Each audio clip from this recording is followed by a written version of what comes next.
We made it.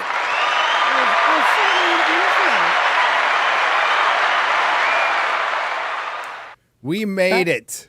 We're late. Hi, welcome to Friday Night Tights.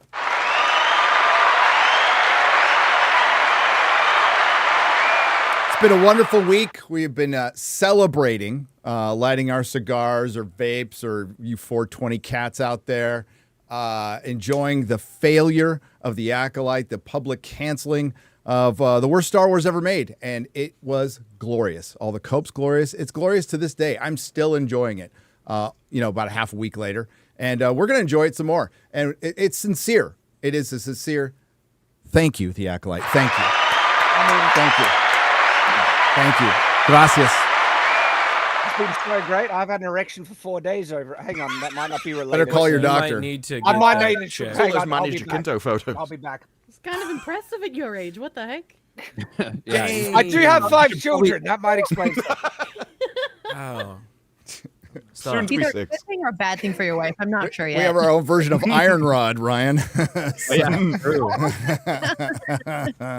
Bro, if I have an erection for 4 minutes, I'm jerking that thing. Fucking taking care Oh, of God. Here we go. it. Hey, that's a while. But what if it continues after that? I mean, I'm a fucking superhero. What are you talking about? Yeah.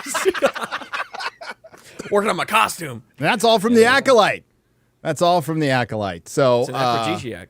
welcome, everyone. Again, sorry we're late here. I had to deal with some last-minute stuff.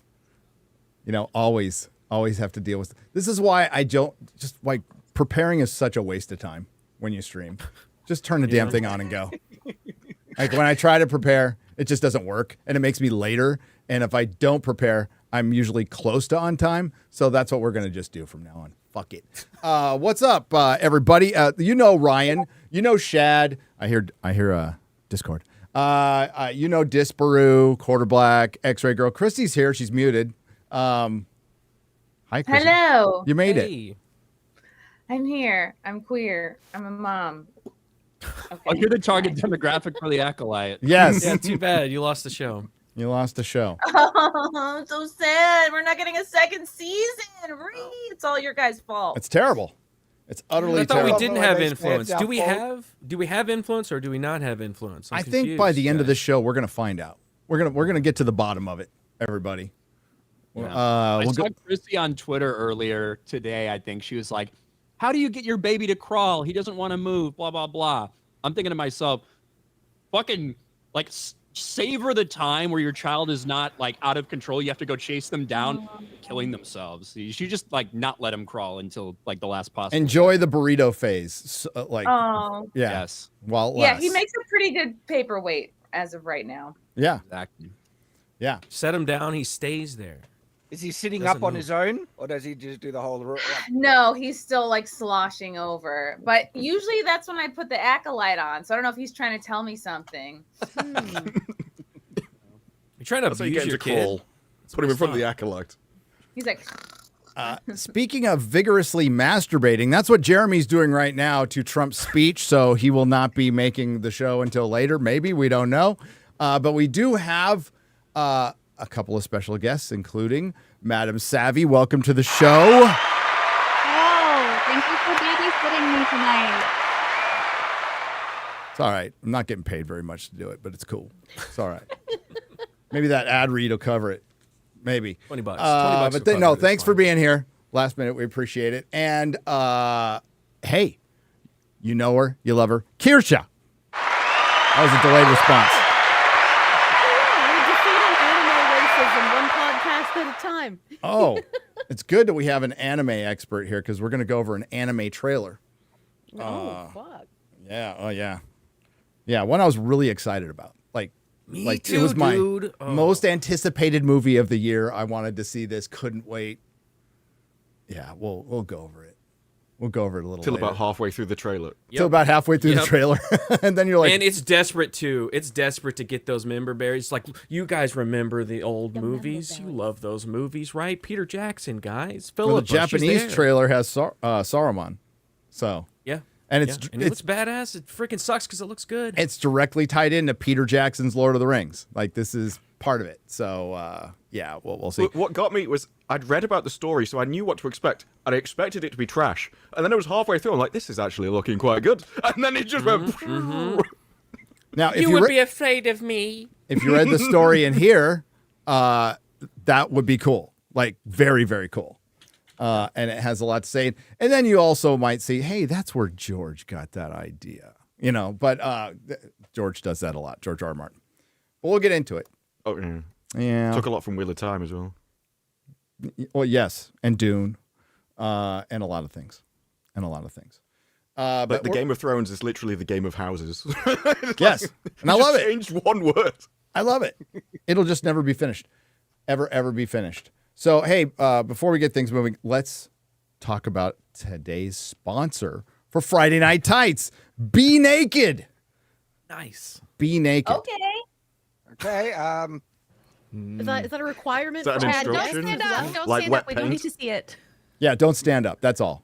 Okay. Doesn't matter. We're not talking about where we're naked. It just says be naked. In today's society, it's tough to be a man, right, ladies? Absolutely. Y'all just sit on your balls and then you're in pain. Yeah. I pity you. Yeah, attitude adjustments are tough, okay? And they can come at the worst times. Trust me, all right? In a world dominated by overly masculine liberal women, or just men as women, that's just not how it's meant to be. No, nature has dictated how it's meant to be, and right now we're in a how it's not meant to be era. Everywhere we look, it's gender neutral, this product, or made for her, that product, or Gavin Newsom getting rid of the boys and girls toy aisles in stores that went out of business afterwards because of Gavin Newsom's policies. That is why we started a company that embodies the ethos of men's lives matter too, with the products that aren't designed to be gender neutral or used by people with pronouns. Or our products at Rumble are designed to build for men, by men, period, without periods. So if you struggle with low energy mood swings or hair loss, you may be going through a midlife crisis. You may be just old, or if you need to perform better at the gym or maybe in bed and recover quicker after. Throw out all your garbage supplements and try animal organs. That's right. Animal organs. Unspecified. They are traditional.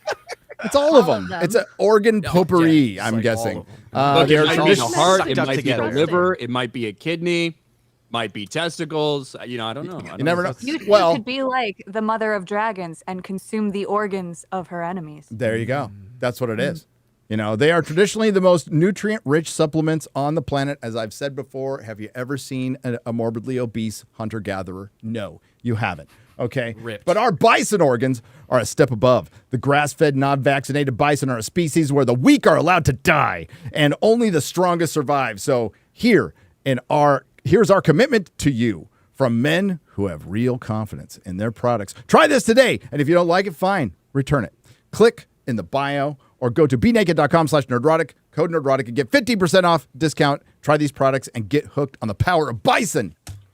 Hail! Yes. Well, Bison. I'm getting so good at this now. That was good. That was good. I'm better than Ben Shapiro. Gary, Yeah. Gary, I think you should add, you can't spell nerdrotic without rod, and then wink at the camera. Eat the bison rod. we're waiting for it now, Bison Gary. rods, everybody. No, That's freaky. no, absolutely not. It didn't specify the organ, I guess, so bison rods could be on the menu, I guess. Hey, You never know. meat's back on the menu, boys. Oh gosh. Yeah. It's a supplement But form. hang on, you can spell nerdrotic without rod. Shad, that's not what this is about. Okay. I'm just more What's that confused now. mansplaining? If you mix around the letters, you can't. All the letters of rod are in there, right? Don't let the facts get in the way of a good narrative, okay? Exactly. Nerd rot dick. It's enough. Yeah, you missed the last. no, it's a conspiracy now. That's Oh the my God. Pornhub channel. Okay, we're working on that. We got another deal going on right now. Channel. We're in negotiations about that one. Okay. There will be naked yoga because YouTube The allows. bonus 30 A little bit different ad reads. The bonus 30 seconds. That was a good one. That was a good one, Disparu. I caught it. Hey, let's start with what is this? I don't. Let's start with what is this? Lady Greymaster puts in some article. It says Disney fined $36,000 for fatal fall on the set of Marvel series. I heard about that. That's it? Yeah. Disney killed somebody allegedly, in my opinion. I didn't hear about that one. 36,000? That's I only heard it? about the food one. Well, Yeah. can we get a little bit more explanation before everyone delivers their fucking highly qualified, intelligent response? What? What show are That's you why I on? didn't include it. No, it's just like this is random. That's something we talk about later. Let's go to let's go to the Kotaku article. Let's hear from Alyssa Mercanti. Maybe she'll sue us for covering this article, talking about the Acolyte. Because I just love to hear her opinions on stuff. It's really great. Currently threatening to sue YouTubers for harassment. So we'll see if that happens. Blame modern TV for Star Wars: The Acolyte's cancellation. Now, there's been a lot of debate. A lot between the 10 people with multiple accounts who like The Acolyte. A lot of debate on why it should have been canceled. A petition was started. We'll go over that petition in just a moment, by the way. To save a show that was thoroughly disliked by most. Enough. You could just say all the audience at this point. It's such an Nobody watched the show. Nobody watched it. And if it was absolutely what Kathleen Kennedy wanted her Star Wars to be. It is everything Kathleen Kennedy wanted her Star Wars to be. You've noticed, like, George Lucas at any time, Ryan, during the last 10 years could have gone out and endorsed Kathleen Kennedy, he went out like and kind of endorsed the Disney trilogy, but then kind of like in a really backhanded way. But I've never heard, and correct me if I'm wrong, Ryan, have you heard an endorsement from George Lucas on Kathleen Kennedy at any time during her? Not that I can remember specifically about Star Wars. I think maybe the most recent time we actually probably saw them together was for the Indiana Jones movie, The Dial of Destiny. Yep. But I don't remember any type of shit like that. I would not expect George Lucas to go out there as, some of these scoopers or made up reports, YouTubers out there are George Lucas got a MAGA hat busted into Disney's office demanding Bob Iger that he fire Kathleen Kennedy. That is never going to happen. George doesn't want to come back to Star Wars. Never has. I can't imagine he's necessarily happy with some of the decisions they've made, but I also don't think he cares that much. He's got his money. He's spending time with his family, and that's it. That's the bottom line. But you're right. But never a vote of confidence, which would help his stock. Right? He's making money anyway. So it wouldn't kill him to go out there and back his girl that he put there. And he's never done that. He's never done done give one that. to Bob Iger, though. Yes, he did. Yeah. But he didn't give one to Kathleen Kennedy, which is interesting. I think that makes it worse because, tell you what, endorsing Bob Iger shows he has absolutely no, No, he's got no for fucks himself to at give. all. No. But He's then got a if lot he of won't do respect. Kathleen, it's The amount of money he's made off of his Disney deal, it's astronomical what he's made just off of Disney stock. So Yeah, because I think when he made that deal, despite Disney's recent failures, I think Disney stock was around $45 or $50. Yeah, it's double. When that deal happened, and obviously still it's now at 90. He's made billions of dollars. Yeah.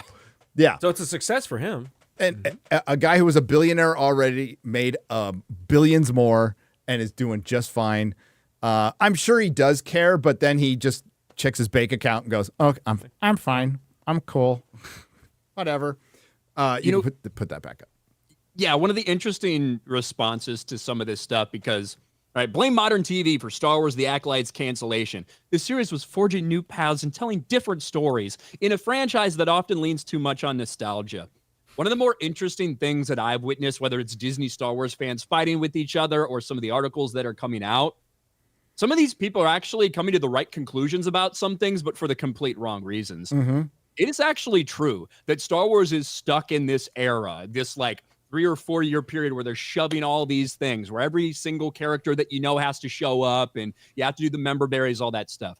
They desperately need to get away with that. And the Acolyte they had some member berries in there, but it was an attempt to go to a different era. Unfortunately, it was complete and utter dog shit. What people want is something that does explore new eras, that does do something different in a competent way. So it's just funny seeing these people fight with each other over that specific thing. Even this headline, they say they lean too much on nostalgia. If nostalgia is what's tanking the series, why make it a Star Wars show? Just create something completely original then. Because they're afraid to do that. That's why they buy this stuff. It is impossible at this point. It means I mean, that Star especially Wars when it comes to previously pushing like their DEI messaging, they kind of have to co-opt popular IPs in order to push it. Because if they make their own thing with that, it's gonna end up like the Dustburn or whatever the heck that new game is. Like no one's gonna touch it.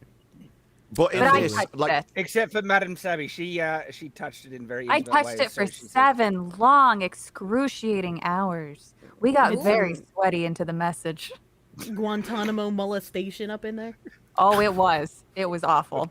But so regarding this, I actually did my typical professional question asking thing under the Kotaku article on Twitter. Alyssa actually took the time to respond to me.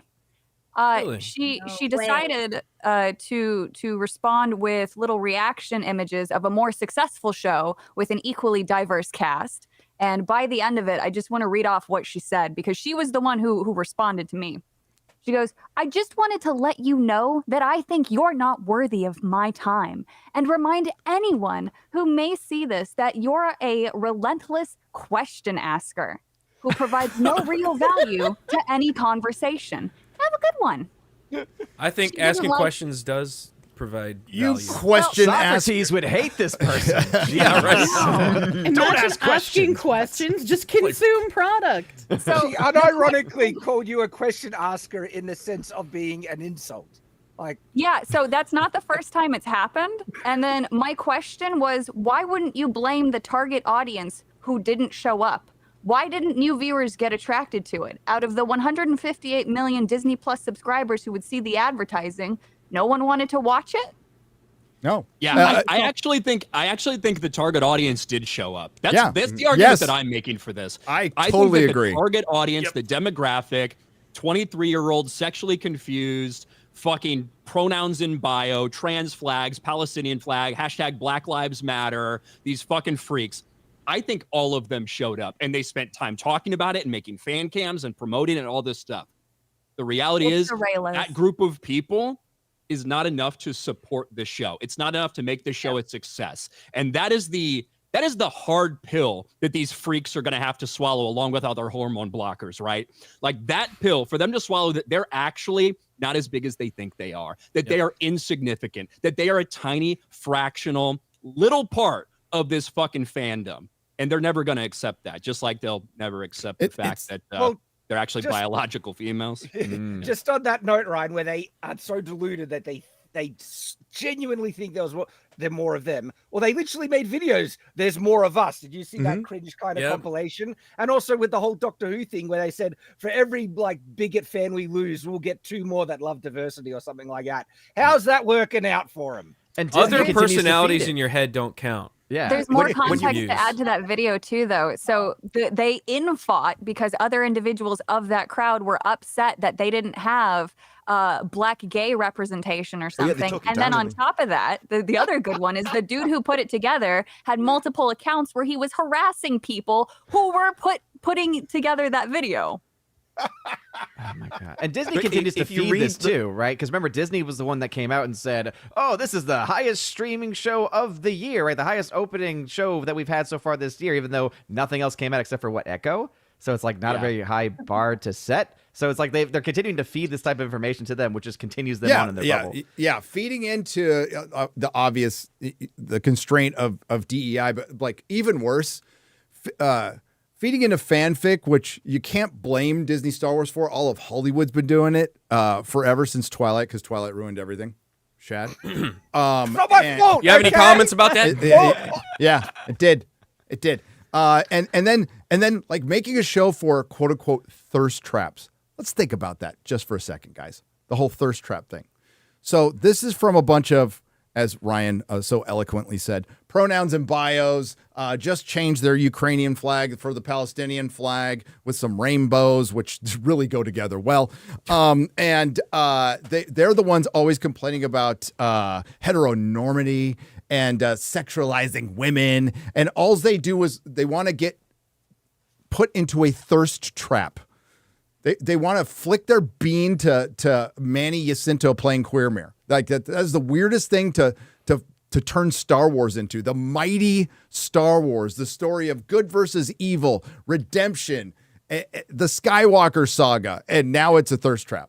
Because they're turning it into a fanfic, right? Yeah. And what I mean by that is not the way we typically refer to Disney Star Wars, but I'm talking about, you know, these fan fiction websites. Oh, go to Harry Potter fan fiction. Oh, guess what? Every single one of them has Malfoy like raping Hermione and then getting into a long-term relationship with her, right? It's this thing, right? It's this thing. It's a fetish. Weird. It's this weird fetish. Just some people have it or whatever, and they want to see this toxic, abusive, literal piece of shit get together with this girl. That I can change him fantasy, right? I can talk about that actually on an expert level. I'm sure you fucking can. A lot of people have the I can fix them mentality. Yeah, so I've been there. But yeah. Where it comes I think it's more from about is being dominated than. Well, it's the Raylos on Tumblr. So they were so insane that they made Adam Driver uncomfortable to ever return to the Star Wars world. They are the reason why he wants nothing to do with his character. And so these people would actually send death threats from multiple accounts to artists who drew the wrong thing. And I'm not even going to talk about what I drew, but like people who paired Rey and Finn, for example, they relentlessly harassed them. There were a couple of interviews that obviously showed that they were trying to gear this towards the Raylos. That's why they took the concept of Rey and Kylo's relationship and just took out any form of possible logic and just said, yeah, he's a murderer and she's going to be so into that and it's going to be hot. There is something about dark, abusive men that they love, while in the real world saying, you need to respect women. And down with the them patriarchy. Yeah. Yeah, Probably because they know from one of experience. the evil guys wouldn't listen to them, so they don't actually want. It's the other way around. Like they're doing the same thing with Sauron, exactly the same thing. The marketing is beginning to put him as like one of the thirst traps.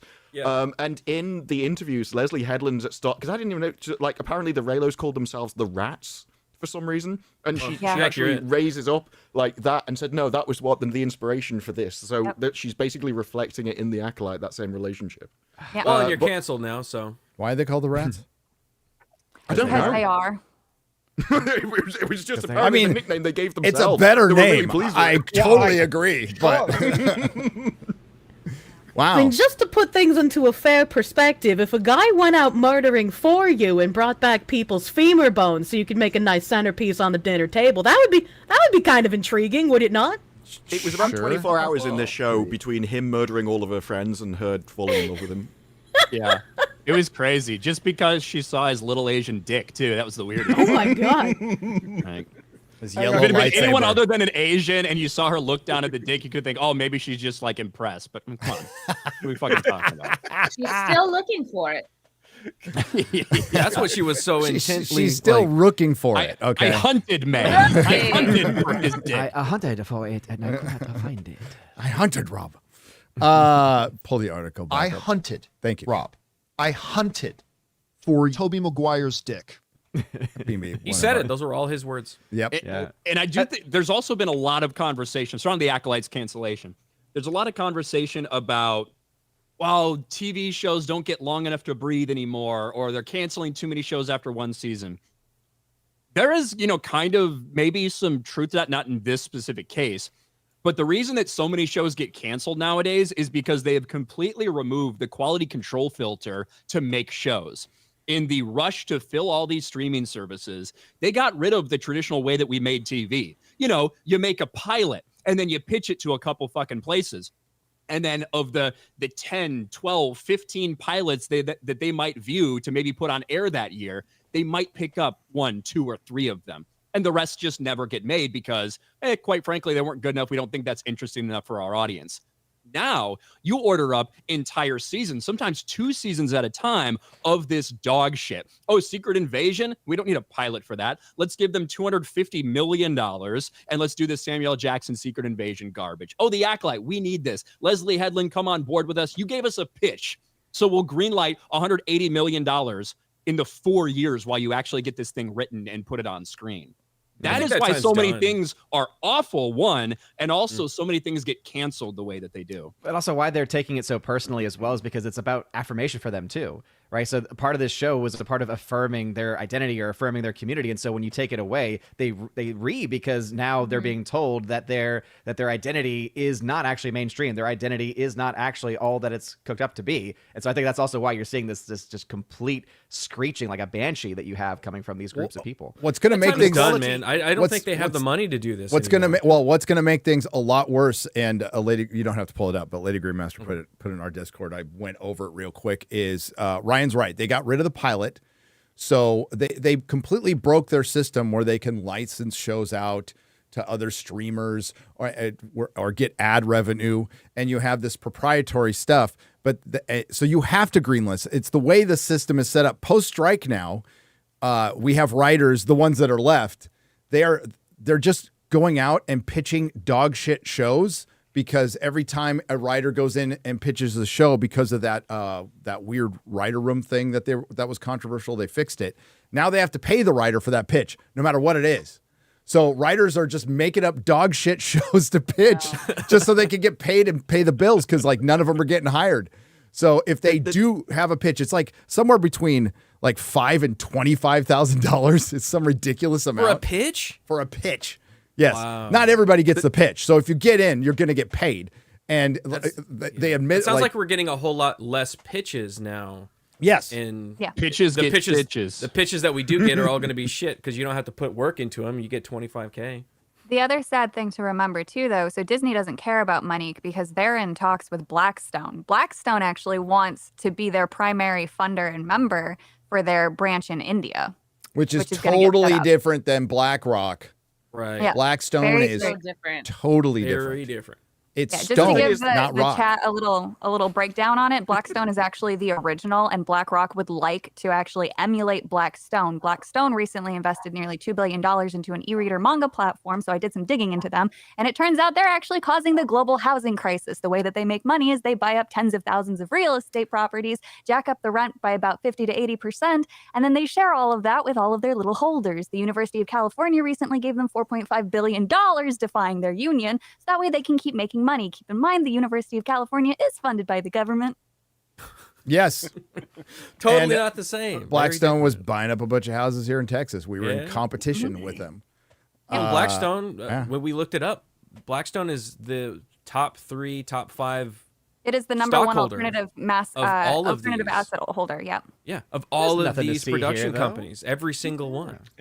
It's definitely not a conspiracy going on, guys. No, Definitely nothing to not. see. No. The thing is There's with not the a article, message. There's not forced Watch the behavior Acolyte happening. instead. the quality of a show is determined by its audience. So with this, it says it's forging new paths and new stories, but it's also going for a different audience. So it is making a good show for that audience, as you said, but it doesn't work in Star Wars. If they put this story in Bridgerton, it would probably work, and it would probably be far more popular. But I think even with pilots, because you've changed the people in charge, they're now making shows that they like. So Kathleen Kennedy would probably like the show. It's probably made for her. And so I think you'd still get those things greenlit anyway. You have to... The people in charge of these companies have to be the original audience of Star Wars. So Kathleen Kennedy never should have been put in charge because she was never part of that original audience. And you have that in Amazon. Because no women watch Star Wars, obviously. Not the majority. And you have to make these things for the majority of the audience. Other people in the periphery can like them, but if you want something to be majorly profitable, it has to be made for and by the majority. And the women who There's were also part of people it that liked have good it ideas for because that. there's Dave Filoni. Yeah, because they share those values. Yeah. Like Savvy if has the male Dave to Filoni does female share a lot of ratio- values with women. Sorry, Ryan, go on.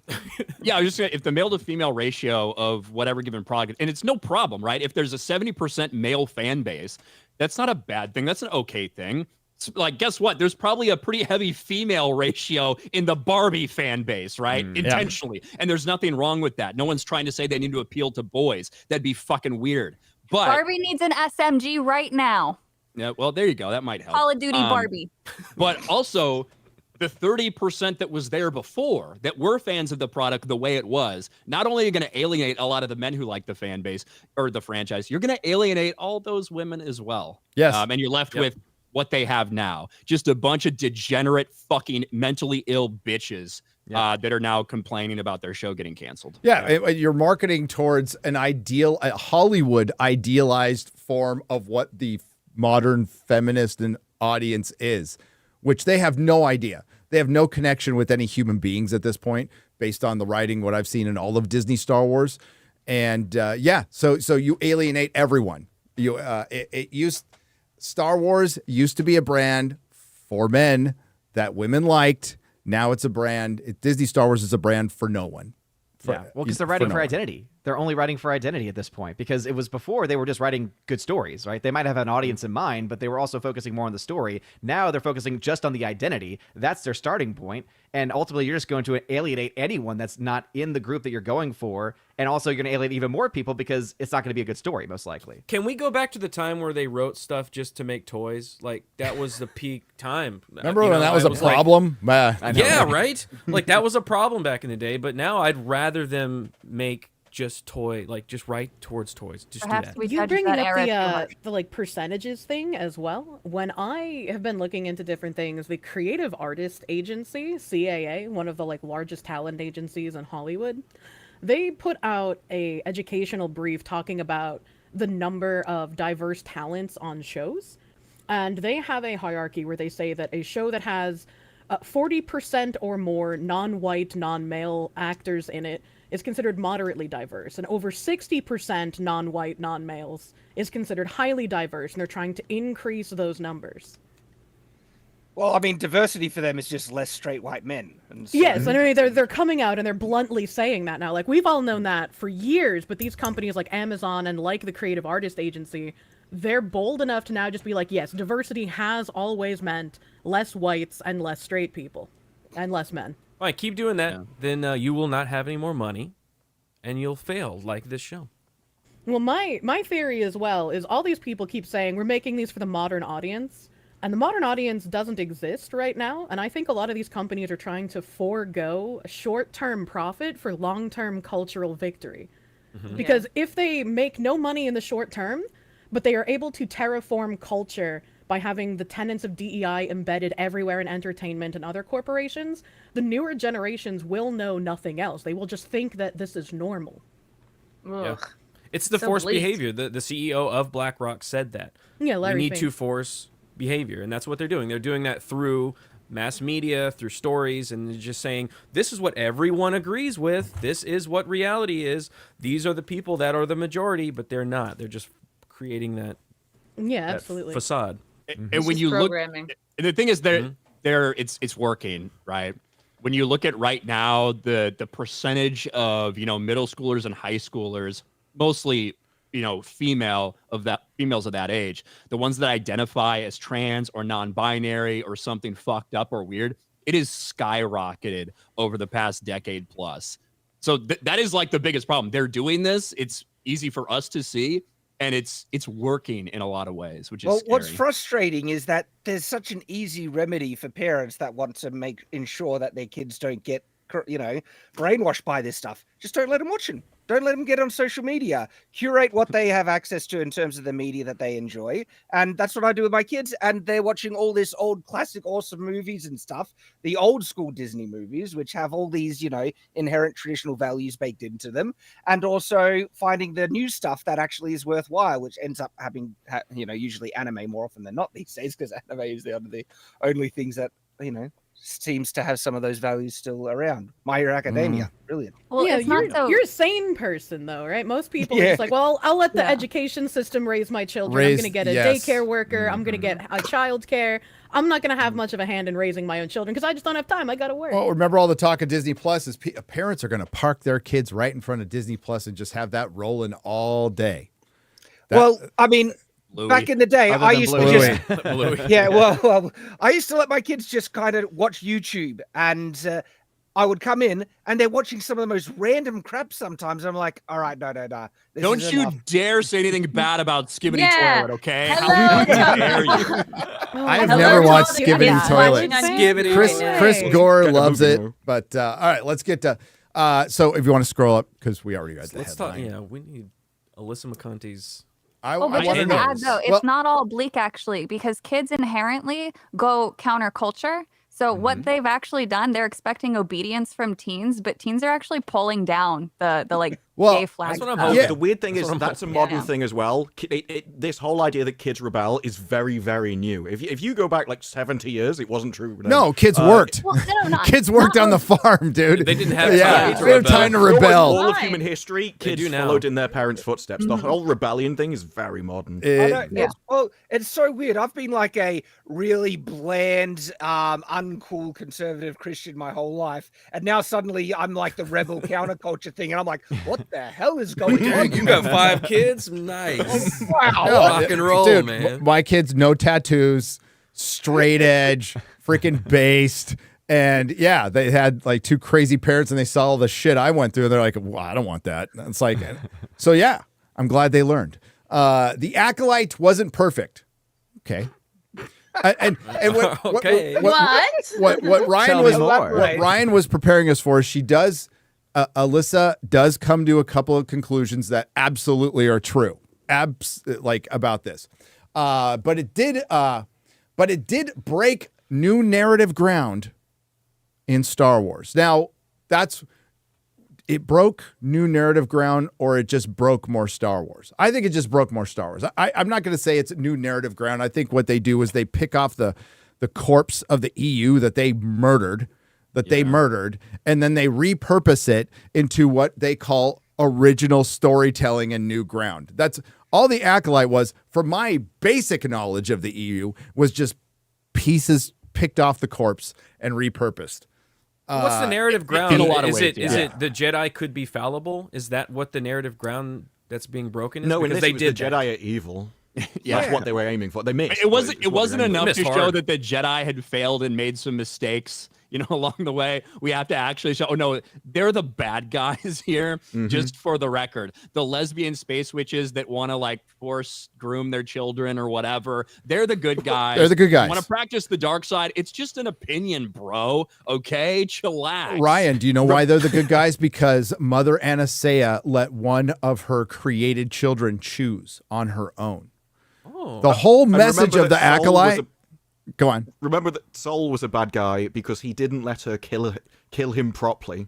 And Yeah. so when he said, "Oh, I agree, it's okay, I'm sorry," that was taking away a female agency to murder him. It was Yeah. about Practicing agency. ben- What he was an arse. practicing benign sexism by thinking that he knew what was best for her, and he didn't even allow her the dignity to kill him without So- giving his permission. Without What are we mansplaining. Look at that man. I can't undersell that the hero moment of this show is when the girls got to choose for themselves after being complicit in murders, flipping side, going after Queermere. Like all of this, it was they got to choose for themselves and they deserved to be free, despite all the then murdering and I accomplice argue, to murders. I argue that the hero moment was her choking out. yes. Yeah, Yeah, yeah. literally That was the was. hero That was moment. her That was her her taking her agency back. Yeah. Yes. And just think about that. It is presenting a murder as a celebratory thing in this show. And That they these cry villains- after, and they're like, oh. and so that's why the comment in this article is one of the most retarded things ever. She's trying to say breaking new grounds is inherently a celebratory thing, something that that makes it good. It's like, are you retarded? No, I mean, look at Lord of the Rings. If Aragorn at the end, instead of trying to save for Frodo, instead he stripped naked, stabbed himself in the head, and died, yeah, that would be breaking new ground, but it would be friggin' retarded. Yeah, Acolyte broke new ground, but it's retarded dog crap. What type of friggin' copium is this idiot on? Chad, don't you realize if you complain about that, they'll never make any more Star Wars? Yeah. Good. That is You're why the I'm reason. glad. Let it die. Put it out of its misery. It's not the bad stories they're writing. You're the problem, Shad. Holy crap. It's all that media literacy. And then we're just one sentence in. A franchise often haunted by force ghosts and endlessly recurring characters led by Lesbian Headlamp, the D+ series dared to reevaluate decades-old tropes, Ryan, tropes, or lore. I mean, what we call lore, they call tropes. George Lucas saying that, like essentially the Jedi are the most like pure and wholesome people in the galaxy. They are definitively the good guys. Doesn't mean they're perfect. Doesn't mean they don't make mistakes, but they are the good guys. That's a trope. It's a trope. Yeah, whatever. The creator of the franchise, whatever. Unpack the flaws of the Jedi Order. I don't know. I mean, say what you want about the prequels. I think they kind of did that. I think that was kind of the underlying theme. Been done. Been done. And play with the space sandbox setting in new, interesting ways. But The Acolyte, which starred Amandla Stenberg playing two parts the exact same way, as twin sisters struggling to find balance in the Force, and Manny Jacinto as Queer Mirror as a super sexy baddie, was just officially canceled. She's thirsty. Jeez. Well, she has written 3 thirst articles before. She kept coming back. Well, yeah. From her, I'm not surprised. It won't get a second season on D+, and right now the worst behaved members of the Star Wars fandom are celebrating its demise. Yeah, You're the worst behaved.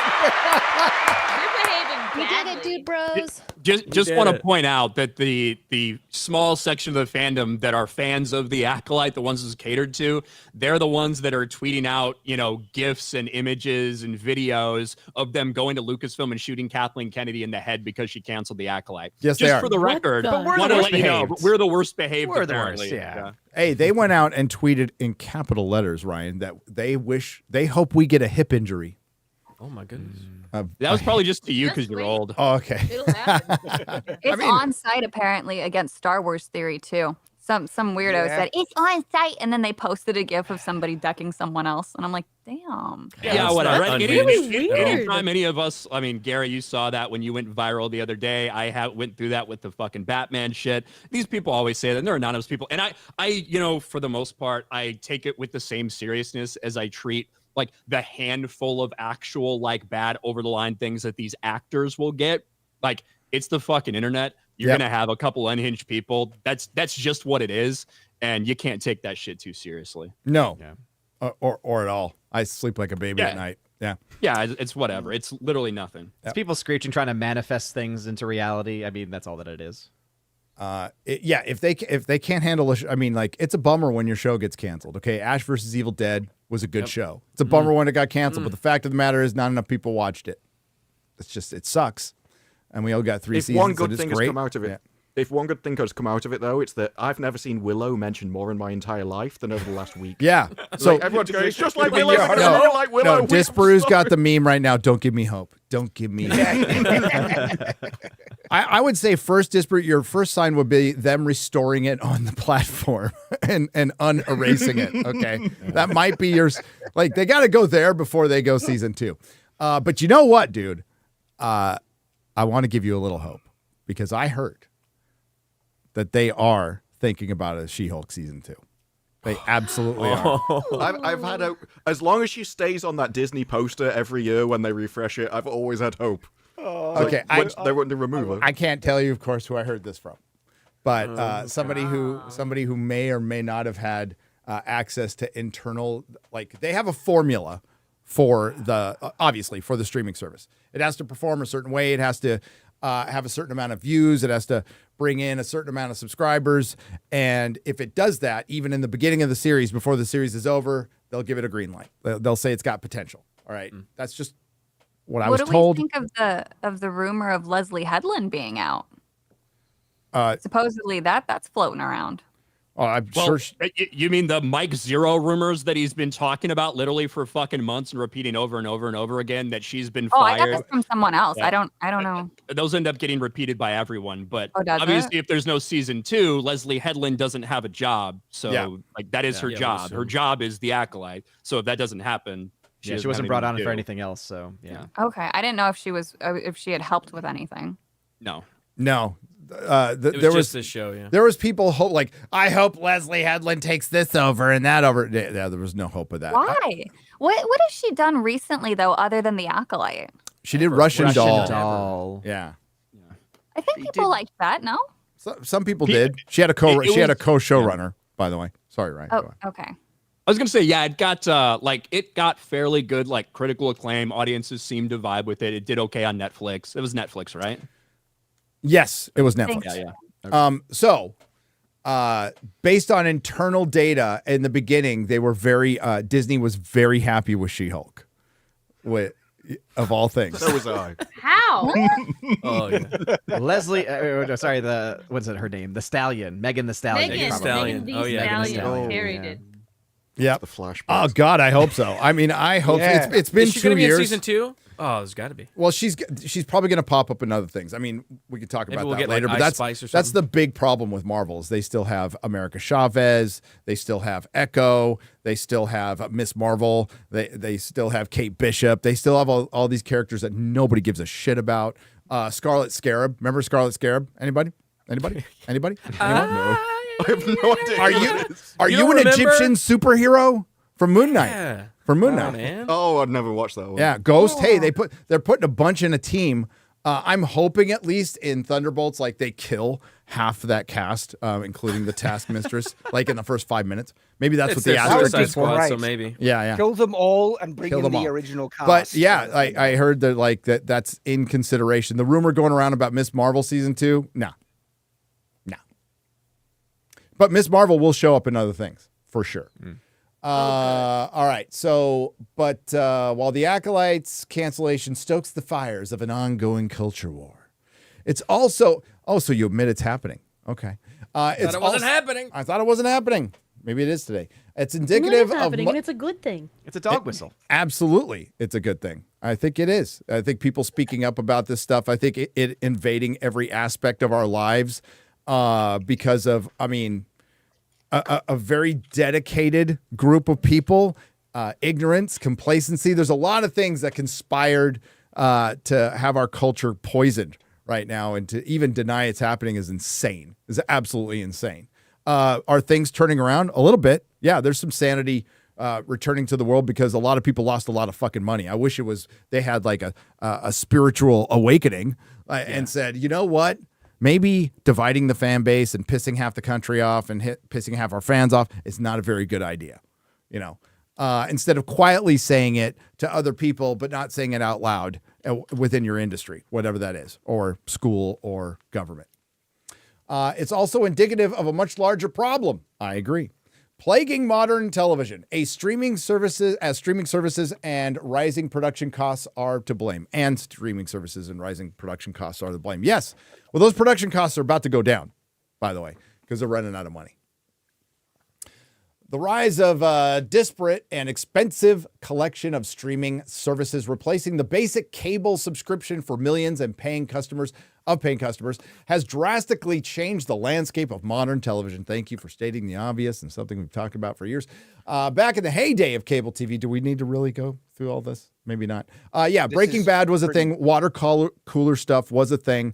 And it still can be a thing, by the way. Despite that last scene in House of the Dragon, I enjoyed most of the series. I really enjoyed watching it every week and talking to my friends about it. And I want you to notice that they didn't premiere House of the Dragon season 2 by showing 3 episodes. They showed 1. Trying to get through the season as fast as possible. Yeah. And like this is one of the things where there are actually like some points here, like legitimate. There's a big difference between the way TV's done now and the way it used to be done. Yep. And there's multiple different reasons for that, obviously. But it's like these people are coming to like a right conclusion about some things, but they're getting there in like a completely fucked up way. She's Like, so close to getting it. It's Yeah. intentional, I think. I don't think she's actually this stupid. I have no idea. Maybe I'm giving her too much credit, but she talks about House of the Dragon and then can't make the distinction on why House of the Dragon good, Acolyte bad. Yep. Yeah, that's like that's the comparison I bring up all the time. You just don't like that a woman and a person of color and a gay person was involved in this. It's like, bitch, They kissed in House of the fucking Dragon. It's like House of the Dragon. I don't know where all the review bombers went, right? All the bigots, racists, transphobes, all those people that review bombed the Acolyte. I don't know where they were for House of the Dragon. A couple episodes got hit kind of hard because people didn't like the episodes specifically, but a series led by women, people of color galore in it. There's some gay people, and there's gay people in George R. R. Martin's world as well. And for some reason, there's not as much backlash towards it. I don't know why. Because they did lesbians right. I don't think they did lesbians right in season 2, just for the record. But it's because of the bad writing that the Acolyte's getting the most backlash, not because of a diverse cast or a lesbian showrunner.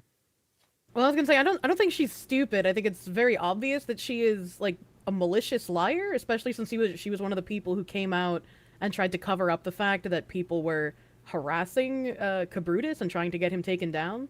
Yep. And that's what a lot of this is. Like the accusations and the slurs and calling you phobic and everything.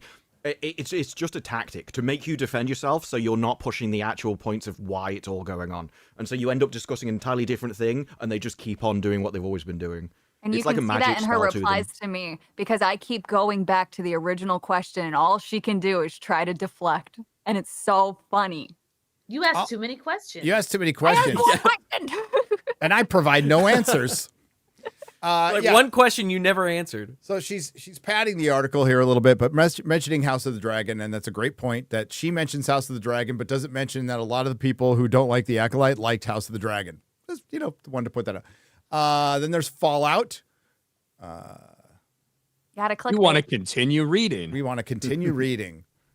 And I didn't like Fallout. But a lot of people did. That's great. That's fantastic. Fallout was dog crap. I didn't like Alien Romulus. A lot of people did. That's fantastic. Then there's the cost of making prestige TV, which has skyrocketed in recent years. Yeah, so she brought up Breaking Bad before, and what's going to happen is they're going to fall back to shows like Tulsa King. They're going to make 50 Yellowstone spinoffs, and they're going to go back to a more prestige serial television. Like that's the it's and I'm totally for it. Like I was talking about Tulsa King finished principal photography like a couple of months ago, and it's ready to go because there's no CG, right? Usually we have to One Piece is being filmed right now. Once they finish principal, you got to wait a good year and a half till that thing comes out. Tulsa King's like, no, we just get it to the editors, and they can edit because they're releasing weekly. They can continue working on the show till it's done. As it used to be. As it used to be. You can't have these 2-year breaks. You can't have them costing this much money. There's too much churn. There's just way too much churn. There's a cost of making prestige TV. Amazon Prime's Fallout series reportedly cost $153 million for a single season. By the end of its run, Game of Thrones episodes required about $15 million each. Game of Thrones makes its money back. It does. Just by the way it's distributed. It's still on linear TV. It's on HBO. It's on Max, and they'll license it, and they do partnerships through other streamers, so it makes its money back. With production costs so high, companies want to return to on their investment, and they won't take it's just the first season, let it cook for an answer. Well, I mean, even with the first season of a bad TV show or a questionable one, many people always bring up, Star Trek: The Next Generation. I like that season. They had these things called ads paying for it, so it already paid for itself. They also had better people creating them. Well, that too. The reason why it was set on a ship is because then you just build the one set of one ship, and then you can use it for 9 series or whatever. Stargate, well, we've got this base. Now we can just do stuff in the base, and it's cheaper. And they don't seem to think about any of that now. They have a massive budget, and so it doesn't require them to think about it. Doctor Who, we had a set in a rock quarry. That's it. Yeah. Did it for decades. Everywhere was a rock quarry. Yeah, every planet had a rock quarry. And all the Think about planets that Acolyte. Stargate traveled to always looked like Canada for some reason. I don't know why. Same with when Battlestar Galactica did go to land, it's like, that looks incredible. That looks like Canada. That looks like Canada. Well, think about all of the Star Wars shows. Every one of them has a problem where they go to too many worlds. It's like constantly going to new planets and new planets and new planets, which means new sets, new backdrops, new locations. Like this one, they went to actual locations, which is good, which I like in TV shows. But when it's to service a story that is the Acolyte, Yeah, they could have gotten the you're most also beautiful just- location on Earth. I was gonna say I would actually like push back on that a little. I'm really fucking sick and tired of seeing Tatooine all the fucking time. Yeah. In so many Star Wars shows. But the difference is when they do the shows like Mandalorian, Ahsoka, things like that are made in the volume, it really brings down the price for a lot of that stuff. And it's a lot easier for them to shift between those. Now it does still look a little wonky, and I think we can all see that. But there's a reason like the Mandalorian, and Ahsoka are costing 80, 90, $100 million for their seasons, and the Acolyte costs 180 million, or costs 250 million because of the practical sets and shit. It's also an overspending problem just for them in general, because even when they have the technology, they still are spending more than they need to. That's women for you, though. Well, yeah. Be shopping. Those those are all your line producers and second line producers and all that. Man, they have so many redundancies. It's ridiculous. The bloat is insane. The bloat is insane. The contractual setup now after the strikes, where they have to have one of the writers be a producer, executive producer. They have to be on set as well, and that's just made the price of the writing side of things crazy. Well, and now you have like the intimacy coordinator, and then you have the COVID, everybody stay this way, like you have so much of that extra shit that you could just cut. And that's why I think independent is gonna slowly start taking over, because you don't need to go through all that. Yep. All of that is superfluous to the story. Yeah. According to Forbes, estimates place the Acolyte's cost of production at nearly $180 million for just 8 episodes. And its viewership was about half of Ahsoka and 75% less than The Mandalorian. When companies are increasingly concerned with numbers going up, it's impossible to justify another season of series that's so expensive to make when its viewership numbers don't match other shows within the franchise, and therein lies our final problem. The franchise. The Star Wars problem. Well, there is no problem with Star Wars, guys, because Star Wars ended in 2012 when George Lucas sold it. So, yeah, it's a Disney Star Wars problem. It's a Disney. In recent years, the only successful, in air quotes, deviation from traditional Star Wars media has been Andor, which wasn't watched by a lot of people, but those few people really liked it. Just going to say. Well, it was watched by more people than Ahsoka. And its finale was twice that of the Acolyte. Yes. Acolyte was sitting at like 335 million, and Andor was somewhere around 674 million minutes watched. That's a lot finale. More. So a lot more. It's over twice. And even though it didn't start off great, it did have those 3-episode debut. It didn't start off great, but it picked up viewers as it went on. It crescendoed to the finale, which is, that's a decent reason to sit there and pick something up, as opposed to Acolyte, which completely petered out. Yep. Like Manny Jacinto on the beach. The spy thriller-esque series starring Diego Luna, who is the most uninteresting character in that show and in Rogue One. My name is Juan Solo. That's a spin-off of 2016 Rogue One, despite it reportedly not having a large viewership as The Mandalorian and Obi-Wan Kenobi, which sucked. Andor's second season is set to debut sometime in 2025. Through Andor, technical retreads old ground like so many Star Wars series. That's the one thing what I've heard about Andor. Have you seen all of Andor, Ryan? Yeah. Okay.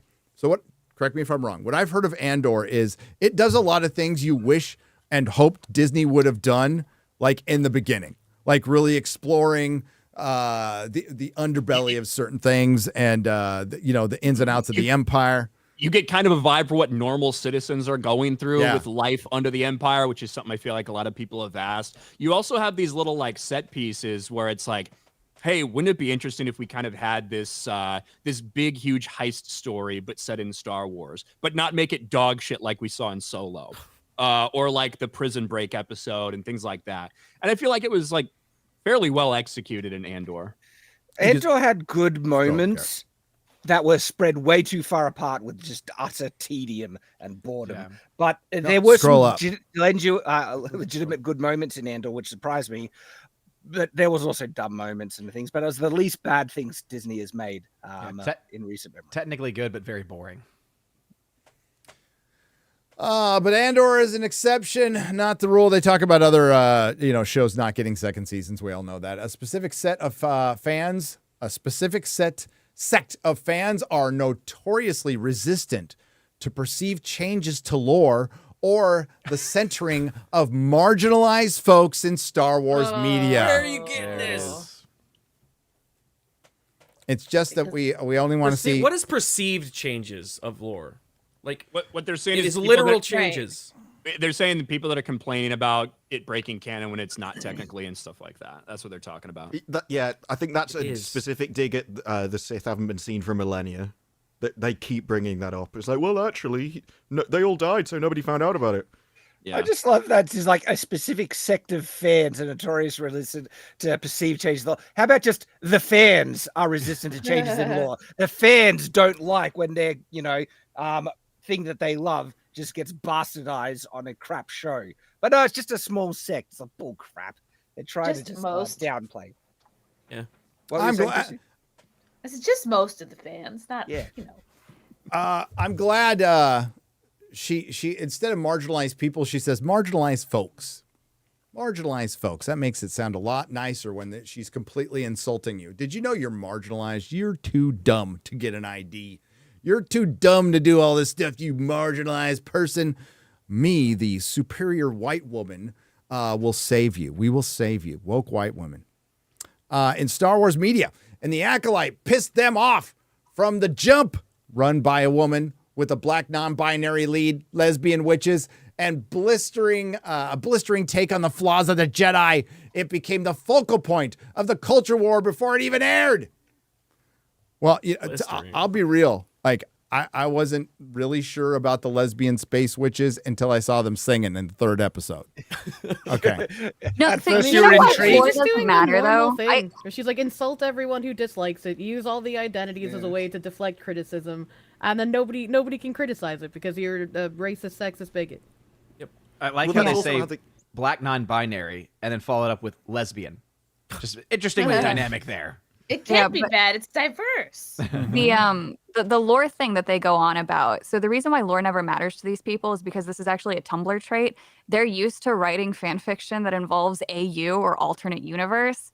And so they'll just, in the middle of a Star Wars movie, they'll insert themselves, rewrite the characters, and then move on. And then that's become acceptable to them because they live in an echo chamber. So that's why they don't actually have any respect for lore, because they themselves have never had respect for lore, character traits, or character consistency. Their very ideology is anti-realism in the first place. They literally believe that their perception can change reality. Mm-hmm. So why would you care about history? So what happens when you write too much fan fiction. Also, they're cunts. Fan fiction of the brain. I mean, even beyond just fan fiction, part of Marxist ideology is to rewrite history and rewrite the good things in the form of yourself. So this is part of that as well. Yeah, there's some subtle manipulation that she's trying to play here, where she's like, just because it has made by a female lead, it has a black non-binary lead and stuff, she's trying to say that's what triggers people. And it's no. For people like us, it's when they try and sell their show for those reasons. That's the warning sign. It's the whole thing where what was that Marvel show that had the arm come out of the middle of the earth? I forget the name now because it's Eternals. Eternals, right? They were trying to sell Eternals. Oh, because it's diverse. It's like, shouldn't you be trying to sell the show because it's good? And look, Star Wars has been very diverse ever since its inception, with lead female characters, with black characters and stuff like that. But guess what? They didn't sell it on those things. They were trying to sell it as a cool fantasy space opera thing. That's what gets your attention. And the fact that it might be diverse, that's a non-entity. It's not even a thing. Just give us a good show. And so it's not that it was made by a woman. It's that they're trying to promote it for being made by a woman. And it's like, well, there's the red flag right there, because what is actually good about the show then if you can't? Well, it's a different perspective, Shad, and we got that. It just wasn't very good. Nobody gay women. It. Yeah. Because it's about identity. Again, if that's your starting point, is identity. Both Stenberg and Jacinto spoke out about the racist backlash the Acolyte faced, with the former even dropping a song that seems to reference hate lobbed at them. It seems to without providing any evidence. They're doing the same thing same with the focal of the culture war and the song. they treat the reaction as if that's the initial action. That's the it's attack. Like the audience. Yes. When it all started with Star Wars Celebration, where like it's very patriarchal. It's time for a woman-centered figure, and they just went off. So people responded to that. You kicked it off. Same with the song. You came at them, and then they responded to your action. But they always blame the other people. It's like, well, no, I should be able to kick you, and you just not defend yourself. Also, during that Star Wars celebration, why do you care so much? You know? Yeah, during that Star Wars celebration, the other thing that fans got annoyed at was when the other actor said Star Wars is it's all about the gray area. There's no good or evil in Star Wars. Like what? What are you talking about? That's what people got mad about. Yes, So they her showed that song they too, do though, nothing. it didn't make sense. So in her song, she also mentions the journalists who are supposed to be telling the truth and calls them out, even though every single journalist has been on their side. So I really would like to ask her, what did she mean by that, and why did she put that? Well, in her there? assistant fed her that information, so you'd have to ask her assistant. She wouldn't fucking know. But that's so weird, isn't it? Like she's calling them out for lying, and here's Alyssa We lying. went over an article last Friday. Maybe we'll go over it a little bit again, just a little bit again in the bonus hour of it was just it was dumb. It was frustrating, Ryan and me. Where basically the Democratic Party decide they're talking to Hollywood, and Hollywood's like, well, we look for the right people to give us our opinions. So they pay people to give them like it's like a marketing team. You pay people to give you your political decisions or your vocal political opinions that are the best for you that are catered to your marketing as a brand. Yeah, it was like an agency that Hollywood celebrities were hiring for like political opinions. Like they were hiring political advisors, basically. Yes. Yeah. Like a PR firm. So what's your job? I'm Susan Sarandon's political advisor. What the fuck? This is why the term grifter is used so often, because they know what they would do if they were in that position. It's like, well, I would go and do this. I would go and get advice on things. I would have my opinions given to me. So everyone else must do. That's why it's always projection. Yeah, like a lot of these actors are just narcissists that want to be liked and say the popular thing, and so they get fed what is perceived to be the popular thing. That's why I think where Brie Larson really went wrong is that I don't think she is actually really cares too much about it. She was just put a pin in that, Shad. Okay, for what Brie Larson said in that speech that was so controversial, and then what happened to criticism and Rotten Tomatoes and what's happening today. Remember that, okay? Because we're going to bring that up later. We're going to bring, because that what she said had a reaction. What she said had power, and there were changes made for the worse, and we'll get into it. At the time of writing, Stenberg's latest Instagram post is filled with comments denigrating them. Take the L. Never do Star Wars again. Is that an attack? Is that an attack? No. That's not an attack. That's the internet. Light. That's actually it's pretty very light. light. Good career advice. Yeah, like if they sat there and hunted through these fucking Instagram comments, they couldn't find anything worse than this. Yeah. Like, you know what? If I saw somebody that was like, shut the fuck up, Amanda, I hope you die, you effing N-word or whatever, be like, you know what? That's an Probably attack. too far. Yeah. That's probably too far. But it's take the L, never do Star Wars. Yeah. How does it feel to have your terrible show canceled, princess? Like, You're a poo-poo come on. bucket. Yeah, anything this that's is not after- outright praise is harmful. And like Disparu brought up, this is a couple months at this point, after Amanda Stenberg spent the time to film and script and edit a diss track attacking Star Wars fans because her Acolyte show was failing. Right? And Keeping this an is eye the on you response. silly racists. It's like she's literally just coming out and attacking. And as you brought up on GNG Daily, the Hollywood Reporter even mentions this as, from one of the insiders, as one of the reasons the show got canceled. Like that of course it didn't help. Like at the time I was like, there's got to be a couple people at Disney, like with half a brain, that just went, oh fuck, this dumb bitch. And we can't say anything because she's the non-binary lead of our show. All the lines, all the things Exactly. he said over there. It's what Disparu was saying. Like, that diss track was her attacking the feds, calling them race and everything. And then she's going to try and claim, victim. That's what this article Well, when is she doing. starts It's like, breaking, Rashad, when she starts breaking down woke in the song, that is directly at content creators. Like, yeah, directly. And then when she gets some criticism back, they're trying to say, it's so terrible. How dare you look at all the criticism. And commenters. She triggered it by attacking the fans. Yeah. And so it's like, they want to kick us, but when anyone tries to kick back, usually as a Hold on, she made a reactionary... fan diss track? Oh yeah. Yeah. You haven't seen I don't know anything about Star Wars, and I only pay attention it's to like worth the watching. DEI nonsense. It's hilarious. My version. That's all it is right now. But Yeah, Ryan's version is the best one. I would play it for you, but she copyright strikes you. Oh, of course she does. That makes sense. She basically just convulses for a while. A lot with of her this film going crew. on. well, Yeah. I think So we have an it's like that alternative lady who was version. breakdancing at the Olympics, but somehow worse. Don't we have an the alternative breakdancing was version, better than Quarterback? this. Oh, Let me no. see if I can find it. Yeah. I'm pretty sure we have one that won't get. I mean, because you can't, because it's transformative. It's transformative. I'll read the rest of this while you're looking. And it's not like she's sitting there like copyright claiming stuff. Or Oh, no, It's like she also does a lot of music and everything. Yeah, right? yeah, So it's yeah. Typical, like whenever you play any track of music that has a company license to protect it, they'll fucking claim Yeah, and it's block your shit. freaking strange, and it's only Disney, really. Like no, it's a lot of trailers. We should get hit on the music all the time on trailers, and we don't. Mm-hmm. We don't. So it has to be something to do with the trailer. But I mean, the one thing I'll credit Disney for is they don't freaking copyright claim at all. It's crazy. Amazon tried. I beat them. It was pretty easy to beat them. Warner Brothers do it every time. Paramount and Warner Brothers are the worst. Netflix has gotten cooler about it. Not perfect, but cooler about it.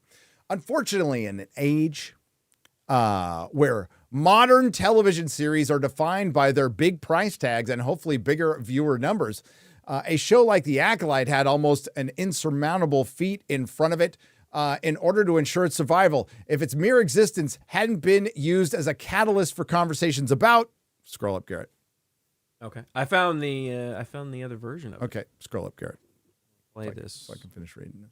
One of the most triggering things in my entire life now at this point is that you say scroll up when I would say scroll down. Okay. Yeah, that bothers me too, Ryan. I don't care.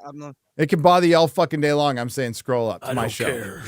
I don't care. All right, Harrison Ford. The screen goes up. Okay. That's all I care about. The action of the scroll. I don't care. No. I'm not doing if it. You have a fucking page. You're Oh my reading God. down the article, right? Like, Scroll. I'm reading up. Okay. Jesus Christ. Damn. Unfortunately, did you have the clip? I do have the clip, but yeah, but finish reading this. but I want to finish reading this. Bigger view numbers and like the show had an almost insurmountable feat in front of it in order to ensure its survival. Its mere existence hadn't been used as a catalyst for the conversations about wokeism in Star Wars, Disney Star Wars. Perhaps it would have had a fighting chance. So the review bombing, all of us apparently. So we're trying to get to the bottom of this. Apparently, we did beat the Acolyte. Like, it's all our fault. But also, it's like, no. If this show wasn't like woke and had the propaganda, it still would be a dog crap show. Exactly. Insanely trash. But when a modern TV series takes place in a long-running franchise and dares to offer a different kind of fan service, that said, reality is it will likely serve as a reminder of how far a fandom can still go. Okay. It's not a different kind of fucking fan service, though. This makes no sense. You have a dude who, in one scene, literally killed everyone that she loved, including the little lesbian alien girl who had a thing for her. And then, in the very next scene, she's looking at his willy wang like, oh, I guess everything's fine now because dick solves fucking everything. It does. Feels good, doesn't it? Having it in your hands again. Try it. I mean, she's not wrong. The Sith reaches the edge of the placid pool. He unslings his bag from his shoulder and unpacks it, while Osha observes from a hiding spot in the rocks. As he begins to untie a belted knot from around his waist, she straightens up for a better look. He begins to undress, revealing a prominent scar on his well-toned back. Dropping his billowy-legged hakama pants, he steps forward with the sunlight accentuating his taut muscles. He wades barefoot into the pool. Keeping her predatory gaze on him, she lies in wait behind some rocks closer to the water's edge. Real Disney captions. Just give me the fucking hentai thing. Predatory gaze. Oh my god. Just make her do that. Just fucking have her do that. Sith pen. Put it back on. I was so close. Well, here, you can continue with this one. Yeah, this will help. No. Oh my god, you're beautiful. That'll fix it. So this is the Amandla Stenberg. bored, don't fucking go Discord. We so bored, don't fucking go Discord. We so bored, don't fucking go Discord. We so bored, don't Discord. My people cried in fear finding relief. My people cry so they can see us as human beings. They recognize propaganda they spew. I am black. And try to weaponize everything that we do. I'ma tell you something. They spin it, woke, bastardize it, appreciate it. It says appropriate it, not appreciate it. Appreciate it, appropriate it, whatever. Speak truth to power. Keep an eye out. Not fodder for your clickbait. Speaking of which, journalists, did you forget it's your job to provide the truth? We so bored, don't fucking go Discord. We so bored, don't fucking go Discord. We so This is bored, scarring don't me. fucking go Discord. We so bored, don't Discord. Perry Chan. Wow. That was much better than the original. Perry Chan. I would fuck myself. Powerful, Ryan. Like, I So clicked on the powerful. link of the original that you guys sent, and I just clicked to some random point in the video, and it just happened to fall on where she's saying, "I say white people crying was the point," and I was like, "Okay, Yes. I get the gist of this." We got you. Well, was it N Wokeness who started that? Yeah. So they tweeted out something from a few years earlier and put and said it was basically Implied that it was while she was promoting the Acolyte, when she said that in reference to a different movie that she made like 6 years ago about some fucking criminal that got killed by the police or some shit. I don't fucking know. But like that was one of the things she said on the Tonight Show. But everybody ran with the headline, Star Wars actress wants to make white Star Wars fans cry. She didn't say that promoting that, but it certainly speaks to her mentality and the kind of person they hired and all those things, which is well worth criticizing. I just and then she made it worse by making a yeah. The clip did start with on the set of The Hate You Give. That's literally the first words of the clip. So I think it was more people not paying attention to what they were watching rather than the original tweet. Did you guys see the clip of the girl? It's like a compilation of all these women complaining about the Acolyte not being renewed, and this woman was saying, "Oh, Lucasfilm didn't protect." Yeah, that was right after the woman who said the second tower fell. What were they supposed to do? The Acolyte getting canceled is the second tower falling. It's her 9/11. It's her fucking 9/11. Wow. You know what the first tower was? Willow. Yeah, I was. Remember Willow? I saw a meme like that. Yeah, that's where I got Oh it my from. God, Willow just fell. Oh my goodness. Does that mean But, we like, should what go were they mission supposed to accomplished? No, sorry. Did they want them to put out a statement like they did with what's her face? Who was the black chick from Moses Ingram. Yes. Is that what they wanted on this show too? Maybe the actor played Soul could have done a car video. I felt a connection to OSHA, and this racism going on in our TV show is not right. Did you see the comment he put out? I was looking forward to the second season so I could sit and watch Leslie Headland's second season. You can't understand it anyway. You can't speak English. It's Yeah, like, he was the only person that said anything because he happened to be in an interview, and he just said, "Yeah, I wish it hadn't been canceled. I was looking forward to it." Blah blah blah. But yeah, I mean, what would that look like from him? Be like, usually I scare of black people, but Amandra is very nice. Amenra. We travel together except for New York City subway. I worry she pushed me in. Oh, it sucks that we didn't get that video.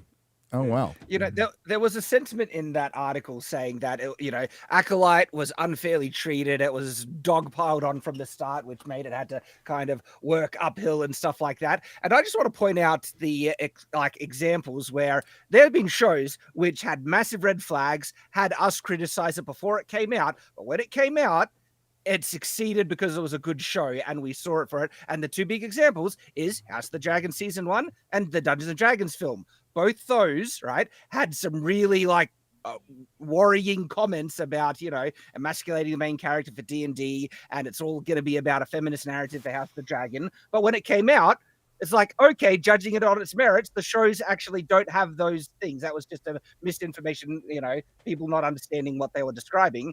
And judging on its merits, it was really good. Okay. Yeah. And the whole idea that a show is going to be stuffed because of bad press or perception before it comes out is just simply false. That's not how it works. Yeah, if the people show is good, make money, they renew it. They don't care if what YouTubers say at all. It's like, well, we did make millions on this TV show, but those YouTubers hated it, so we can't do that. And the thing, if you start making a load of videos, you're like, this show's crap, it's disgusting, and all your comments will be all of the people that watch the show going, you're wrong, this is wrong, I can't believe you got such crap taste.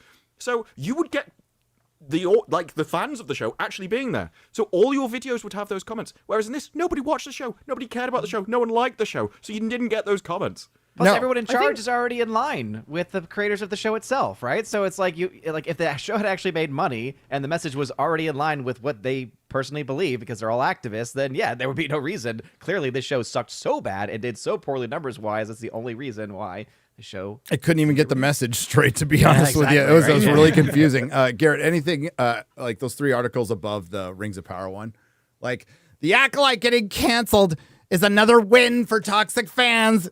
I'll take it. So this is the articles we're getting. I mean, there's the Cope on Twitter. Everybody's kind of covered that already. Like, that was hilarious, too. That was lots of fun to read and go over. But now we're getting, headlines like the Acolyte getting canceled is another win for toxic fans, or we got Disney canceling the Acolyte, sends a bad message in the entertainment industry. No, the Acolyte sends a bad. It's a continuation of a bad message in the entertainment industry, and the fact that it's failing is upsetting a lot of activists within companies and without. And it's because people are sick of this shit. They've been sick of this shit. This thing wouldn't have done well ever. Okay, but releasing it now is far too late, and it became bigger than the Marvels, which I didn't think it would be. I think there's something I thought to it would that, be though. bad. I thought it would be bad, but I didn't think it would hit the zeitgeist like it did, which you know what was primed insane. South Park. South Park. Yeah. Brilliantly condensed all of Disney Star Wars into one episode with that one line. Put a gay, diverse chick in it and make it gay and lame. Like, that was perfect. And then the very fucking next thing they did was they put a gay chick in it and made it lame. Like, it was perfectly done. And I think that's why so many normies that don't follow the stuff, don't have the time, went, oh yeah, South Park made fun of this. I'm not going to watch that. You know what I also don't understand in my infinite and endless quest of asking questions? How is it that China, Korea, and Japan have thriving markets selling gay stories through hentai, yaoi, yuri? And how is it that America, which is supposedly the most progressive of places, can't tell a decent gay fucking story? There's actually a simple answer to this, and I don't know how, all Asians are sexually repressed. Is that what you're saying? That's pretty much it.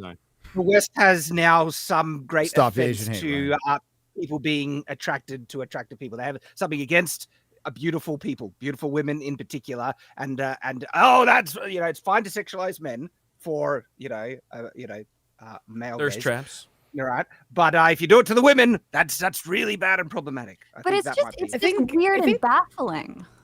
I don't think it's really that weird, because most of the people who are still creating like manga, who are still creating games in Eastern industry, are people who are passionate about creating those things. And so they want to tell the story, and just because someone happens to be gay, it's just part of the story. It's not their whole identity. But in the West, we've stopped having that as just identity, and people who are basically acolytes of a new cult trying to push their ideology on the Western culture, they're using people's identity as a cudgel to beat others with. They don't really care that the characters are gay. They're there for ideological purposes, and that's why it's all about them being gay and how much they can throw that in your face. The character doesn't need any kind of story arc, doesn't need any kind of character building. Their identity is enough, because all they are is a tool. Yep. There's another... Also, their identities hamstring them into certain stories. So we all knew Reva was going to be good by the end. In this, both the evil and the good side are now got their happy ending at the end, so all the good Jedi had to be there. So you can't tell the story following the logical path as these events unfold. They have to end up at a point. The logical path with Reva, which would have made her character mean something, is for her to die, for Obi-Wan to have killed her. That would have been fucking awesome, yeah. That would have been... She was the hero, right? She is the one who is able to stop herself. She is the one who is able to redeem herself. That's what the story is, right? You have this incredible redemption of Darth Vader because his son doesn't give up on him, right? Even though everybody else in the world has given up on Anakin Skywalker. And his son didn't. His son, Luke Skywalker's love for his father and his refusal to strike him down because he felt that there was still good in him. That is what redeems Darth Vader, turns him back into Anakin Skywalker. Yet, Reva, well, she did it herself. Yeah. Because she is such a strong, powerful black woman. Emphasis I on think black. it comes down to like how the West actually handles the creative industry as a whole.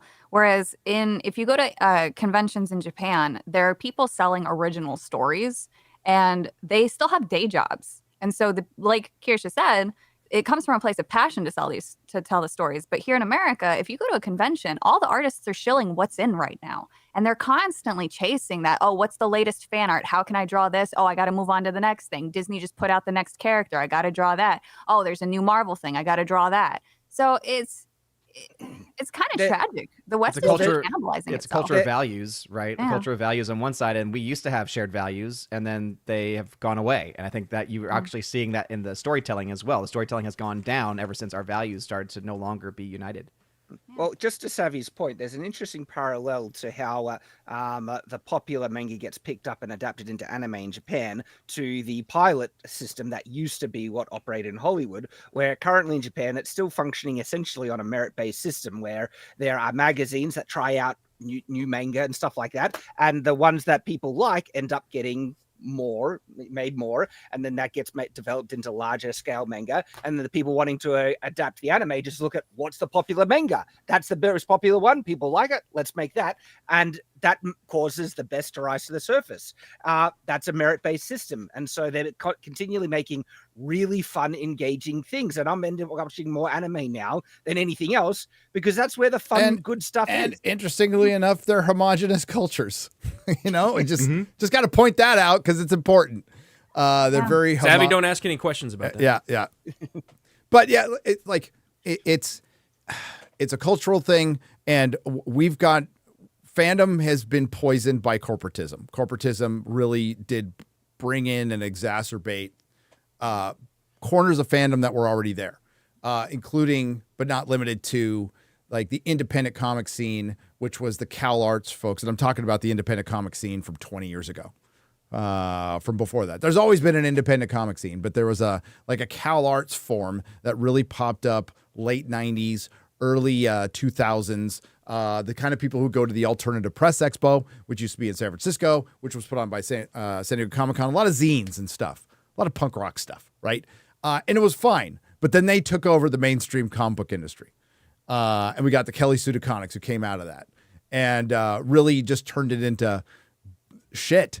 And we're very on board with turning it into propaganda. That wasn't, I doubt that was their goal. Their goal was to fight the patriarchy for sure. These are like the Portland mob. A lot of it came from the Portland mob. That's where it happens in comic books. But it's now it's happened in all of culture. Comics were simple proving ground for what's happening in mainstream entertainment. And that's why over and over again with the Marvel stuff, I'm like, they are making the exact same mistakes as the comics. And they're going to get the exact same results. And then when you can watch over the decades how they took over certain industries as well. Like first when Hollywood came out, you had the people buying the Hollywood actors and actresses, telling them what to say politically and being able to push messages that way. Eventually they would slowly branch off into different entertainment industries, because if you have control over the media that people are consuming, even if it's just free time media and not news media, you're going to be able to change values and change culture that way.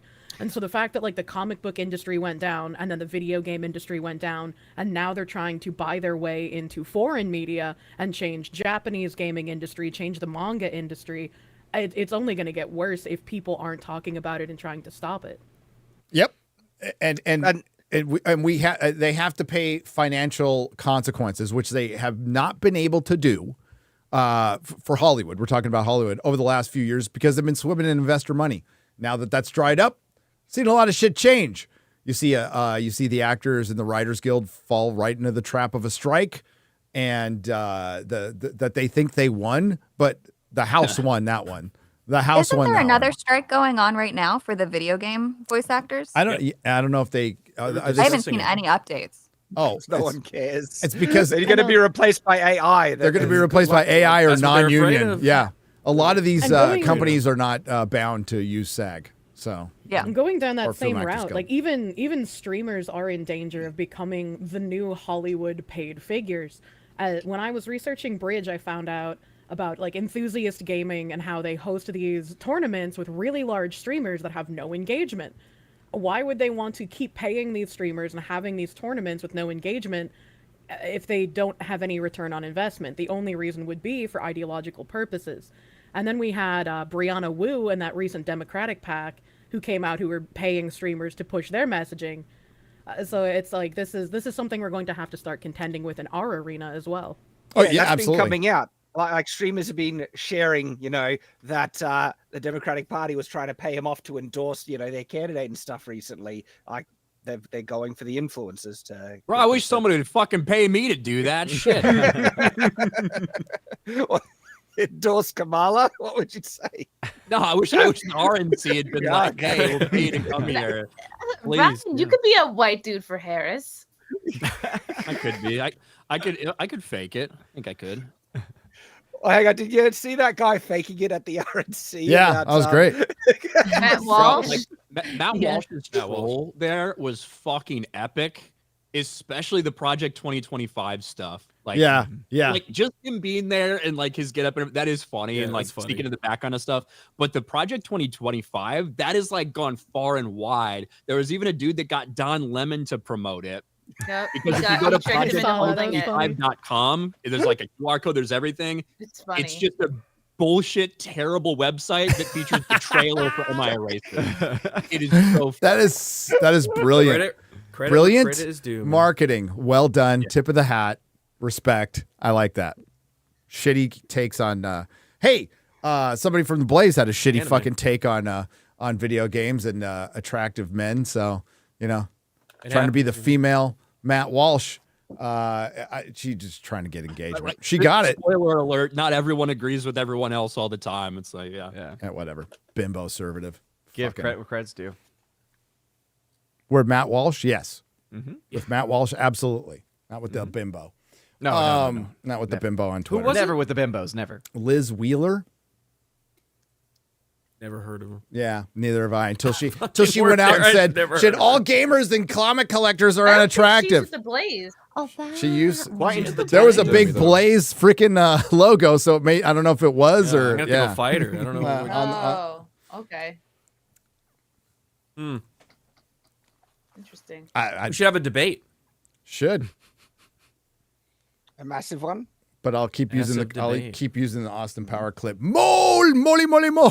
Sorry, mole. All right. So okay. So we were just talking about like what the difference is. Authentic storytelling is you start with a story, and then if your character ends up being a certain way, a certain persuasion, that's part of that story that you wanted to write. This tale you wanted to tell, that you wanted to share with other people. And instead, Hollywood is now, well, we have certain sex we have to satisfy. There are boxes we have to check. Remember when that was just kind of a joke?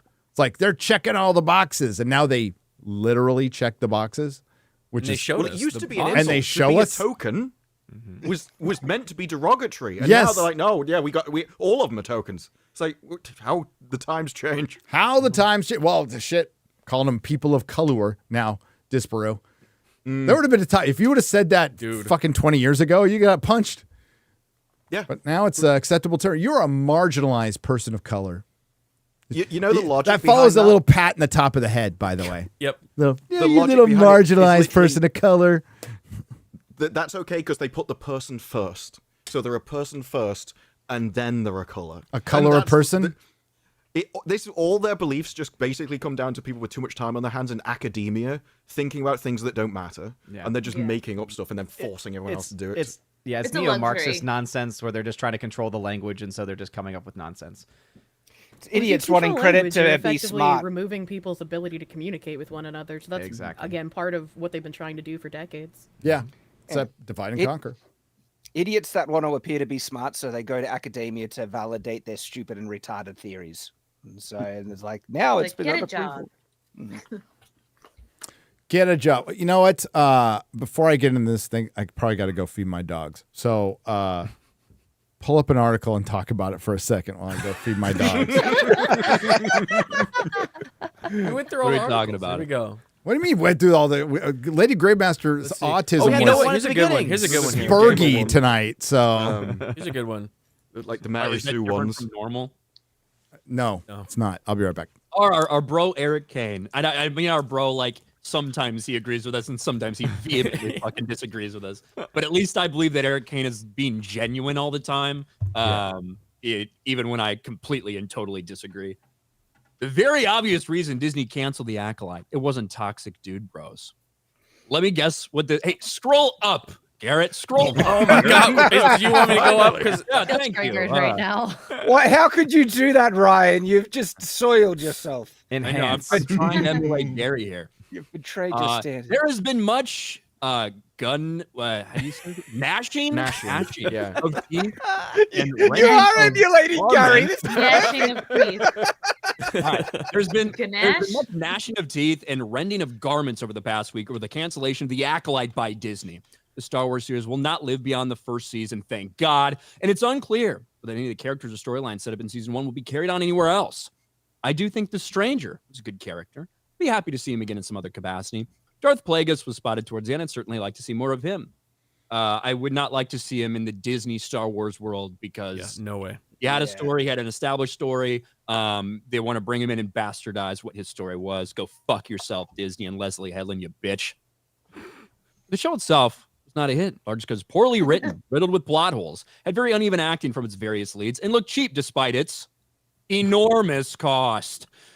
And while some outlets want to paint the cancellation as a win for toxic dude bros in the fandom, as if no women could possibly dislike it, and others are saying it's a failure will cause Disney to avoid trying new things, I think the real culprit is twofold. Can I just say, like, go ahead. It is a win for us, the people who they're trying to tarnish as being the toxic dude bros, but it is absolutely a win. I don't think it was cancelled because of all of us pointing and laughing at it, but I think us pointing and laughing at it helped it along the way. I certainly feel we contribute. Right, and what about toxic lady bros? What about Yeah. That well, all of them are working on the show, I think. So, oh, you said lady bros, I thought you meant lady boys. My bad.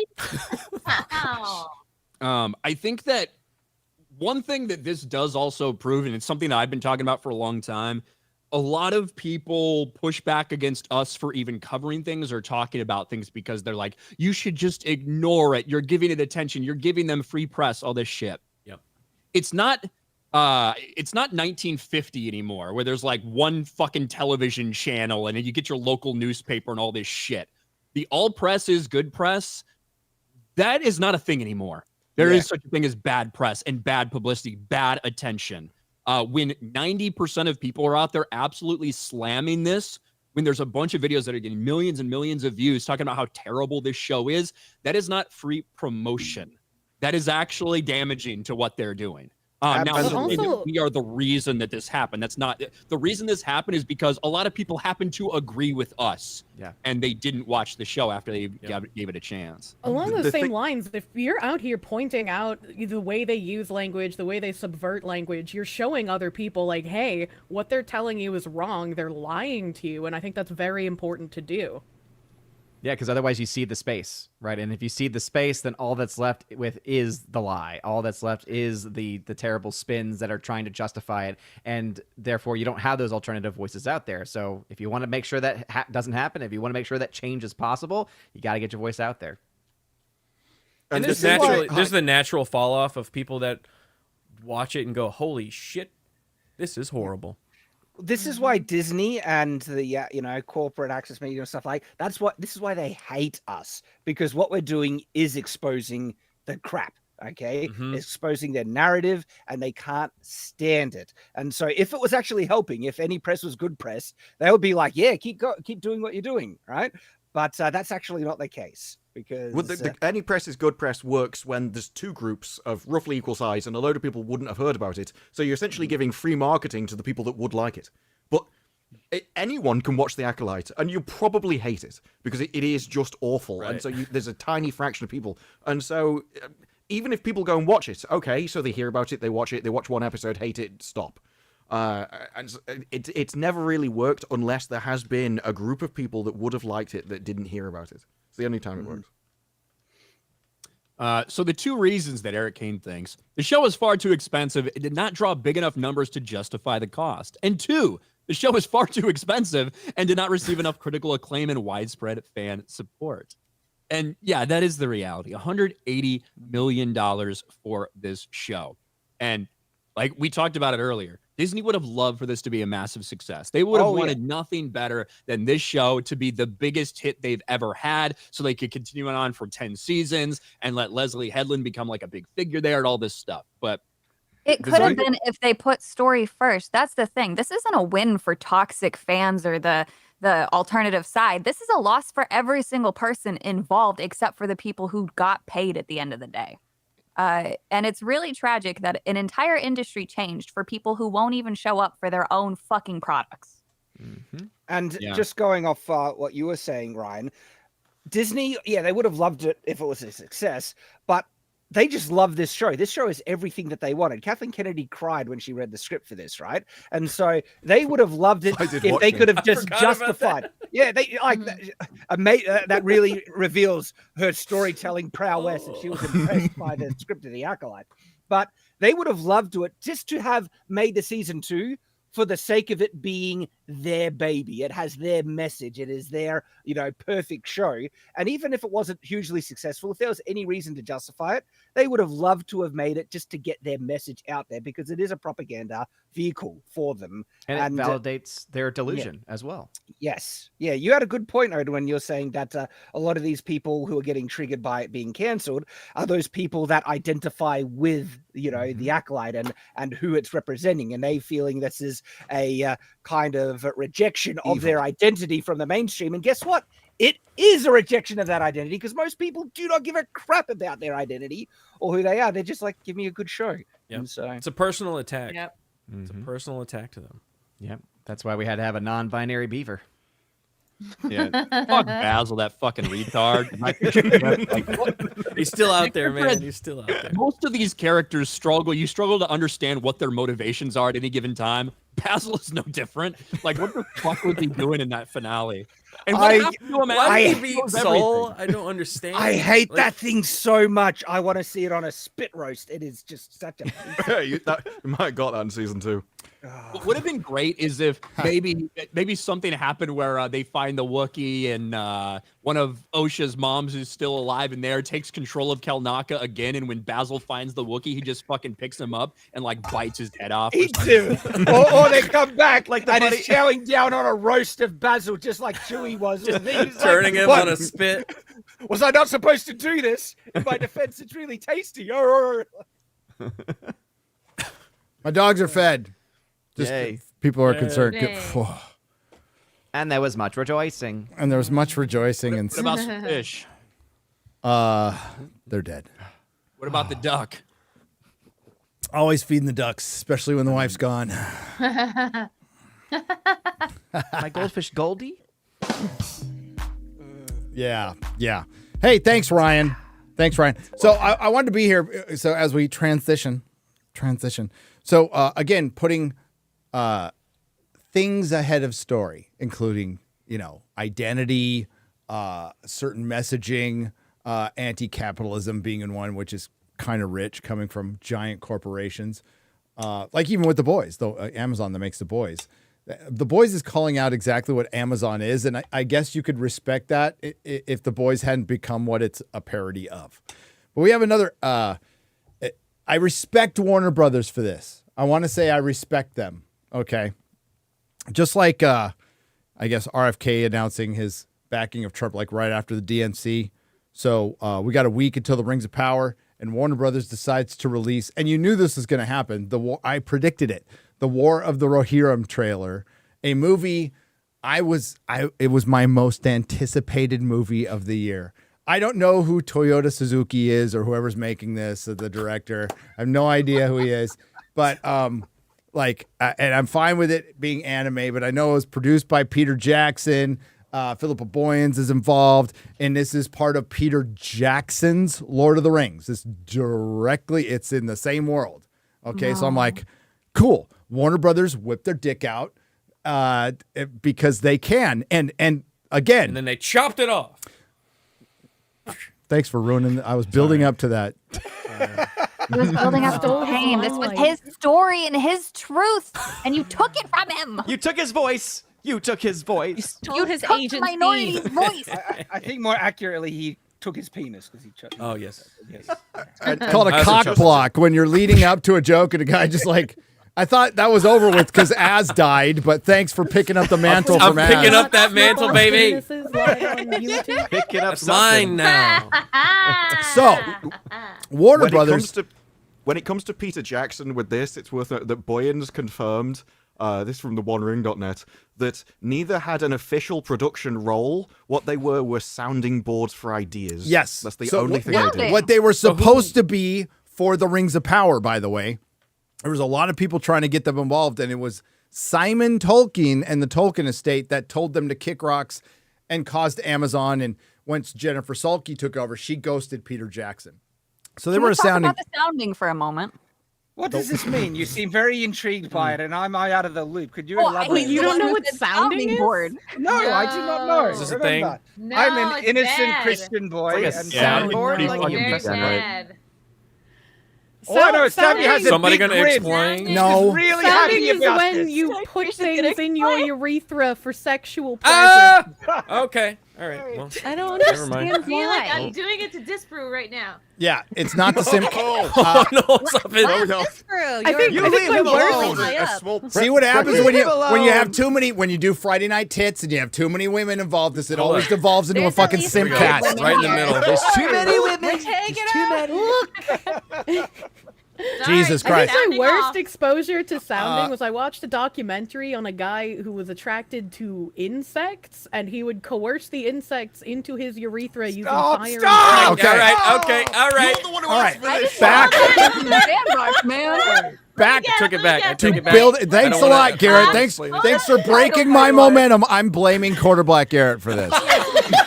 And I'm blaming the 25%, motherfucker. That's what I'm blaming. And then the 3/4 just asked a stupid question, and I got an explanation. I don't want. You can guess what kind of insects they were. They were. No, I cockroaches. no. Don't even finish the joke. All right. Kicker. It is dangerous to ask questions with me around. This is your warning. I was warned about this, by the way. I was warned by Jeremy, who abandoned all of you, by the way. It's Oh okay. my god. He did. I'm upset. Where was I? Oh, Warner Brothers whipping their dick out in a measuring contest against Amazon by releasing a trailer a week before their Prestige series, the most expensive show ever made, The Rings of Power, which is not Lord of the Rings, by taking something directly out of the appendices, the things that Amazon has the rights to, but apparently Warner Brothers does too. Warner Brothers. So we get the War of the Rohirrim. What's the War of the Rohirrim? It's Helm Hammerhand. He's referenced in Peter Jackson's Lord of the Rings by Theoden. Helm's Deep is named after him. This is the show that gives the name to Helm's Deep. This is it. And the first couple seconds, we'll see the trailer in just a second. It's pretty accurate, you know. Helm Hammerhand. Basically, I got to get the guy's name right. I always want to say fuck, but it's not fuck. It was Freka. He basically, Helm called him fat. Called him fat after he asked Helm for, he wanted his son Wolf to marry Helm's daughter, who this show is about, apparently. Who Tolkien felt so strongly about that he never mentions her name in the 2 pages of lore that they're taking this from the appendices. And they're basing the entire movie around her. Oh, it's gonna be called Harris Deep after it's fucking done. So yeah. Let's take a look at the trailer. talking over because it's music. Music. Warner Brothers, and they will strike us. Yes, look Well, it's starting out great. Like, I'm down. Let's fucking go. Let's do this. I like Looking this. I good. like the map. All right. at Thoughts? That's Wolf. So far, the animation is fine. Like, I'm down with it. Looks pretty good. Yeah, it looks fine. Yeah. I was kind of like, because before I was thinking the animation would be more like a realistic take, more like the Peter Jackson's, but then they said it was anime, and I was like, could be bad, but I think it looks good at least. Yeah, they got the designs that are absolutely That's what sucks even worse. Reflective of the Jackson trilogy films. It looks like, the Rohirrim. It's because anime knows how to anime. Anybody can draw something beautiful, but it's what are they saying? What's the story? Mm-hmm. What the thing is with this as well, the reason why she basically exists as a princess is to marry somebody for the benefit of the realm to strengthen all the people. That is literally what princesses' jobs were for. And so by turning this guy down and starting, it's basically treason. Sexism. That would just be like beheaded. You have no purpose now in the royal family. And yet in this, every single person that dies from that point on is going to be her fault, and yet she will get treated as the hero. This is another story of what is essentially evil, the immoral villain. It's not being her treated as the decision. hero. It's not even her decision that happens, right? It's Helm's decision that they make her decision. Like, they are inserting so much into this. But yeah, so far, like, this is what happens. Now, if anyone is going to try and do that's sexist and unfair that a princess needs to, participate in arranged marriages, she is also living as a princess. She is an incredibly privileged, pampered person, right? And that's kind of, if you want this life of privilege, there are responsibilities that are tied to it. Really important political responsibilities, okay, that can help stabilize, your kingdom and ensure peace and prosperity going forward. And so what usually happens with these entitled, you can't choose who I'm going to marry thing, they then want to keep all those privileges as well. But I want to stay a princess, by the way. But I'm just of course. It's also rooted in history as well. And so it's like their version of saying, yeah, we don't like history. We don't like the fact that this happened. So we're just going to make our own history now. But why delete conflict? How do you expect to tell stories with no conflict? Look at every single great story that has ever been told. There is conflict. There is some sort of opposition. There is some sort of oppression of some manner. Oppression is great for story building, character development. Oh, that's right. These people have no personality and wouldn't fucking know that. Look at this bigot wanting character development. Yeah, and I'm not saying that women should be forced into marriages that they don't want, but if a princess is turning down, that's what I heard. It's your duty to serve the realm. The realm is bigger than you. Yeah, but if she says no, the answer is okay, you don't deserve to be a princess or have the privileges of this station. Then that's the result. It's like, yeah, that's fair. Okay, abdicate. You don't want to marry? Abdicate. You get your freedom. That's the thing. And guess Welcome what? to peasantry, And, like the rest and what of people us. forget, guess what? Guys had this happen to them as well. Yes. Guys had to marry women that they didn't want. Okay, for the service. There's a of the whole realm. show about this called House of the Dragon. Yes. And no one bats an eye when a guy is forced, but if it happens to a girl, that's sexist. Okay. How about It's in Monty Python Search for the Holy Grail too. I don't want to marry her father. Yeah. I just for the record, I know some people might take me serious. I don't actually think that women should be forced to marry men. I'm not Muslim, okay? You know what, though? No, here, I'm just Ryan, gonna I say think it. you just Women bred disappointed for a lot of people. Sorry. Sorry. I just want to sit in the basement and draw tits all day. I'm more than happy cleaning the house. Now I got to participate in fucking society man, because chat. some jackass wanted the right to vote. She's married. Chat. She's married. She's married. Chat. You were just about to get a lot of proposals. People who might not know from Geeks and Gamers, just trying to hedge off the past. Like that. Revealing that. But I'm sorry, your viewership just dropped by half now. I'm sorry. yeah, the truth is when you do I look don't want at to these subvert your stories, expectations. Sorry. Go these fantasy stories that are supposed to replicate some type of inspiration from kind of medieval stuff. Yes. The truth is that every Feudalism. single fucking peasant in the world would immediately trade places with any of these princesses who, yeah, you might have to marry some dude you don't want. You might have to get fucked by that guy every once in a while and bear his children, but you also don't have to worry about anything else in your life. Every single person in the world would have traded it for it back then. Like, You can not even eat. close. You can Pretty eat nice. regularly. You have a place to go to the bathroom in your castle. You know, you have a guy. You have a guy. You have a guy who literally shovels your shit somewhere. Okay, and carries your piss bucket. Thank God for that guy, piss bucket boy. Okay, so your hand in. okay, let's watch this scene real quick. No, this she might have felt that way. We don't know because we didn't know her name from this little passage I'm reading within the book, right? No. Okay, so here's how it goes in the book.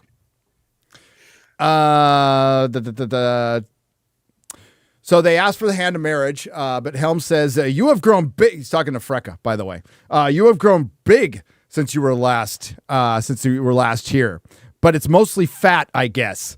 And men laughed at that, for Freka was wide in belt. Then Freka fell in a rage and reviled the king and said this at last, at the court, by the way. Old kings that refuse a proffered staff may fall on their knees. Helm answered, "Come, the marriage of your son is a trifle. Let Helm and Freka deal with it later. Meanwhile, the king and his council have matters of moment to consider." So it was Helm's decision. We didn't hear they talk like I'm not here because you're not. Because you're really not. You're not important to the story. You know, what I would love to see is in one of these scenes where the woman's like, "I don't want to marry you. Consider my feelings." I'd like the guy to come back and like, "Yeah, I don't want to marry you either. Getting married to a stuck-up cow is absolutely narcissistic and always, you're going to lecture me? I'm not, this is a bad deal for me too, you stupid idiot." But no, it's always going to be There's other, I mean, they didn't do it in the trailer, and they'll probably put it in the show. It'll probably be in the movie, but Freka has a lot of land. He might not be totally he says he's descended from kings, but he's not. A lot of Dundalan descent and brown of hair, and they mention all that shit too. But he's basically a lord who got too big for his britches, literally. That's why Tolkien does the fat thing in there too. And it leads to this. It leads to this. Was all in. I was like, this looks and great. this all happened. I'm very happy with it. This all happened. So they have the council, and then Helm's like, "Let's go outside." And then he sees all his men there, and then Helm shows Freka's men, his men who outnumber them, and they're like, "Go talk amongst yourselves. We're just going to talk about this privately." So there's nobody watching, and then Helm fucking kills him with a punch. But it ends up biting him in the ass a little bit. That's a man. Yeah. Yeah, not war. That just means you can ride a horse. Hey, I'm the fastest rider you have. At least they're making her attractive. There's that. This is the Rohirrim. She's a redhead too. I mean, come on. Yeah, she's a redhead. So yeah. I'm sorry, but this is the Rohirrim, the horse lords. I'm sure that the princess would be Lords. very good at riding horses, right? She would be very good at it. But the fastest rider? She's the fastest because she's the smallest. lightest. She has the least bone density. She's the Oh, lightest. she's very light on her feet, I see. The horse does Perfectly not weigh equipped for down. sword fighting. Hey, God, Garrett, are you starting to use their accent? Are you getting corrupted by these women? He's watched too much. I'm This is what joining happens. You got to be careful. You got You're an to. infection. I wanted to tell this poor Disparu is you need to balance out all the cringe you watch, all that that you watch daily because you have to watch hours, and I do too, and you always have to balance it out with something you love. Go watch a good 2-3 hours. Balance it. Same amount of time you spend on cringe, spend on something you love, even if it's an older Anime show. and Korean TV. That's what I do every time before I sleep. Right. Attaboy. See, Go back to where she's climbing a wall, which looks like an ice wall. Does that Does that remind you of something from Rings of Power? This is amazing. This is great. There's so much of it. I love that they're trolling, but then it just goes right in the girl boss territory. Yeah. And if she was if they made her a part of the story, but the focus wasn't on her, I'd be fine. I don't care. But it certainly looks like from the trailer, it's gonna be focused on her. Wait, let's let it play out. Oh, I mean, sorry. they could have Go had on. her Stop. as the queen being in charge of armies, and then the men went to fight, and she was in the background. Yeah, that would have been fine. But it's when she's on the front line as the leader of the realm, as this tiny little girl, and then it's the next line.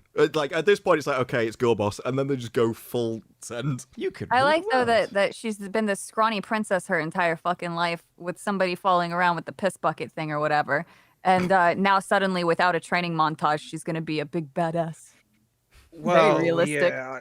I wonder if they will have a development arc where she has to learn this stuff. Oh no! See, Americans were involved in this. It's not. It's Yeah, not they wrote it. Japanese telling the story. Yep. I continue. Oh, she's blowing a horn. Yeah, I forgot about that. Oh, She blows a horn. Lord, I have her hand will sound one last time.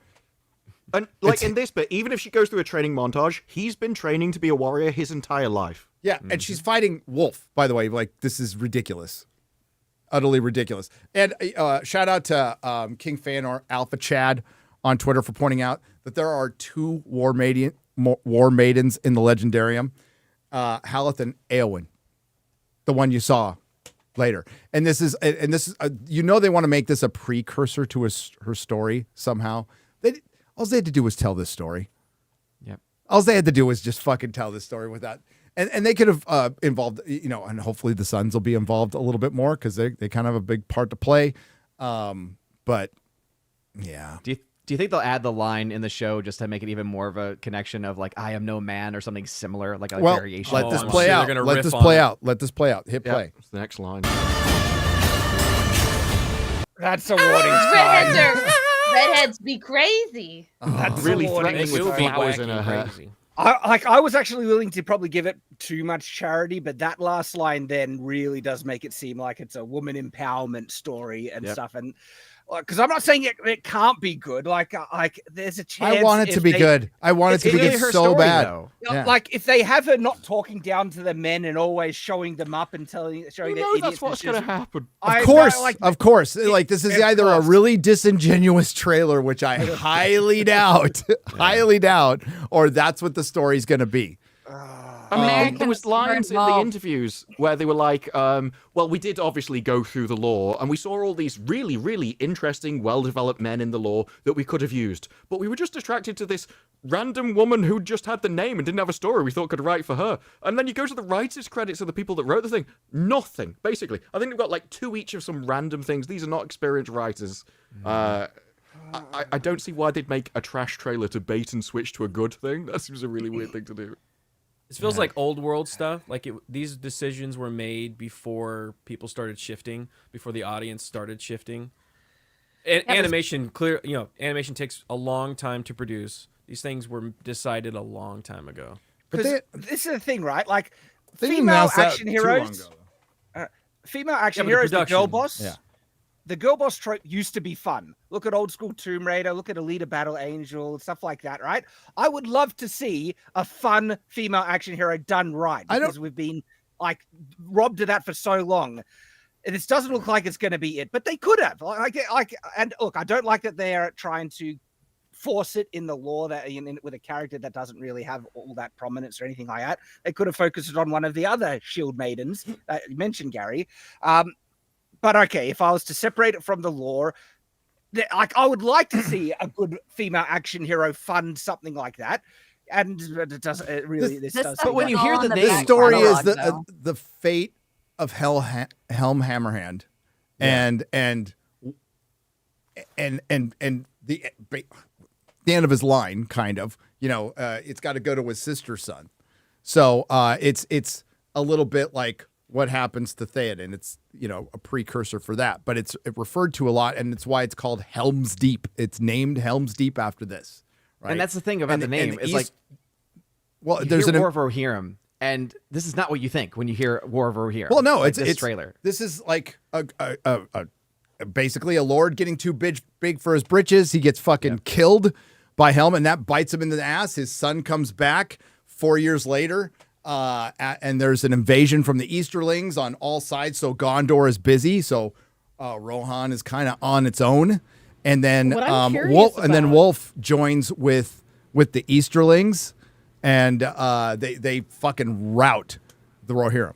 They beat they drive him back to Helm's Deep. Trailer is accurate in the translation, because a lot of anime gets handled by Western translators that end up butchering it. But that's typically when it's from Japanese media, and where this is Western media. This is Western put in media. an anime style. I'm wondering if like the script was just bad the whole way down, or if there's a difference between this one and the Japanese one. I'd like to see what the Japanese changed it to. Yeah. Well, it depends. I mean, because there's a lot of, I mean, they left it out of the trailer, so it could still be in there. There's a great line about Helm. Like when you're offered a staff, he's all, if the staff is crooked, I get rid of it. Like in response to Freka's basically being insolent in court. And then Helm's like, hey, we don't do brawls in court, but we can go outside where we're more freer and have a little chat. And that's what happens. He takes them outside. But it leads to this all-out war, and this is after, then there's a long winter, and then there's a pestilence, there's a plague, basically. People start getting sick and dying, and affects both sides, and this thing goes on for months. It ends kind of badly. Like, it's such a sexy story. There's so much drama and potential, even in the slowest of moments. Like, if you wanted to animate an entire... Yeah, exactly. Like, if you wanted to animate the whole winter thing and the plague, like, there's so much there that you could add to.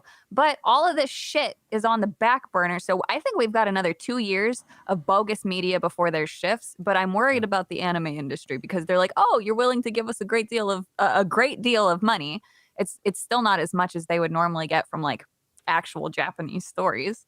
To do this shit for you, whatever, we'll do it, but I don't know. Yeah, I think they're just hired guns on this one. Yeah, that's all they are. And I mean, Warner, to their credit, I mean, did it to maintain the IP. So I'm sure with the sale of, for one, some of the professor's rights were sold off to the Embracer Group for certain things, right?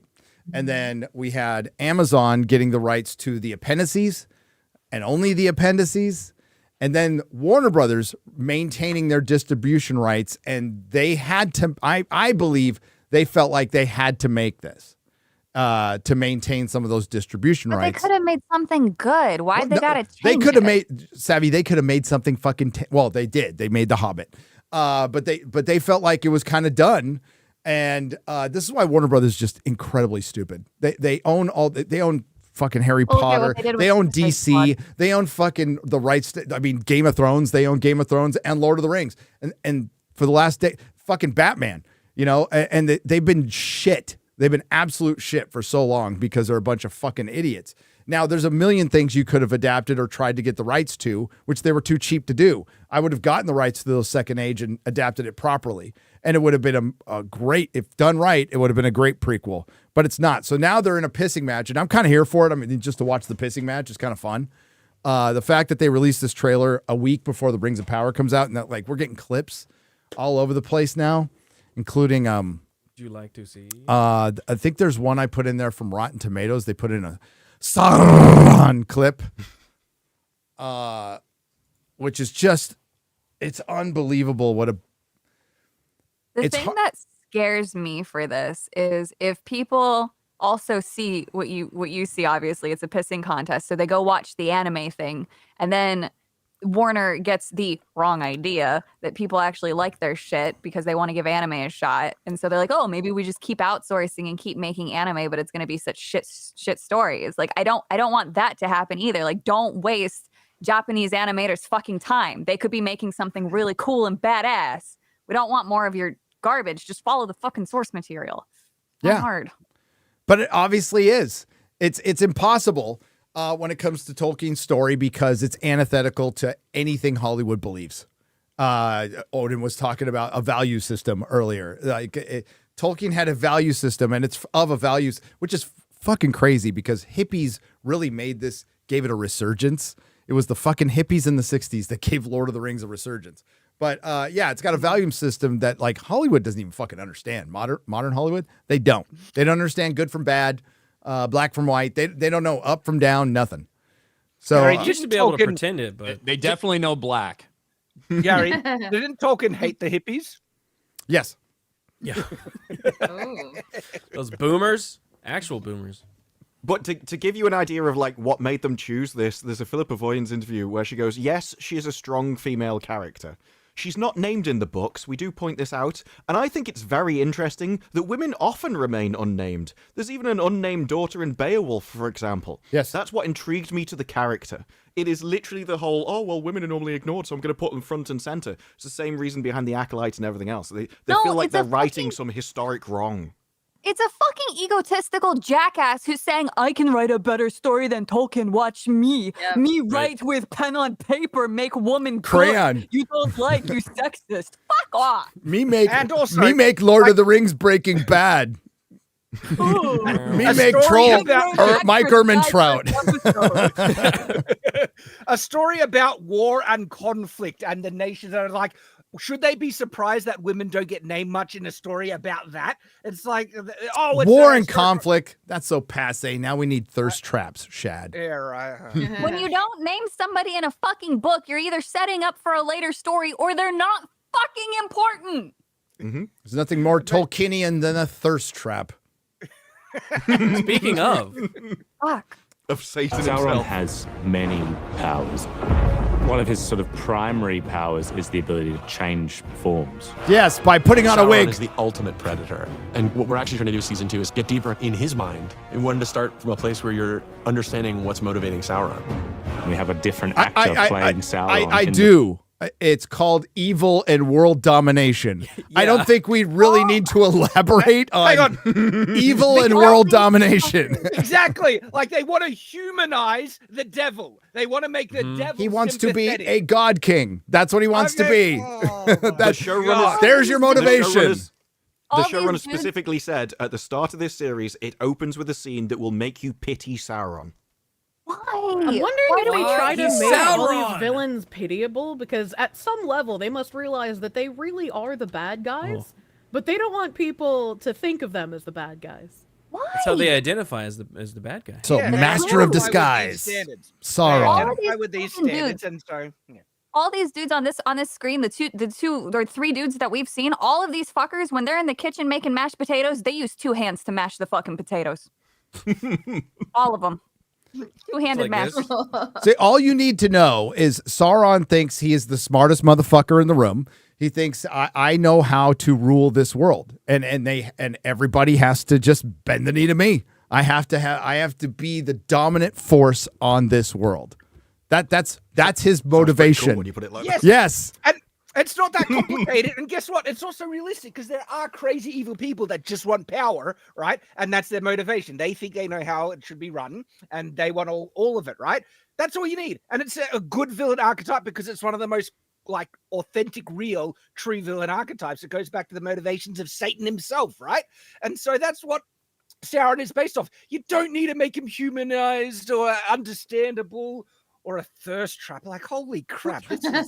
Look what they've done with the Dar. Like, they literally made the orcs. Now they're just his children, then they're just looking for a home, bro. They're not evil. They don't go around slaughtering people. Like that. They just want a place to live in peace. You guys made the orcs the migrants? Bro, yes. You guys did it. They view the orcs the same way they view the Palestinians. Palestinians, Like, yes. real. They're gonna try to mix it all kinds of allegories. That stop with the Tolkien allegory? absolutely loved them. By the way, Tolkien loved them. Notably, his favorite thing. Application over allegory. But I digress. Let's hear from Charlie Vickers, who is the master of disguise, Sauron. You know, Sauron can change into a werewolf, can change into a vampire, all kinds of fun stuff. But let's go with a wig. Let's go with the wig and Anatar, the Lord of Gifts. With a receding hairline, and Charlie Vickers doesn't have that one. himself. Yes. So that's part of the disguise. That's the disguise. He needs his elven hair club for men. They're like, you remind me of someone, but you have less hair. It's a hair system. Well, there's something in this clip that makes me believe that makes it even worse. So please continue. For an actor playing Sauron in the first scene of the show.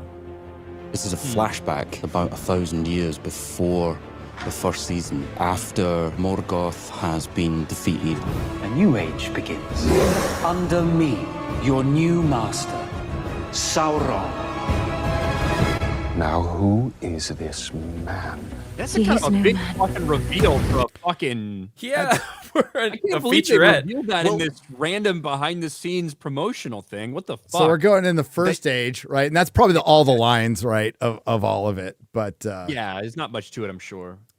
The showrunners have there will described probably that be scene. a voiceover describing the fall of Morgoth, like something like that. But yeah. Him being taken to Valinor in chains, sent into the void. The Anatar form that we see this season is all for Celebrimbor, because he needs Celebrimbor and his understanding and his methodology and his craftsmanship to make these rings. It's It'll very stop at smart nothing to craftsmanship. rule So Middle-earth. so it's What about- all for Celebrimbor. It's not just to blend in with the elves. It's just for Celebrimbor, who's seen him already. It's like, you remind me of somebody. Personally worked with him. Bro, You if some motherfucker steps out of the fire, I'm saying, homie, get the fuck out of here. What are you talking about? That's not a red flag at all. That's just like, okay. Now, they have said that from Celebrimbor's point of view, he thinks this is like an angel come down to Valar. guide him. Yeah. The flames, though. Yeah. I think But Gil-galad, Galadriel, and Elrond all were suspicious of Anatar. They didn't know who he was, but they were just like, yeah, that's something I don't trust about the guy. The hairline, you know? Yeah. I don't trust him. The moves. Yeah, well, yeah, they look around, they're like, hey, we all live for like thousands of years, right? We kind of like all know everyone, right? Like, it's not like new elves just pop up randomly, right? Who the fuck are you? Yeah. They're like black people. To call you. I am a sharer of gifts. Oh, Season God, two, thanks he's for much more telling out in us. the open. That's so Audiences fucking know who on the he is, nose, and by the not all way. characters. My should've name looked at is the camera. Anatar. Some call me Lord of Gifts. Are you some kind of Lord of Gifts? Did they Got have a they Suicide them Squad. say Anatar yet? No, they haven't said. That was like my argument from the beginning, because I didn't think I didn't know if they had the rights to something that actually had that name in it. They should. It's in the Well, they say it appendices. in the show, though. Is it in the 'cause appendices? Yeah, Okay. The actor said it, but I don't know if in the show. Oh, okay. Yeah, that was what I was asking then. Is it just me or does he look fatter there? He's the Lord of Gifts. Hey, just his he's a outfit. He's shapeshifter. jolly. Yeah. Shape shifted into, a few more pounds. Too much lambus bread. Middle-earth. What am I to call you? I am a sharer of gifts. Season 2, he's much more out in the open. Wink. Audiences know who he is, even if not all the characters do.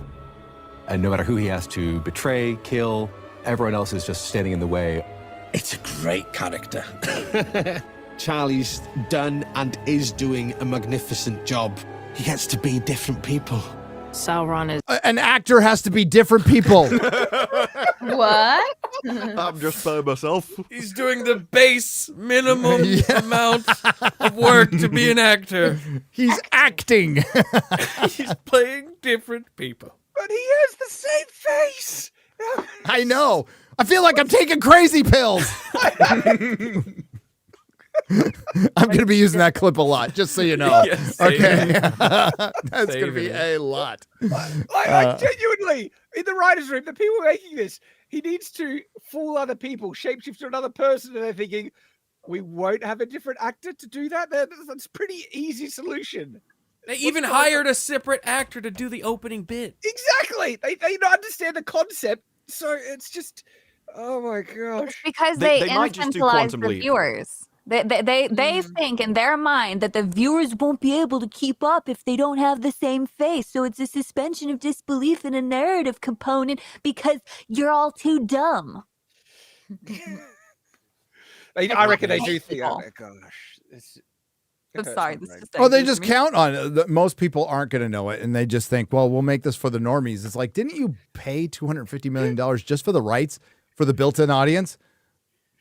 You could also do one of those things, like you could make it appear to the audience as if you see him step out and you take a shot behind someone's head and he changes his appearance to implicate that they are seeing somebody completely different. Something like that. Yes. Or they're banking on the fact no one saw season 1 to know that he played Halbrand before. Well, So I mean, it's all- 63% dipped out, so they might have missed the end. Yeah. The end where Galadriel knows Halbrand is Sauron and lets him go. And then doesn't tell anybody, and then instructs Celebrimbor to go ahead, who just discovered Alloy, by the way, the master smith, the master craftsman of Middle Earth. And we know that she doesn't tell Celebrimbor because in this, apparently the story is that while they're all complaining about the rings and stuff, Celebrimbor's sitting there in his room and has no idea what's gone on. And he doesn't know that that guy is Sauron at all. So it's not as if when at the end of the season she comes and tells him once they've made the rings or anything. She still just keeps it to herself. Yes, it's all her fault. Like everything in this show, every death is, every drop of blood is on Galadriel's hands right now. And, I still laugh, like, she discovers that, oh, you mean the devil was just working with me for months to make a doomsday weapon? I know. I'll make 3 of them. Yes. It is balance, like a seesaw. I can't get over it. Ah, yes. 3 provides balance. What? Okay. Celebrimbor, you were on something, bro. Do you know, I just heard of this thing called an alloy. It's quite interesting. You take 2 separate metals. And a young man who's actually Sauron, who looks a lot like you, is here and taught me how to make these rings. Yeah. I was banging my boyfriend, and I thought, yes. Glorfindel. Glorfindel. Come here, I have an idea. It was given to me by a friend. Is the embodiment of evil. When left unchecked, it can be slippery. It can creep up on you. Yeah, I feel the same way about Amazon. So, yeah. Is it creeping up on you if it comes out of a fire? Yeah, it's sneaking up by walking out of a fire. I know. I just want to say, as someone who has never watched Star Wars and someone who has never watched Lord of the Rings, how could you not watch Star Wars? Wait a minute. How could you even go through life? I mean, that's why I've been quiet. Like, I don't have much to add aside from like the DEI nods. So, like, I've never watched this stuff. Yeah, it's a bad time to become a Star Wars Like, I fan, can that's for understand sure. not watching Rings of Power. I was like, yeah, credit, but not watching It's the like original Lord this of is the what Rings. I was about to say, though. It's like, as someone who's never watched these series, they all blend together. Like, if you showed me side-by-side trailers of, like, Star Wars without the lightsaber scenes, and then, like, this, I wouldn't be able to tell you which series it was from. Like, this is the Like, they all Acolyte. just blend together now. They all just wear cloaks. Yes. What I mean, you're like with this show, absolutely. Willow, Blood Origin, they all Wheel of Time, Rings of Power, all look the fucking same. All like it's kind of it's weird. Like Numenorians are supposed to be like big people, strong people. They're like the better version of men, and they just look like frumpy dock workers, and the elves just look like old people for the most part. or frumpy or middle management or something. Like Gilgalad. Gilgalad looks puffy. If I look at the original like Star Wars and the original Lord of the Rings, like I can tell them apart perfectly fine because they have a series identity. But like all this new slop coming together, like it doesn't. Like I can't tell you which one is which. Oh, Grandma Brimbor is fucking awful casting. It is just the worst casting. Well, no, aside from Morphic Clark playing Galadriel, 6'3", angelic, feminine Galadriel played by 5'4" Morphic Clark. Wait, they goblin didn't face realize that they gypped out on the tall women. Why are they tall women are a minority? Why would you not go find a beautiful Amazonian with such long legs? Yeah. To play the role. Yeah. Nobody likes a tall woman. I don't know. Maybe the same reason why they hate redheads. It's some mystery. Maybe she'd be taller than most of the actors because most actors are short. That's true. With big heads. Oh. Hit play. There's always something. That was the fortress where she killed an ice troll in under 10 seconds.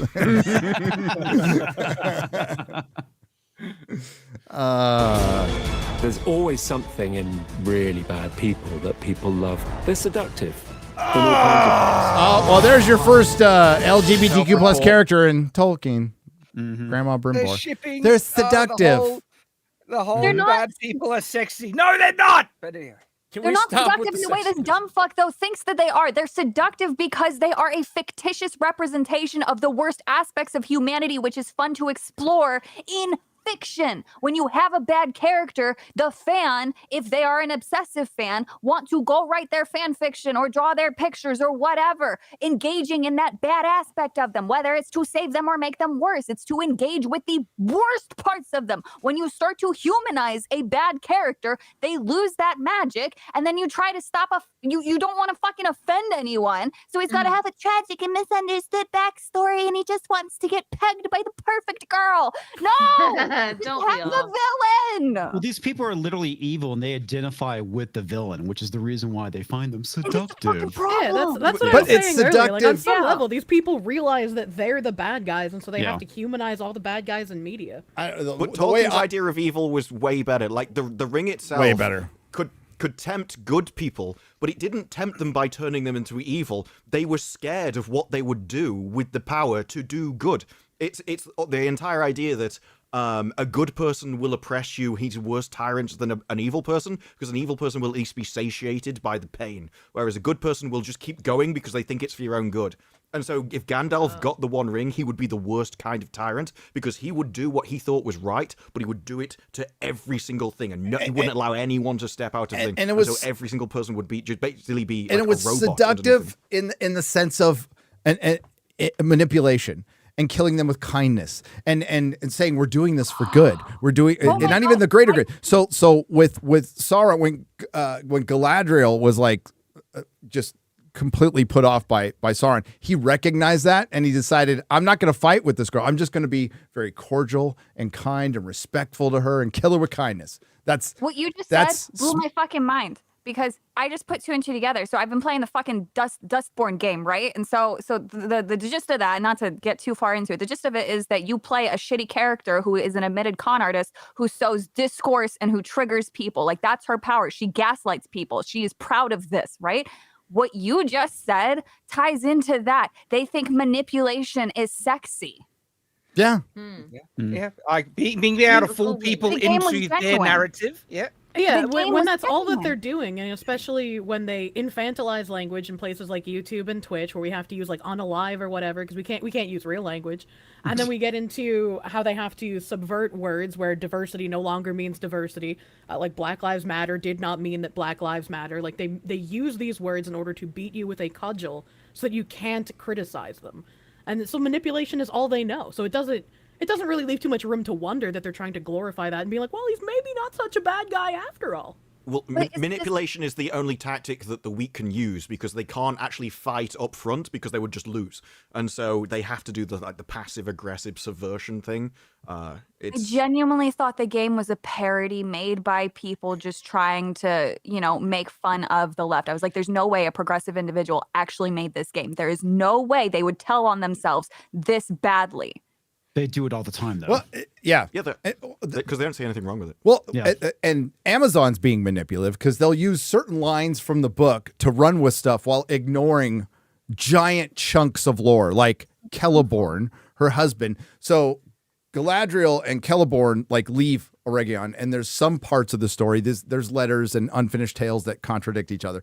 That might have been because Anatar manipulated some elves to kind of run them off, right? Basically. Now, Celeborn was there, but they're running with the Sauron was good from a line that Elrond says at the Council of Elrond. Like, not everything, even Sauron started out good. That's basically what he said. It became evil. It became evil over time. But he's been evil for so fucking long now. In season 1, they were trying to make it look like he was really and I mean, if you're just looking at the context of season 1 of the Rings of Power, Sauron was trying to turn things around, just wanted to be kind of left alone. Yeah, and it was Galadriel that corrupted him again. Pulled him back in. If you're just looking at the show, he was just like floating on a boat. He just wanted to forge. He just wanted to be a blacksmith. on Numenor. He just wanted to get his official badge. It's his union badge. No, she was like, "You're the king. It like could a be guy- your land again." It's like He's a guy like, just "Oh, wants to grill, and then a woman's like, "No, you have to do the dirty work." For Yes. The worst thing is that I have to rewatch season 1. Yeah, before dude. season- right? I've been putting that one off as long as I can. I've forgotten so much of season 1. A lot of it just fucking runs together. So I got to rewatch. Some of it before I is watch seared season into 2. my mind. Oh yes, Seared. it's The very. only It's thing you in need there. to It's know is indelible. that a sword was a key, a volcano erupted, and it became Mordor, and that's it. That's all you need to know. Remember that? Yep. Yeah. Hey, I've got it for free on my Samsung TV Plus. So hey, It's only for a week though, right? it's up to. So I think it went on the 17th, and it's available up until the series premiere. So like till the 30th or whatever. Right? Yeah. God, it's coming up so fast. And I've been like Next really, week, baby. really fucking. I've got this like reading area that Melissa helped construct. And I've been really enjoying the last couple of days just reading my Tolkien, reading my books. It's like, can I just skip the show? This part's fun. All that stuff that you read, it's gonna make you so mad. It's gonna make me so mad. But God, it's so good. It's so fucking good. Let's get to the soups. Are our guests doing okay? Like, you guys all right? All right. Just checking.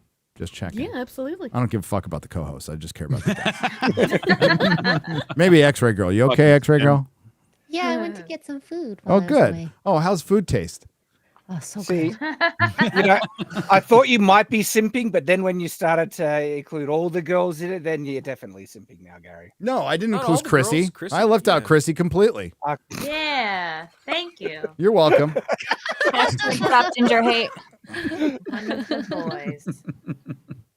Not Another Dime is gifted 10 Nerdrotic memberships for 50. Hell, that's a lot of dimes. Ian So Forth is gifted 10 Nerdrotic memberships for 50. Hey, can I shout out? There's a special person in our sphere that's really close to a milestone. Their channel's really close to a milestone, and I want to give them a special shout out, and that would be Perry Chan. Perry Chan, you thought I was going to say Jay. Fuck that guy. Perry Chan. Perry Chan runs Nerdrotic Daily. We are so close to 200,000 subscribers. Thank you very much, by the way. Thanks for supporting that channel. If you have not subscribed to Nerdrotic Daily, it's Perry. Perry takes the clips from our live streams, and he titles all the videos. He makes all the thumbnails that make so many people happy. And remember, if you hate a thumbnail, then you just hate Asians. So just using your own logic. So you can't hate on a thumbnail. Please support Perry Chan. Doing a great job with Nerdrotic Daily. Thank you. Thank you, Perry. Right. And if we beat Jay to a milestone, even better. Even How many better. subscribers? Was it 200,000? Yeah. Gary? We're almost, That- yeah. That's impressive because once upon a time, reaching 100,000 used to be impressive, but not so much anymore. But 200,000, that's impressive. Well, 100,000 YouTube doesn't think it's impressive anymore. They YouTube shrank doesn't all, think it's- they shrank all the plaques. I got one. I got probably one of the last ones. That was normal size. full size. So, I full never size. even bothered getting one for Night's Watch, and it's been years since I passed it. But I was like, It You can is still like get it. At the same time, as silly as it is, they're doing it. It is a little bit cringe to see people out there like crying that like you don't respect us, YouTube. How could you do this without even asking us? It's smaller than it was before. It's like, please, just come on. It's So, like, shrinkflation. Dan Vask has not even been like hit up by YouTube. Like you get an email now. You get an from email. Brazil. Fuck him. I understand that. Yeah. Listen, I'm trying to do something for my gay friend Ryan. Don't step on that, right? It's Yeah, bad I'm enough. homophobic. That's what I'm doing. Yeah. Well, yeah, Dan doesn't that's true. have access to email because he needs the carrier pigeon. Well, you yeah, gotta remember where he lives. Well, I mean, he bathes in like sewage ponds and has to run from starving packs of children and dogs, usually mixed together, when he gets his loaf of bread from his communist market every day. So, I mean, it's just we don't want to shit on him too much. Yeah. Too much. I mean, that's after he burns rainforests. By the way, he's a dirty rainforest. I'm burner. an advocate of that. Fuck the rainforest. What a strange thing to say. Why? Like, Ryan is oh very my strange. god! Oh my god! Did you know that 1,000 random fucking insects or lizards or dumbass frogs or some stupid thing go extinct every year? I don't care. I don't care about any of those fucks. I don't care. Take the rainforest down. Plant some trees elsewhere. I don't give a shit. What? But then it just makes a new rainforest. Well, What has the rainforest ever done for me? Thank you. Provided you with toilet paper. Yeah, exactly. I would Which love more requires of it. chopping them down. So. Listen, I'm used to double ply, but you know what? Triple ply would be even better. Fucking my cut all that shit down. Let's do Do you it. have a bidet? No. Get a bidet. You are. I can't trust you. Who's got a bidet? We're Americans. We don't have bidets. what? Yeah, we're not Bidet. French. A bidet Yeah. will change your life. The Oh my toilet God. paper industry is the greatest scam in the West. Just think about it. You know, when you touch poop with your hand, you wash your It's hands, robot but X-ray when you girl. You just wipe. Why are you? I'm a Why robot. you are roboting? Here's a spoiler for everyone out there. If you wipe your ass and your hand comes away full of shit, You're That's why you touch it. Well, you should wash it. I better tell iDubbbz that. Sorry. Hayden, am I the only one who knows that lore? Oh my God. No, I got How am I the only one? Okay, good. I'm glad you got that. Yeah. Hayden 75 for 100. The Beast, Foxu, and MadamSavvy together again on FNT this time. I knew you'd be happy, Hayden. I did it just for you. Hail! You ladies both have awesome takes, and it's great to see you here. The panel tonight is filled with some people who inspire me to get into a hobby now that I love making content. Thanks, guys. Doing a great job, Hayden, by the way. Good dude. Working man out there. I have to do this in Tardo voice. How's your microphone, X-Ray Girl? Is it better? I don't know how to fix it. It sounds fixed. I Yeah, think it it was sounds probably better. just her dog shit internet. Yeah, possible. Yeah. 'Cause now she's delayed. So. Oh, well, that's kind of on brand. That's kind of on brand. Say Godzilla. I think it's fixed. Say Godzilla. Godzilla. Oh, no, that's in sync That's there. better. You're back now. Eric Sheedlow for 50. Hi, Derry and fellow boats. Son of Tardo worried about his man bits. Galadriel destroyed world as me now. Hollywood pedos try touch son of Tardo. Me say no pedos. No, Acolyte, no curse of second seasoning. Ha ha, Kathleen. Hail chat 199. Lock it in. Yay. You know, son of Tardo sounds a little smarter than Tardo. A little. Touch. Just a touch. He only has a touch of retardation. Speaking of bidets, Bidet Cobra. Oh, gifted 50 Nerdrotic memberships for $250. Feeling a little guilty, are you? Oh, you Little guilty, huh? Okay, good. I hope so. Jeremy will be back someday. Thank you, Jeremy. You're fucking gay. Ministry Jeremy tries to buy everyone's emotions. He tried to do that to me, but he abandons you. Just remember that. Oh, that's what he does. He That's what he abandons- does. It's all right. Unless you're a man. In that case, he sticks close, real close. Real close. Well, he's not here now, is he? Well, Are you sure? He wears Crocs. He wears Crocs and Wait, I wear pre-torn Crocs. jeans. There's nothing wrong with Crocs. The Crocs are. Yeah, but you're a girl. You're a That's wrong girl. with Crocs. It's fine. Oh, okay. Yeah. I mean, it's barely acceptable on a girl, but fine. But on a dude who wears pre-torn jeans, and it's only to counteract his Wait, he wears Velcro shoes because he doesn't know how to tie his shoes either. So Well, there's a SpongeBob episode for that. There's a SpongeBob episode for everything. For there is. There is. Ministry of Wrong Thing for $49.99. So, Osha, May, I am sorry about killing your mother. You must, but you must understand. You cannot blame the Jedi. Our Lars, I can't do this. You can't do this. I can't do this, dude. Our Lars said she had to flee Disparu. plus subscription back 2019. So suggest my egg roll. No. So sug my egg roll. So sug my egg roll. Did I say suggest? Oh, well, I tried. Yes.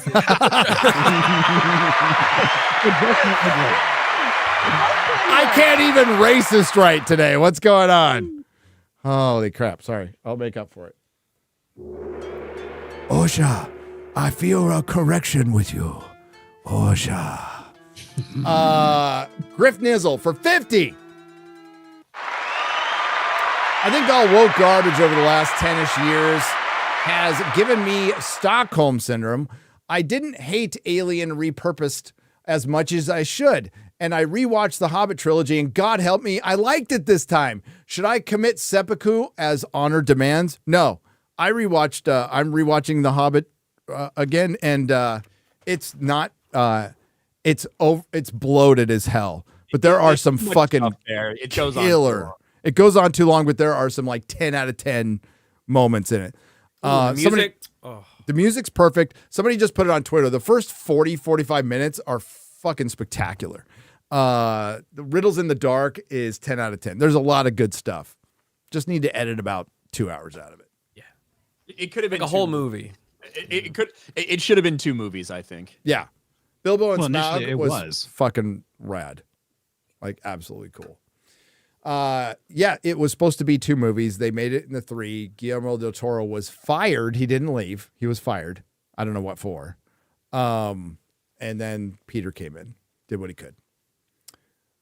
Savvy's Greek feet for 50. How'd your feet? Super chat.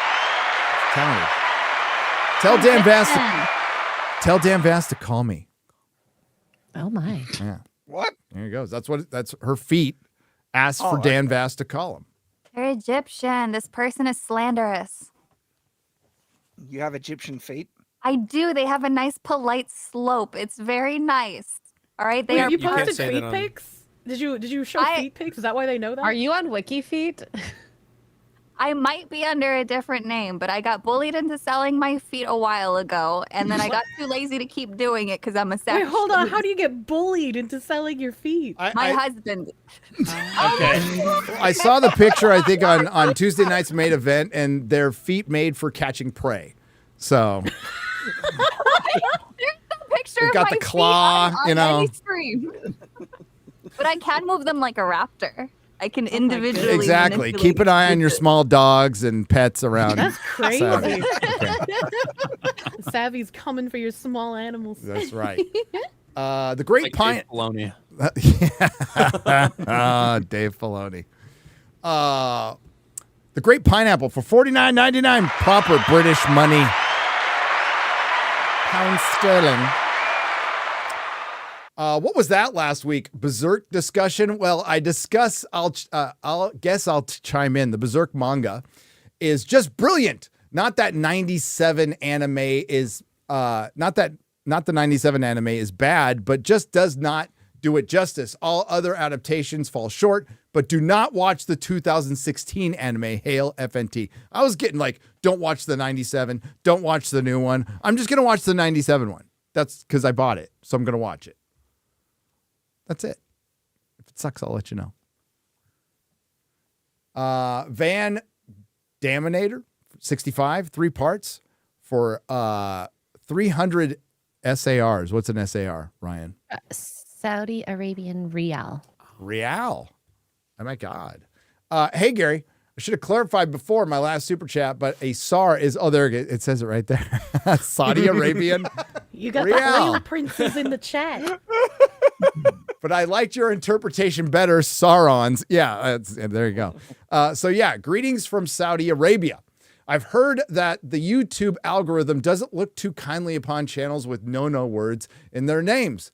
If that's true, what do all of you think one should do? Change the name, alter, censor the word, or keep it as is? Well, what's the word? What's the name? Is it Van Daminator? Dam's not going to be a problem at all. Yeah, it would be fine. Also, you have you ever dressed up as Gandalf for Halloween or otherwise? I was going to. I bought this really expensive costume, and we were still moving in. Then Mrs. Nerdrotic put it somewhere, and I haven't seen it since. We all know what that means. Tidying. So yeah, we'll find it someday. I refuse to buy another one though, because it was a good one. It was a good one. But yeah, someday I will. Gary, if not, you totally should do it for Halloween FNT. Well, I think we're just gonna riff on what we did last year. I really want to see Ryan as Black Panther again because it's just fucking funny. Like everything. I was about thinking that is OSHA. funny. Maybe Should be OSHA. You're mentally disabled I gotta get Spider-Man, back in Gary. shape if I'm gonna use fucking wear that Black Panther one again. Damn. I still have my Miles Morales costume. Yeah, you're in shape, Ryan. Hilarious. You're fine. If you all plan on doing one, that's all for now. Hail FNT and Hail Bikla. Hail Bikla. Reader of books. That's what it means. Luffy the Sun God in 2 parts for 30 British pounds. A serious white pill moment for me is the explosive success of Black Myth Wukong. Despite gaming journos attacking it relentlessly, inch by inch, meter by meter, we will push them back. Just remember, you, the Fellowship, have the power to shape these companies, not DEI consultants. Also, the court case Disney tried to push out is moving forward. Long live the Fellowship. Hail. Yes. So is that court? You talked about it, Ryan. There is Disney backing off from that insane statement. Well, essentially, so we talked about it last week where the lawsuit that was brought against Raglan Road and against Disney for a man's wife having an allergic reaction after eating at Raglan Road, because he signed up for Disney Plus, he signed a terms and services agreement that said that he can't actually, take this lawsuit to court. It all has to be done through arbitration instead. Disney got destroyed after making that argument in court. They got fucking roasted the entire weekend. And then I think on Monday or Tuesday or something like that, they came out and said, hey, we actually just really care about human beings and we care about humanity. And we realize that we're withdrawn. We know it's our right to do this, but we're going to allow the lawsuit to proceed as is. So it is still. I can't believe they even had that initial response of like, well, you signed this agreement once a few years ago, so get hecked on, guy. You can't have a wrongful death suit. Like the truth is, how many of these things happen and we kind of don't hear about it, and it just doesn't hit the news cycle. Like the only reason this happened is because it hit the news cycle and they got destroyed for days straight. And the PR was so bad. Makes you want to read those terms and conditions a little bit closer, doesn't it? Yeah, it kind of does. Yeah. Fucking skip to the end. Just accept. I ain't gonna read that shit. That's what most people do, though, and so it's dubious that they could legally enforce. Oh, you said yes. It's like, is that truly being informed? The Human Centipede episode of South Park. Yep. Well, and it's what Ryan said. All of us said. It's like, why fucking say that anyway? Why would you come out with it? This is probably a winnable lawsuit for them, considering that Disney it leases the property to the restaurant, right? So it might be the restaurant's fault and you can't sue Disney. So ins and outs of court, them coming out and saying that was so fucking Disney and so revealing of what they actually are. So don't forget that. Don't forget that. I have a hypothetical question, speaking of the Human Centipede. Would you guys consider that to be a date movie? No. Hell no. Not in particular, no. Well, I mean, maybe if somebody dated you, but I mean, like... So it's really funny that you say that. Oh, no. It was a first date movie for me with somebody. But he ended up lying, and he actually had seen it. And I told him I had already seen it, so he knew that this would be my second watch through. He just wanted to watch it with me. Oh, God. We didn't talk again after that. Yeah, that's a red flag. That's a little too into that movie. It's a good call. Thank you for sharing that bit of Thanks life for experience. Hey. It's The horrible. more you know. The more you know. I've never asked that. I've always wondered. No. More you know. I'm Man, down I thought to watch I horror took movies I thought on a date, but like, yeah, like I took our what's it called now? Our second first date, Melissa, because we'd known each other in high school. I took her to the Mothman Prophecies, and she loved it, so that was a good one. My first wife, I took to see Philadelphia. That was a terrible fucking date movie too. All right. You guys Let's want see to know somebody a great... slowly die of fucking AIDS for 2 Don't say hours. Cinderella. Shad. With shitty Bruce Great Springsteen date movie. music. You want to know a great date movie? That's also a really good movie. Don't fuck. We're moving on. Dude, no. Dude, Go Shad, ahead, Shad, Shad. create. I have a purpose here. I have a purpose here. No. My first date with my wife, Cinderella. Ah, there you go. Is that a joke? The Mummy No, 2. it's was real. our first Oh, date. it's an inside joke for our show inside because joke, yeah. Shad can't stop talking. Thank God he stopped talking about Twilight because he likes it, but he keeps on saying Cinderella's like the best live action. It actually is movie. solid. Check it out. Go watch it. I believe you. I believe you. I'm just like I'm a grown ass man. I'm not gonna go see fucking Cinderella. I don't have daughters. So like there's no reason for me to. My wife's not into that shit, so I ain't going. But if good your for wife you. was into that shit, would you go with her? If yeah, because I went to see, I saw all the Twilight movies. I slept through the third one, had a good nap. But yeah. What's the best part about the Twilight movies, Mr. Shad? Do we have an Vampire baseball? The credits. Oh, it's so crazy. The fast walk. The superpowers are fun. The Volturi sparkly actually.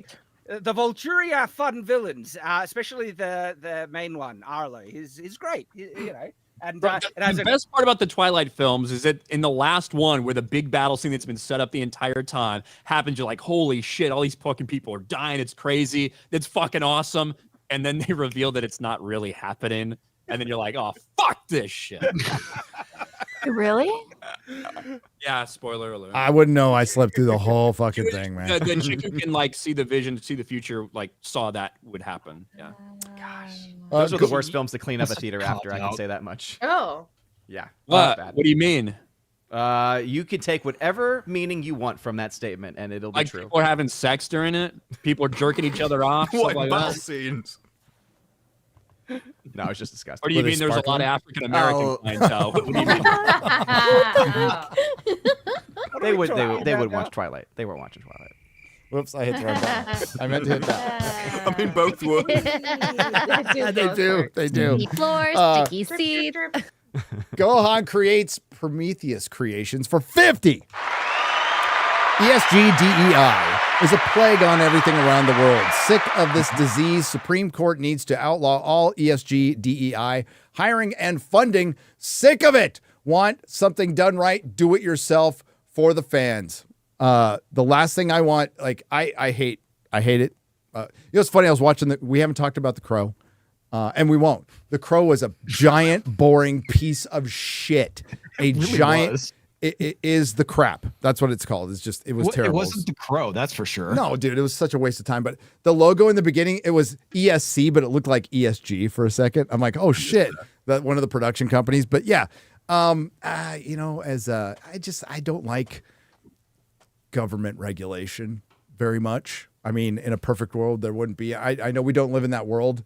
I live in like some kind of Ron Paul dream world where like we're just kind of free to do whatever the fuck we want. A little bit like the Wild West. But I mean, that would be nice for sure. that would be nice, but it's not possible in this world. Yeah. So there has to be some regulation. I understand that. But yeah, the way DEI has been exposed and shaming it has actually did hurt BlackRock a little bit. And now that it's hurting their brand. Now there's still Blackstone, which is totally different from BlackRock because one's a stone and one's a rock. Remember that, okay? Totally. But then there's a bunch of other ones that we don't hear the name of that are smaller firms that are doing the same fucking thing and pushing this stuff. Yeah, most investment companies are pushing it. What was that? Who's the CEO of BlackRock? What's his name? Larry Fink. Larry Fink. Yeah. So he was asked, I'm paraphrasing his answer, but he was asked, like, would you ever run for president someday? He's like, I don't need to. I've got That's this. frightening. I've got this That is job. I have really so frightening. much power. Got Yep. more power than the president. Yep. Yeah.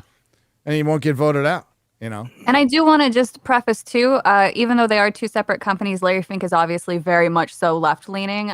Blackstone, which I speak on, is run by Stephen A. Schwartzman, and he's actually a diehard Republican who served on Trump's 2016 trustee board, and he was also he was responsible for the Mexico-America-Canada trade agreement, and he's done some other policy Which is stuff horrible. too.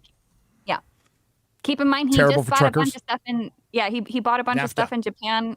He's also the largest. He's the majority shareholder now in Sony Payment Processor as well, Japan's largest payment processor.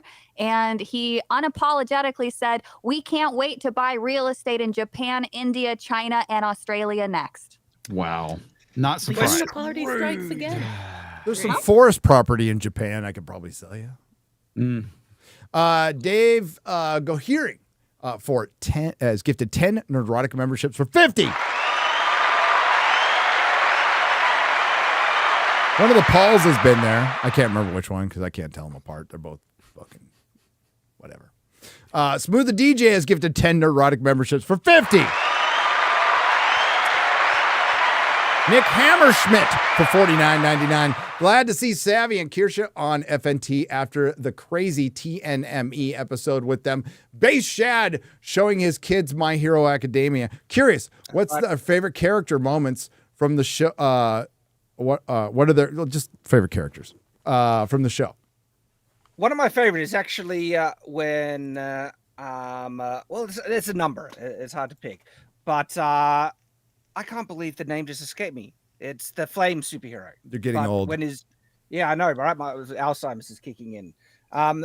When he has to fight the Nomu, and he, because it's not as tough as All Might, he basically has to really dig deep. And it's a bit of a redemption moment. His whole arc of the redemption moment is actually pretty good.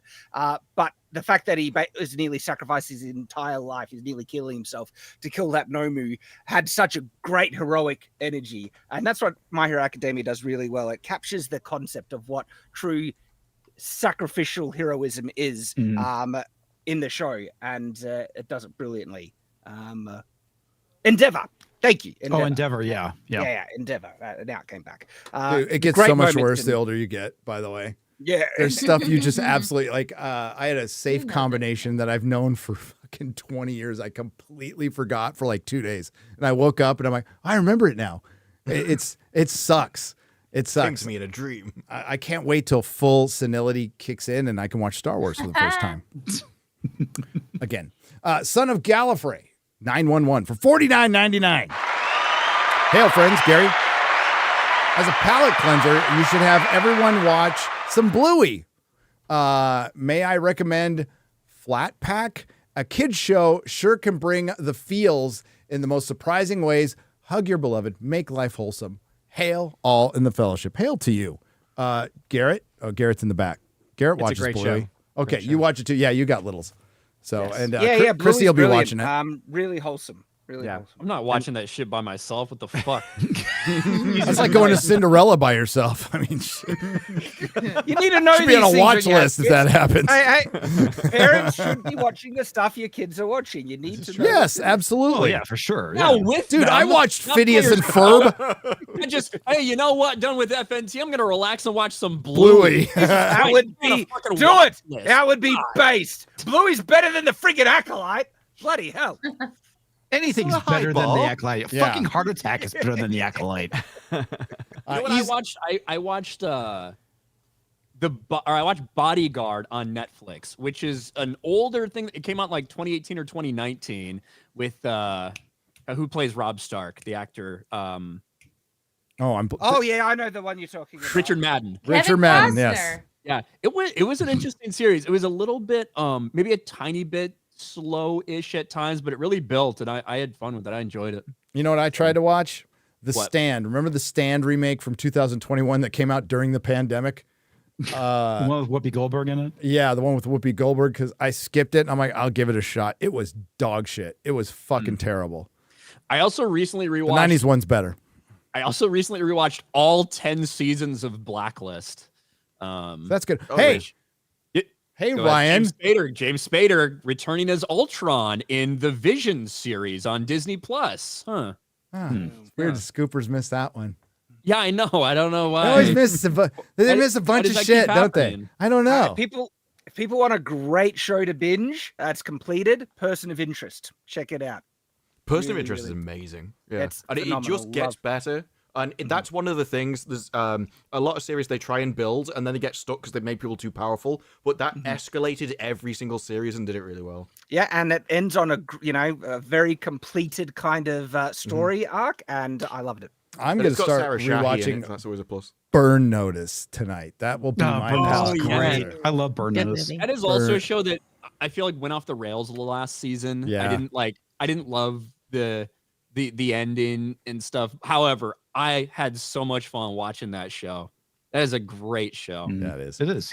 And really, it does make, when I rewatch some of this old stuff, it does make me miss a little bit old format of television. These procedural, yeah. Exactly. These procedural shows where you do know what you're going to get every time. You know the general way that the story is going to play out. And there's a B plot that plays throughout the entire season that kind of slowly gets advanced and everything. They really need to go back to that instead of overarching plot. Like it leads. There just needs to be a better balance. Yeah. There needs to be a better balance of them. Yes. Person of Interest or even Supernatural, they started as like weekly things, but then over time they evolve into like big arcs. And then if they need to, they can go back down to small weekly things again. So you can have the best of both worlds. But the weekly plot enables you to grow your audience in the first couple of And series. build characters. It doesn't matter if you missed last week. And build the characters, And Buffy did that. So, Yeah, so once you've got your audience, then you can be like, okay, everyone's in on this now. We've been renewed enough. We've got more confidence in things, and then you can evolve it from there. Ryan denigrating anyone, especially someone like Stenberg. Instagram will delete the post and prevent you from additional posts, says Easy Ed for 50, by the way. Yeah. Thank you. I'm not on Instagram. Does that happen? I mean, I have one. I don't run have. it. So the only times I've ever gotten in trouble on Instagram is when I replied to people who make posts towards me that I'm like piss me off or something. Those will get like hit.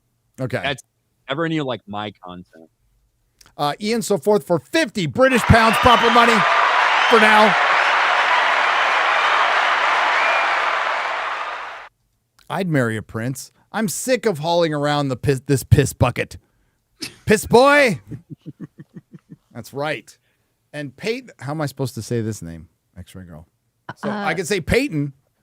Lou Uxkalik. Peyton Luke Skalik. Lou Skalik. Peyton Lou Uxkalik. To lick. Peyton loves to lick. It's like Rumpelstiltskin. Hey, sounds like the real ladies' man there. Yeah. Sounds like something MadamSavvy would be into. On the Streamlabs side, Yeah. for $500. Holy shit. Oh, Wow. 500. I'll actually, maybe I should take the time to learn that name. But Hi, Peyton. Hi, Peyton. Yeah. I'm just glad we're winning. All hail to the fellowship. Have some drinks on me. I guess I got shadow banned again on YouTube. Couldn't do any super chat. What? Oh, at 2 hours we close super chats. Yeah. On YouTube. That might be So we can get through all of them before we do Rumble, which gone wild today. Well, I can't wait. Yeah. Nightmare. $5 says Hail FNT and Findum. How am I supposed to say this? Findum Foxu? Kirsha? Help me with that. Foxu. Okay. Foxu, yeah.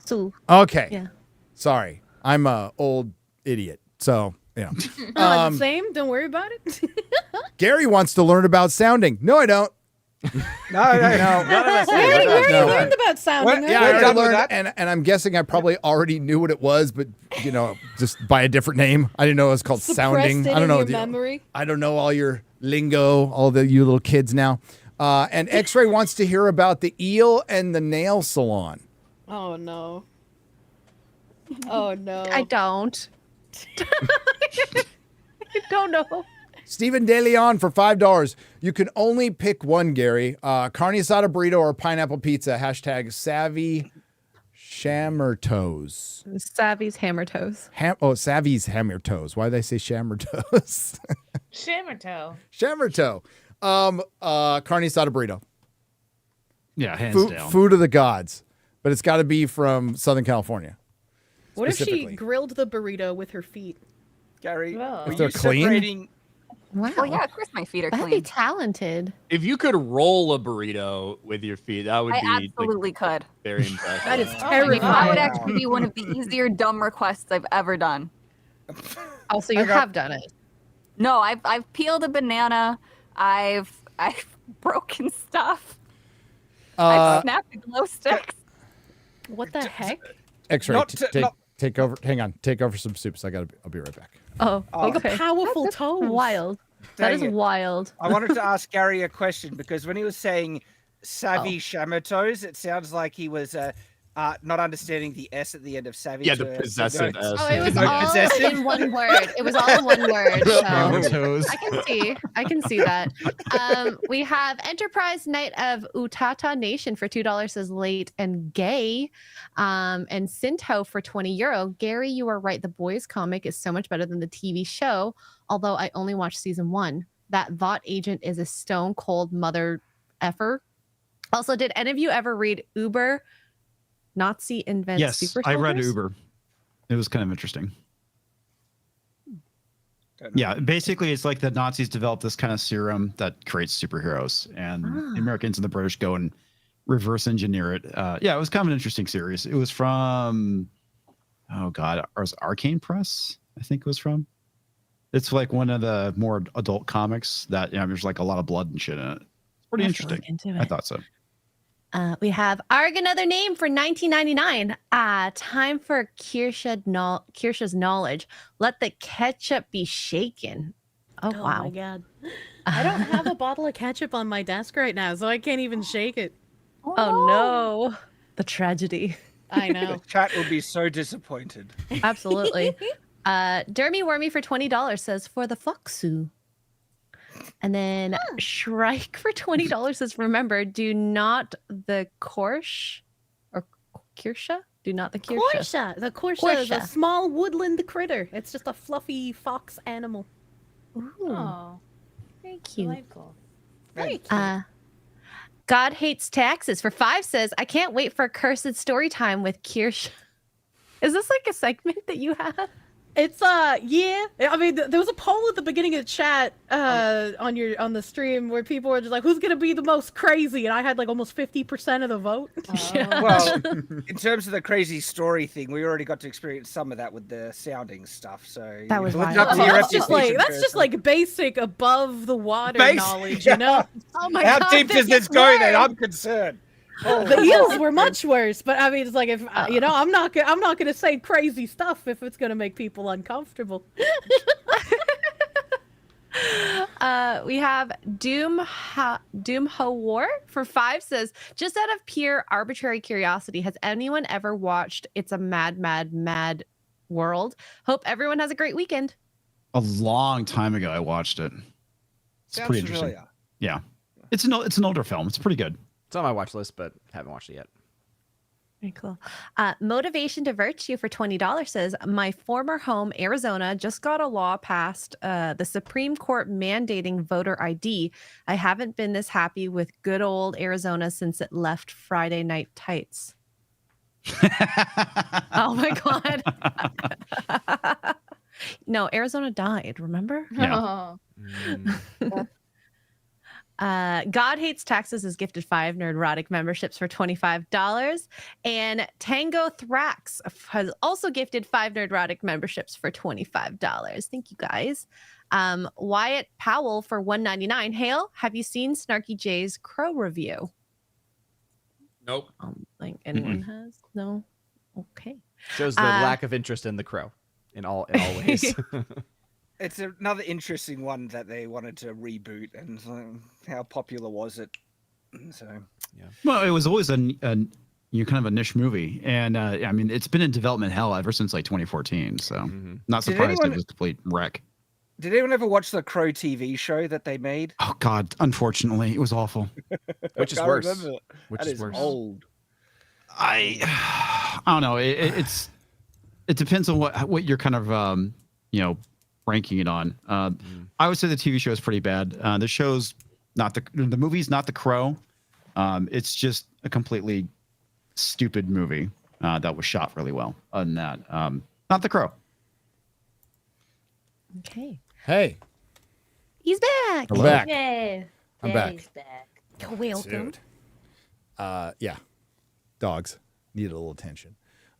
Zed for 100 Czechoslovakian pesos. Gary, I saw Romulus today. It's the worst one. Disney Alien. I know what this is. The movie TFA Alien. Great visuals, but it's all retarded. Retarded. Okay. Oh, that's the Aussie pronunciation. Yeah, but it's spelled. Yeah, okay. I expected nothing else. Sending love to all of you. Cheers. I think more people are starting to recognize like how just absolutely it is the TFA of Alien. It is absolutely repurposed. It may be better than some other Alien films because I think they're all shit outside of the only 2 Alien movies. And yes, even I'd say the closest Alien 3, which is a well put together movie with a fucking concept that I hate with the intensity of 10,000 burning suns. Like, I hate it as much as I hate Star Trek Generations. Which, right up until they fucking killed Kirk in the lamest fucking way, I was like fine with the movie. It was fine, but like how they did Kirk was so fucking dirty. But at least he, kind of went out like a hero. But and he wasn't alone on an island drinking fucking titty milk. But still, it was fucking. I hate Generation. Same thing. Yeah, the more you think about Romulus, the worse it gets. Like, as I've been reflecting back, my score has been going down. When I came out of it, I was just like, yeah. Dude, the entire concept centers around finding the xenomorph from the first Alien floating in the middle of fucking space. After it got vaporized by a nuclear explosion. Yeah, like that blew up 3. So it was a chain reaction, but there were like 3 or 4, correct me if I'm wrong, chat, separate explosions. 3 or 4 massive nuclear explosions. But there were still Drinker's review had 3 explosions mentioned. Yeah. So yeah. And then they found the alien right next to a piece of where it says the Nostromo. Nostromo. Floating in space. The Mighty Strike for €10 says, real squids for you, Gary. After the ass so tight needed a palate cleanser. Hadn't seen it yet. Went to Andor. Holy shit. Characters, world building, arcs, etc. By far the best Disney Star Wars. Hail the Fellowship. That's what many say. I'm going to go back and watch it. I'll probably go back and watch it. No interest in watching it. But yeah, it's just, yeah. I can't imagine a lot of people go back and watch anything other than Andor on Disney Plus other than the prequels in the original trilogy. I doubt they're getting not a lot of legs after these things premiere. Gary, are there any Marvel Thor comics that take more inspiration from Norse mythology? For non-Marvel, I've been recommended Walt Simonson's books. Walt Simonson's Thor, Jack Kirby's Thor takes a lot of inspiration from Norse mythology. Stan Lee and Jack Kirby, like tons. There's a great Thor run. It's a miniseries. And it's right before the new Avengers. It's part of Avengers Disassembled, and it's Thor Ragnarok. It's really fucking good. It's where he dies, but Ragnarok. They bring him back later. Radio Spec for $9.99. Sweet Folio Society edition of Lord of the Rings. Gary, I know, right? It's one of my many copies. Love mine, and I'm only on my 4th read through of the trilogy. To the panel, any thoughts on Warhammer 40K Space Marine 2? Hail to the Fellowship. None. Anybody else? It looks good. I've watched a few of the trailers they have and some of the gameplay footage. It looks amazing. Hopefully it doesn't suck. Interested in playing it. Yeah. Sergeant Sodomy for $4.99. Gary, what are your thoughts on Benjamin Piercy as a comic book writer? I've been liking his Wolverine run. Like a modern Wolverine run? I'm trying to think. I don't have many thoughts. That's not a name that's sticking out with me right now. But I don't know. I don't know. My brain is fried though, so please forgive me. Jeremy the Cyborg for $10. Hail the 199 and the 199 GC and the Fellowship. Let's go. Sorry, so many distractions today, other than this show and my dogs. Nathan Cassidy for $4.99. Nice to see Kirsha on FNT, counting down the minutes until she brings up her mom who dated a neo-Yahtzee. Yes, that's real. Ooh. It is indeed real. It's not really relevant, but yeah, my mom dated a guy from the Aryan Brotherhood for quite a few years. It was not a great time. Not a great time. Gary has a similar story. He was in prison, so. You know, rape, date, in prison. Yes, dating. My first wife's father-in-law had a massive, and I mean huge, Nazi memorabilia collection. And when he met me the first time, we flew out to Tucson, Arizona, Kirsha, and I opened the door, and he is in full Nazi uniform to greet me. That's so That's hilarious. Cool. That's funny. Did he just do it because like he liked collecting historical stuff, or was he just like they did nothing wrong and that's why I collect the stuff? Or would it be like this? I know he'd like this uniform. Like dressed up especially for you arriving. The sharp-looking uniform. To go back Hugo to Boss did make it look nice. yeah, I was like, hey, what's up? Hey, it's designer. I didn't go sing hi or anything like that. It was like nice clothes. I don't know what he was trying to accomplish, but I was just like, you're fucking weird, dude. My mom's didn't have any cool memorabilia or None of that? outfits. He was really sloppy and really hateful. You know, he had tattoos of the swastika on him and convinced my mom to get swastika tattoos. Oh, no. Tattoos? Tattoos! Tattoos! It's the plane, boss, the plane! Conversation. the tattoo place. Yeah, so Benjamin Percy's run of Wolverine, I just looked at like 2020. I was out at that point. I wasn't reading Wolverine or much Marvel at that point. I was done. Steve DeLeon for $2. Savvy looks like a strung out Courtney Love. No, Courtney Love looks like a strung out Courtney Love. Okay.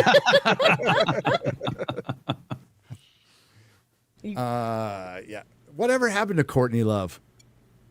Did she stop being relevant? Yeah, pretty much. Dude, she was like the toast to Hollywood for like a minute, and then maybe they got to know her. Isn't she what drove Kurt Cobain to unaliving? Yeah, that's the rumor. Yeah. Well, some people say she did it. Yeah. Yeah. So She's still alive. I could totally believe that she drove him to do it. Yes. Yeah. Yeah, she's still around. Wasn't there like a documentary that came out about it like a couple of years ago? I think so. I think it's on Netflix. Hail, gents. Hail, Fox. Bocour for $1.99. Thank you. Stephen DeLeon for $10. I just recently rewatched City Slickers 2 and Father of the Bride Part 2. I highly recommend you watch them. City Slickers 2? City Slickers is good. I don't know about City Slickers 2. TJ Jordan for $5. I promise this is the last time. Let's drive Gary crazy and make Shad's day. All in one, say 2015 Cinderella film equals best Disney live action. Remake. You better say remake. Best Disney live action? Come on. But it is the best Disney live action remake by far. Mm-hmm. Sure. Did it need to be made in your eyes, or is the animation better? No, the live action is actually better than the animation. They gave the prince Really? a better, they gave the prince a better fleshed out character. Their relationship progresses way better, and it's explained, and their attraction to each other. They give a great arc to the prince and his father, and the duty of being a king. It's actually a very well done film. Richard Madden is also in that. Yeah. Huh. Am I convincing you, Savvy? You gonna check it out? And I Lily only James. Maybe we'll have to watch it. Yeah, maybe, but I only watch horror movies and degenerate cultured films. You might not like it. This is very. So wholesome. Cinderella's for you. There you go. It's modern Disney. In it, which is like you know. There's Cinderfella. What is that one? I'm sorry. I just what? heard of it. Yeah, Cinderfella. Remember, Kirsha, Shad is not Shadman. Thank you. Yes. That's very true. He is not. I would like to hope that's obvious, but thank you for pointing it out. People brought you up in my stream before, and they're just like, "Oh, we feel kind of bad that his name is Shad because people get him confused with Shad Man all the time." And I was like, "Wait, there's another one that's not like Shadiversity." And they were like, yeah, he's a completely different guy. His first name is actually Chad. And I was like, oh, that's so unfortunate. Alex I'm the original. Alex Belfort for $10. Hey, Gary, finally leaving the Bay Area. Good. Wife got a good job in her home state of Wisconsin, and we're moving. Oh, it's much cheaper in Wisconsin. A little colder, but much cheaper. Pretty, though. But at least you'll see the sun sometime. From one Bay Area guy to another, thanks for opening my eyes to the madness here. You're welcome. Get the hell out of that fucking cesspool. The Bay Area is essentially now a giant toilet, and I'm not even kidding. So the bay is the water in the toilet, and everything around it is just the toilet seat at this point. And the bidet area. Torben Christensen for 100 Norwegian krona. Later than the speed of night. Yes. Cheap Skink for $20. Thank you, Savvy, for playing Geeks and Gamers Road Trip Dustburn. I could only watch up to where Ryan was giving Beardo an anxiety attack in the bathroom. I was confused if I am supposed to hope robots win for the G&G crew. I don't basically 40 I don't know minutes. what any of that meant. But thank you. William Jones for $10. Gary, I hope you read your book. I hope you read your book and you provide good luck with that based on this performance. Oh. We'd love to listen to that audiobook. Facts, Ryan. Unedited. Facts. If I have to read my book, it'll have to be like one sentence cuts, probably half sentence cuts. There'll be a lot of editing involved. But yes, I'm going to attempt to read my book. Yes, I will. Tomok for $20. Maybe I'll just do it all in Access Media voice because I read better with that. Tomok for $20. So what's our countdown to sounding? 10 or 20 minutes? Look, it already got brought up, okay? It took like an hour and a half, right? Hope this is We didn't even bring it up. Yeah, we didn't bring it up at all. I just brought attention to it. I mentioned sounding board. You turned it into sounding. I do. That's what Who you said. brought it up, sounding. really? Look, once you know what sounding is, every time you hear that word, just red alert goes off in your head, and you're like, "Oh God, please no!" The fight or PTSD flight kicks in. flashback. Yeah, exactly. You weren't there, man. You don't Jake know. Stanley for $2 says, "I hope this is as good as Tuesday night's main event." Well, neither of them had Jeremy, so like we'll see. I don't know. Savvy hasn't roasted anyone yet, and so Gene the Revenant. Nobody said anything to piss me off. okay. Oh, there's still time. Yes. Gene the Revenant for $5. Very cool to see Kirsha on the panel this week. Here's hoping we see more VTuber guests in the future. All hail FNT. Hail. Yeah, we're not discriminate. We bring on Gundam. Kirsha. Yeah. There you go. Gundam been a VTuber for a long time. Yeah, we love Gundam. Next up, all gay Star Wars fight with meat sabers, says Simon Ho for 2 Canadian pesos. We're not far away. That's called cockfighting. That's something they would want. Yep. Greetings from Wales, California. Glad to see Social Circle of Normies pick up on how woke media and entertainment are awful. Keep it up. Says Noble Spitfire for $20 from San Diego. Zed for 50 Czechoslovakian pesos. Gary, I don't know shit about FAC, so please explain to me, is DEI so important to them that it's not profitable? They have no good intentions. Well, they were sold and told DEI would be profitable, that was the way. They were told they were going to make a lot of money off of it, and they were lied to. Larry And Fink is getting also- sued. Good. Good. There's a difference between the company that may care about profit and the people within the company that get paid whether the company makes a profit or not. Right. Yeah, And- absolutely. And if you have enough of the people who are either true believers or the acolytes pushing DEI in a company, they can pretty much just do what they want, especially when you take into the equation the stakeholders instead of shareholders. Mm-hmm. Yeah, and this is all about pushing towards, stakeholder capitalism, which is all part of the World Economic Forum stuff, the stuff that Larry Fink is into. Yeah, it's all fucking evil. Blackstone is also WEF. He has his own page. Yeah, I'm not surprised. And he's a Republican, remember. This is not Yep. political to them. They are all No, evil. it's not. It is not. That's why it's a uniparty. Mm-hmm. I am Ted Bovis for 2 British pounds says something wrong with this panel. It's 40% female. Get it right. It's 50. We have a lesbian here. Malakot. Nerdrotic actually getting paid off by DEI to have more women here.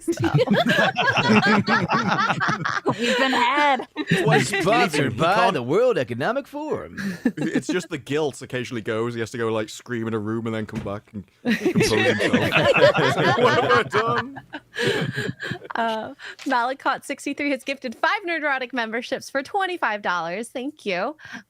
Gabe Ostroff for $4.99 says favorite fabulous Findom Foxu featuring Friday Night Tights. Ooh. The alliteration. I like that. Yeah. I love the alliterations. Henrik Van Christensen for 200 Danish krona says, I have done the math with Garrett's quarter N-word pass powers and the fact that Shad can knight people because he owns a castle. With their powers combined, you guys can form the fellowship of the knights who say neat. Did I do it right? I was really hoping you were going to walk into a trap there. Yeah. No, just knee. Game of words. Because it's only a quarter of the word. Show or movie? Oh, come off it, really? Come on. Monty That's Python. like X-ray girl, Where's the Holy really? Grail? I just saw the clip of the coconut galloping, which I think You is so just cute. saw the clip? No, like a year, like 3-4 years ago, you know? You haven't seen Monty Python and the Holy Grail. Even I've seen Monty Python. I haven't seen That's- it. I haven't seen it. It's okay. What is wrong with Mark? I have to move I ask that all the time. No, He's playing video games all the time. He doesn't supervise her. Ryan Wood for £2 Can't stay, but hail FNT, hail Kirsha, and hail Savvy. Gohan creates Prometheus Creations for $5. Ryan is Dollar Tree version of Gary. Or well, thank you. I don't think so. I think Ryan is Dollar Tree version of Ryan. Okay. Wrecked Wizard for $10 Australian. Have some more dollary dues, fucking Australians, to fuel the fellowship. Personal assistant of Harvey Weinstein. Why didn't you watch The Acolyte? Forrest Gump, because you told me not to drill, Sergeant.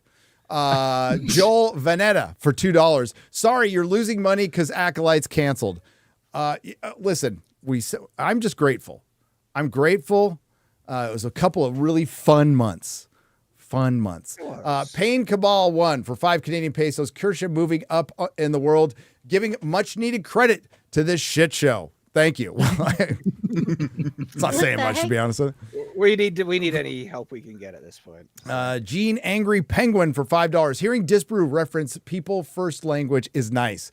It started as a way to focus on the individual over disorder, person with autism, etc. Well, now they don't call it a person with autism anymore. It is neurodivergent. Yes, neurodivergent. That is the politically correct term for it now. That's the new one. And helping the neurodiverse. Yeah, one of the things they do with language a lot is they come up with a longer name that gives less information. Like before you knew it was autism, now it's neurodivergent, could be anything, and they do that with everything. Anthony Butler for £10. Disgusted as with this on Sunday. Discussed as with this on Sunday. Disgusted? X-Ray Girl? What the fuck? As with this on Sunday. Yeah. Like he's disgusted with as on Sunday. With this on as Sunday, though, there's a this in there. So that kind of... Yeah, I think it's discussed as with this.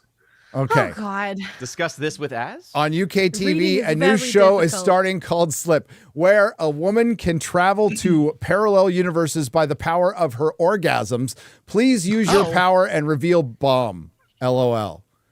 I don't know what I just fucking read. Oh, whatever they're on. Yeah, That ladies, sounds you like sleep with me, you'll get frequent Thank flyer you. miles. You'll be doing so much traveling. Albatross for $5. Acolyte fans aren't sad they lost a beloved show. They're angry a political tool to bash toxic dude bros over the head was taken out of their hands. Indeed. It's all confirmation bias. As is Wonky Eyebrow for £2 Jeremy too good for FNT now. Gay. Yep. Josh Kelsey for $19.99. He drops it and leaves. That's what he does. Larry Eischer for $5. Don't bite the fans that feed. Overheard on Brett Cooper about the Acolyte cancellation. Love it. Master Gout. I was watching one of her videos. God, I can't remember what it was, but it was so fucking funny. She was breaking down. Oh, Matthew Perry. Matthew Perry overdosing, right? And then they were they're prosecuting the people who supplied him with the drugs, and she broke into an ad about some mental health drug right from like she transitioned from these people like preyed on people, but don't be like that because you can get this thing. And I'm like, holy shit. Oh my God. She is the female Ben Shapiro. Yes, she has learned from Ben Shapiro. You have to watch the video. Time to take an ad break. It's like, wow.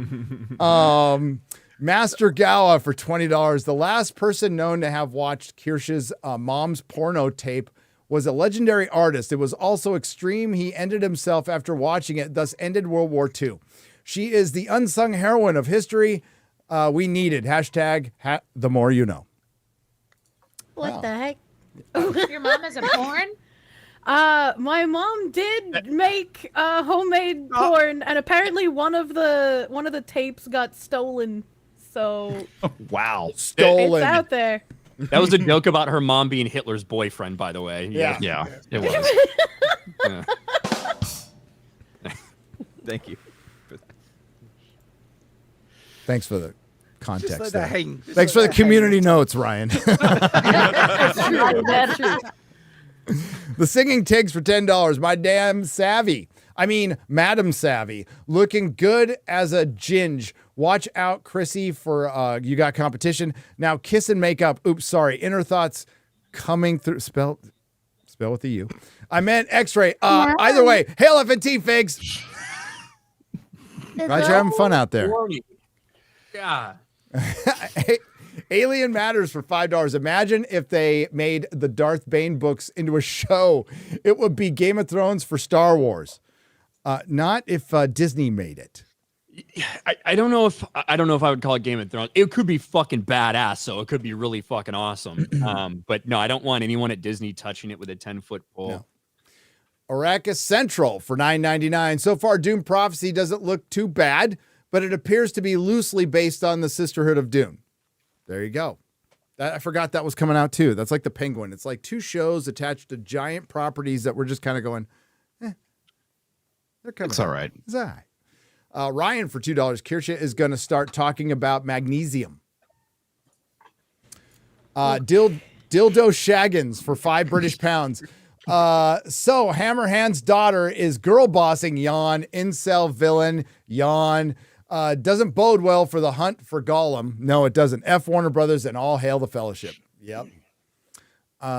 Bright Nas King of Eagles for 2 British pounds. The way of DEI, consume, don't read the fine print. Gizatron or Gizatron? What am I doing here? What's going on here? Just take your pick, Gary. Okay. Gifted 5 Nerdrotic memberships for $25. Yeah. Luffy the Sun God for $4.99. I guess Headland didn't get the memo. It's not good to promote impregnating women by force. Okay, that's true. Well, she did learn under the greatest, you know. It was the dark side of the force too. Tell the stories you know. Big Ounce for $5. Now that you brought Kirsha on, please bring Nux on. Is it Nux? He is basically a Jewish Gundam who gets as annoyed as Az. Like I said before, how do we know Gundam's not Jewish? How do you know? Right. How do you know? Oh my God. He complains enough to be Jewish. I know. He said, honestly. Jason Yankovic. He could be what? I was gonna say he'd be one of the first Jewish Native Americans I know of. There you go. Hey, Ooh. you never know. Sammy Davis Jr., Jewish. Yeah. Jason Yankovic for $5. Rod Carew, Jewish. Savvy doesn't understand that the point of a journalist is not to ask questions, but to give their opinion and spread the message. I didn't realize times have changed. I'm a scientist, not a journalist. Wrong degree. Normal Man for 2 Canadian pesos. Oh, 20, sorry. Thank you, Savvy, for confirming to us that Alyssa Mercante, doesn't know what journalists do, as well as being a good, relentless question asker journalist, in other words. Have you ever all noticed the child what was that? No, I was gonna say you mispronounced her name. It's Mercanti. Mercanti. It's late enough in the show. We can't mispronounce her name like that. Have y'all ever noticed that child prodigies never go into journalism? Sergeant Buck for $15. There you go. Jens Anderson of Taru for 20 Swedish krona. If Morgan Freeman, there was in fact not more of them. In Morgan Freeman, there is in fact not more of them. Water Jabbers for $5. The Acolyte is what happens when you spend $180 million to appease a Tumblr fandom. Yep. Ryan, that group showed up and it's microscopic, says Labor Hall for $2. Secret Fire Books for $5. Made a video about the Rohirrim movie. Shameless plug. Worried that it's going to be annoying girl boss Drek. Hoping otherwise. Hail FNT and hail the Fellowship. Well, you shouldn't. Don't feel bad for feeling that way. Hollywood's earned it. If it turns out not to be the case, great. But it's most likely going to be the case based on the trailer. Curtis Hart for $19.99. I'm late, but woo, Kirsha, sorry. Finally on FNT. Hail. Kathleen Kennedy says, waiting for a win. Can we all just take it on the chin and see her next project 3 times and get her the fuck out of there? Let's do it for humanity. Hail, says Bob Loblo for $9.99. Buy the tickets and don't show up. I mean, you could just do that. 427 Arbach for $20. Been waiting for this one forever. Hail, honorable chatters. Say no to sounding and do not the Korsha. Korsha. Thirsty Tree for $1.99. Why does CM fantasize about sleeping with minors? Who does? Who's CM? I don't know who CM is. I don't know who CM is either. CM. I don't know. It's weird. Splash Target Coxswain for $4.99. Thank you. And then another $4.99. What's best in life? To crush the Acolyte, see it driven from pop culture, and to hear the lamentations of the women. The farce is female. Hail. Hail. Jesus Davila is gifted Run Nerdrotic membership for $5. Thank you. Luke, my Vader Anakin, has donated $9.99. Thank you. Zenik for 70 Zardoz. It says, Gary, share with Kirsha the template to fight copyright strikes. She is fighting for a video right now because like 30 seconds of an anime was played on her other streams. 30 seconds is a long time though. Did you play it like without? No, we were talking over it the whole time. Okay, so it's during transformative. a conversation I was having with a guy who does translations, Polt fan. Okay. So Ryan provided me a form that I honestly don't know who wrote it, but it works. It works. I wrote it. Oh, you wrote it. Okay. I think so, yeah. Ryan wrote it. Like and it 4 worked fucking years ago with that Naughty Dog stuff. And it's only not worked like twice. It's pretty good. I'm gonna need a copy of that form Sure. if you're willing. No problem. Yeah, Thank just you. DM me and remind me. Yeah. Do you get a copyright strike or they just block your stream? I got a channel strike from it. You actually got a strike. Okay. Yeah. Ooh. Yeah. So that's the tough part because you have to be willing to, when you challenge it, you do have to be willing to say, I'm willing to, go to court over this. Yeah, I did the initial fight for it and they denied it, and then I did the one with my signature and they denied it, and then I sent an email to the company because I was like, well, what do I do now? Yeah. Basically, it's all inside baseball shit. So we'll keep reading super chats. We'll get it squared away. Yep. Maybe Ryan Soul get for sued into oblivion. One of the other. Ryan Soul. Sorry. Yeah. Like my dogs are going nuts, dude. Nuts. Ryan Soul for $2. I want to apologize for sipping for Kirsha. You don't have to. Flame Tiger for $10. I've been a fan since the pandemic. I was in a hard place, both financially and mentally, but you guys helped me. Now I graduate from high school and now attending college. Hey, that's awesome. Hail God and hail FNT. Nice. Brady Crippen for $10. Kirsha always bring in the sounding lore. Well, somebody's got to. Raised by Wolves. Somebody asked a question. I got to answer. You got to answer it. The Acolyte wasn't perfect. The end. There, fixed it. Raised by Wolves for $5. Normal Man for $10. Shippers should be gatekept from all fandoms. They are the harbingers of chief destroyers of franchises. Remember, if your friends are shipping, tell them to stop and touch grass. Yeah, like shipping is terrible. It goes way back. I mean, that's back to the X-File days. But like, listen, when Mulder and Scully got together, shit went downhill. Let's just fucking be real, okay? Sherlock Holmes was the original starting point of crazy women shipping. Yeah, and then it just got worse with Star Trek. The novels and slash fiction. way back then. Yeah. Well, yeah. Any show that has like this ongoing kind of unrequited romance where they're never quite ready to get together at the right time or whatever, inevitably, whenever they do get together, it does change a lot of the show and it ends a lot of the tension and inherently changes the feeling, and oftentimes it goes downhill after that. Always keep it to subtext. Yep. Benjathan Shortikins for Snortikins. Okay. For €5. Watching Savvy and Blabs on side scrollers yesterday was a lot. Almost too much. Lucky for us that neither Kirsha nor Chrissy were there too. Okay.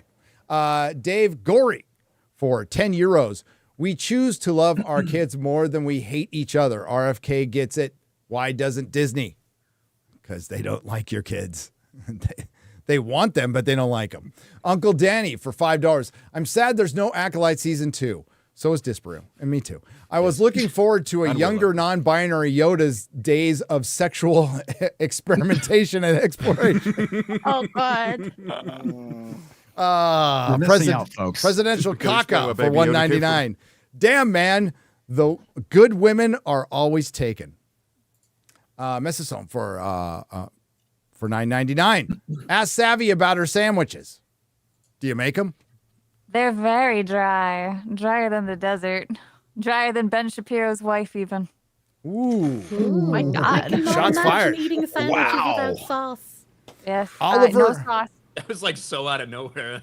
Oliver Lavery Farage for €10. Never give up on your dreams. I am nearly 40 and I am finding abilities I never knew I had, like the skill to be an Olympic breakdancer. Shout out, Ray Gun. She didn't break dance. She broke dancing. I, as Australian, disavow. Yep. We are all the bad boys now. Women are swooning, says G&G Play Highlights for $2. Spencer Jedi for $20. First time super chatter here. You guys are doing God's work and are the reason why this show was erased off the face of the earth. Without your continued coverage, this would have never happened. Hail. It wouldn't have been announced. But I like Ryan's theory that they were starting to get a writer's room together, and Leslie Headland was out there talking about it a lot, and probably somebody at Disney went, no, we got to shit down right now. Leak something. Yes, but like in the reports are around, like even as latest as February, they were looking at potentially seeing who's available to get a writer's room together for a potential season 2. And even a couple months ago, they were having conversations. I legitimately think that the numbers were just so bad that they couldn't possibly justify it. They just couldn't, you know. That's what I think at the end of the day that it was. And this is not an announcement from Lucasfilm. This is like a report that from a source that the Hollywood or Deadline, I think, is the one that broke it. They're the ones that got from somebody inside Lucasfilm that it's canceled. And Disney will not confirm nor deny, which means it's canceled. Like if it really wasn't canceled, they come out and say, no, it's still in production. Yeah, we're going to get season 2. Yeah. Philip Connell for $5. Acolyte was allowed to operate in that space for too long. Ooh, it's a reference to the person who was trying to, he just made a threat about me. TJ Jordan for $5. Since the shills are playing the blame game for their precious Acolyte, I'll quote a line from Batman Beyond. Blaming is not productive. I would love to have Laura Croft's skin to play Call of Duty Hail Fellowship Raised by Wolves for $10. Just the boobs. That's all you need. Darius White for $10. Hail FNT. Does anyone remember how the Acolyte got greenlit? It was through a media leak that almost dared the Bobs to deny it. I think the public cancellation is a shame walk for that slight. Well, she begged for the job on a red carpet. Well, yeah, that press leak was not how it got greenlit. No. She was there for no fucking reason on the red carpet for Rise of Skywalker, right? Like that was before that thing came out. So they had already pitched, they had already talked all that shit. Like That press release about the female focused show set in a timeline we hadn't explored yet. It had already been greenlit when that happened. Gory-eyed beast for 5 Canadian pesos. I can't help wondering about the guy from last week. Did he take your advice and bring his first date to Twisters or go to Alien Romulus? Go Padres. Hopefully he went to Twisters. I think it's a better date movie. Alien Romulus sucks. Oh, yeah, for sure. TJ, Human Centipede. Best cuddle film. Yeah, go to Human Centipede. TJ Jordan for $2. I saw the trailer for Tulsa King Season 2. Cannot wait. It looks awesome. Frank Grillo, come on. The show is awesome. Patriot for $10. Star Wars and Lord of the Rings were genres that brought all races of men together, just like anime. Now they are destroyed. The best example of having multiple races is Elder Scrolls, Skyrim's lore, DEI ruined art. My son loves Skyrim, my oldest one. Half-shaved bridge kitten for $20. Hashtag KMR10, Disney, Star Wars, scorn fiction requires victim mentality no matter how powerful, evil, contradictory, I can read, manipulative, or mental the protagonist, they are always right. Brainwashing the woke mods smooths the brain. Meow. TJ Jordan for $2. Did you think season 2 of 1923 will air this winter? It could. They're filming it right now here in San Antonio. I think it easily could. Because I think their principal photography is 2 months, maybe. Ice fine for 5 British pounds. Ancient wisdom. Eat. What's the issue? Liver issue. Eat liver. Ball issue. Eat. Well, you get the picture. Hail paganism. Hail the old gods. Odin disagrees. Superfly 1234 for $5. Did you hear about the Chick-fil-A streaming service? I did. What the fuck is that about? That was about Really? you know you ain't gonna be able to watch shit on Sunday. That's about the only fucking Yeah, thing I know about it. It'll probably just it'll be like Tubi Wow. probably. They'll just license shit and Who knows what it is? Maybe Yeah. it'll just be like family friendly shit for kids. Yeah, Stuff about yeah. God. Who knows what it might be? Spicy Chicken, the series. It's good. Don't bash spicy chicken. No, that's my favorite there. Absolutely. Spicy Chicken Instead Deluxe of Netflix, Netchicks. with the buffalo sauce to make it extra spicy. So you get the spicy chicken with the buffalo sauce. No, not and the the There's Chick-fil-A nothing sauce. better in the morning than a spicy chicken biscuit, dude. Yeah, that's good. Spicy They do chicken biscuits. God, you're Maybe so bring fucking back- uneducated. Maybe bring back like the smell-o-vision type things, like smell the breakfast as you watch. They do breakfast. It's amazing. Is this supposed to unlidded soul? What are you reading? Oh my God, you're roboting again. For $1.99. Thank you very much. TJ Jordan for $5. Mark Hamill would know all about force, like the time he tried to force the mother of his granddaughter to get an abortion. Good job, Mr. Feminist. That's true. Brutal. It's true. Apparently he's Is that a real story? yeah. Yeah. Oh, Yes. yeah. Very Like much. they he's a just he's a proof of shitty that or person. whatever? So he, the story goes, according to whoever reported, this was from 2016, Ryan? A long time ago. Long time ago, that his son dated a stripper at the time, and she wanted to have a baby, and he wanted her to abort it, and she didn't. So apparently they've mended fences by now, but yeah, that's the story. That's what happened. But he's such a good guy. He's protecting that money. He's protecting all that Star Wars money. All he's Protecting got. that. Well, he's got that PAC money now, that political money he's getting. Oh. God. Do I want to say? I was discussing this with somebody privately, but like Mark Hamill looks like a massive alcoholic, dude. Like a massive. He's got the shakes. He's got the shakes. He's got the slurred speech, watery eyes, blotchy, fucked up nose. I mean, like I've seen it a gazillion times. Okay, so he looks like he is just fucking pickled all the time. All the time. Kind of messes with your judgment. Maybe he's close to wet brain. If you drink too much, you get wet brain. What's that? Whoa. It basically retards you. Isn't that a slur for Native Americans? No. You've never heard of the term wet brain? So a lot of homeless people have wet brain from just drinking so fucking much. It impairs, it basically retards you. And it's you can't recover from it. Like once you're at wet brain, you're done. It's like your brain has done. been submerged in the alcohol. You're like, you're done. You're taken out. Yeah. I guess that's just like a It's common term fucked for up. it. Yeah. No, watery eyes, blotchy nose. Isn't it because dead giveaway? when Native Americans like swim, their brains get wet? Or no? I'm confusing this. You're confusing that with a slur for Mexicans. Yeah. Yeah, that's what I Yeah, was Mexicans. Kinetic Zen for $10. Leslie Headland said in an interview that she was inspired by Knights of the Old Republic 2. The problem is that she and her writer's room combined don't have the IQ or writing talent of Chris Avalon. Judah for $10. And all what they forget is that Kreia was the fucking villain. She was wrong. She was evil. Never That's argue. what they don't understand. Judah for $10. Never argue with a fool. They will tear you down to their level and beat you with experience. Mark Twain. Mark Twain's a great quote, by the way. So use their own words by letting them speak and repeat it so others know to keep their distance. It's the beauty of free speech. Let them talk. Let them talk. Ask questions. Ask a lot of questions.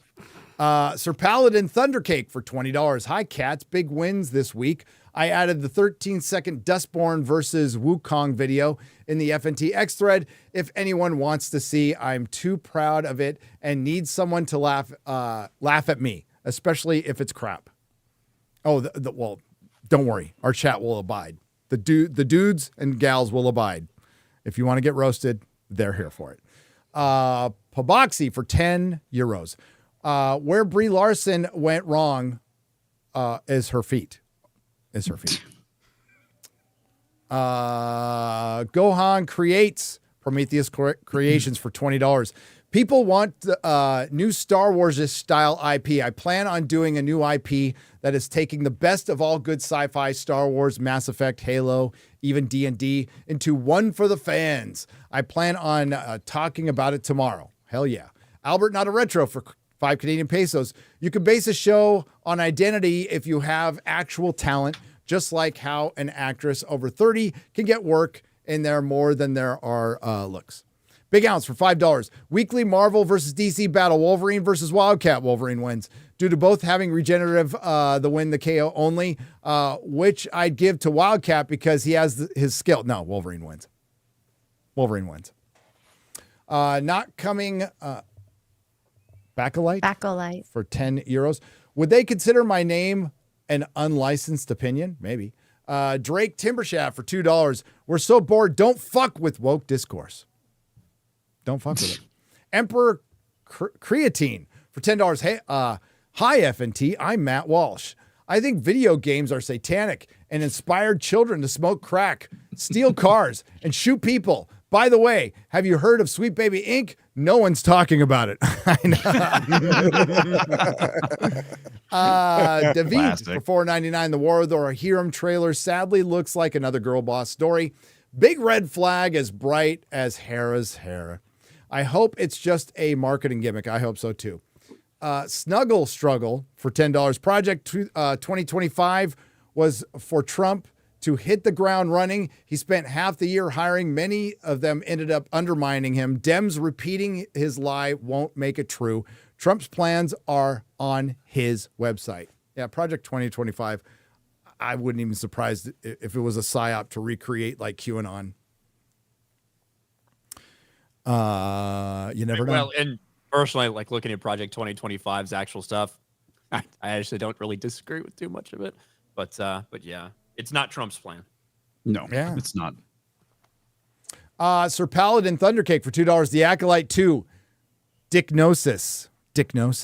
Eric Goff for $2. They somehow failed with lesbian space witches. Yeah, my wife said this. Like, how do you fuck up lesbian space witches? I don't know. They found a way, and it was fucked up by a lesbian. So maybe it was some kind of way of breaking up with herself. and then driving away in a U-Haul. I don't know.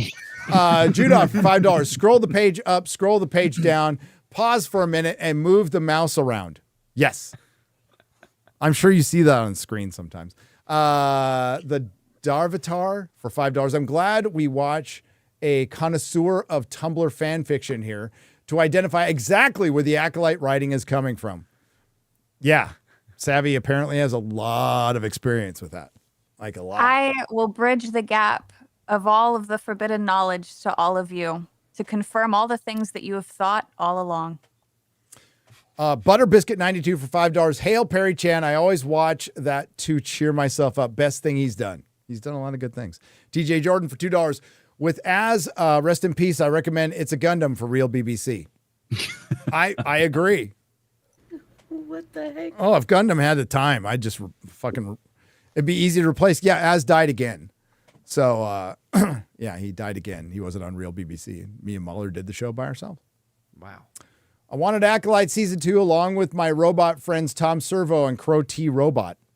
Oh my God, the Crow was fucking terrible. God, that was terrible. It was worse than Borderlands. It was worse than Borderlands.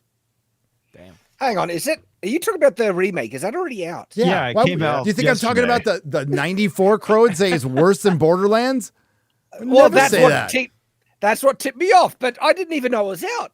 It's like, Well, apparently some of the theaters have been 650,000. pulling theaters because there was like a 5 o'clock showing, disappeared.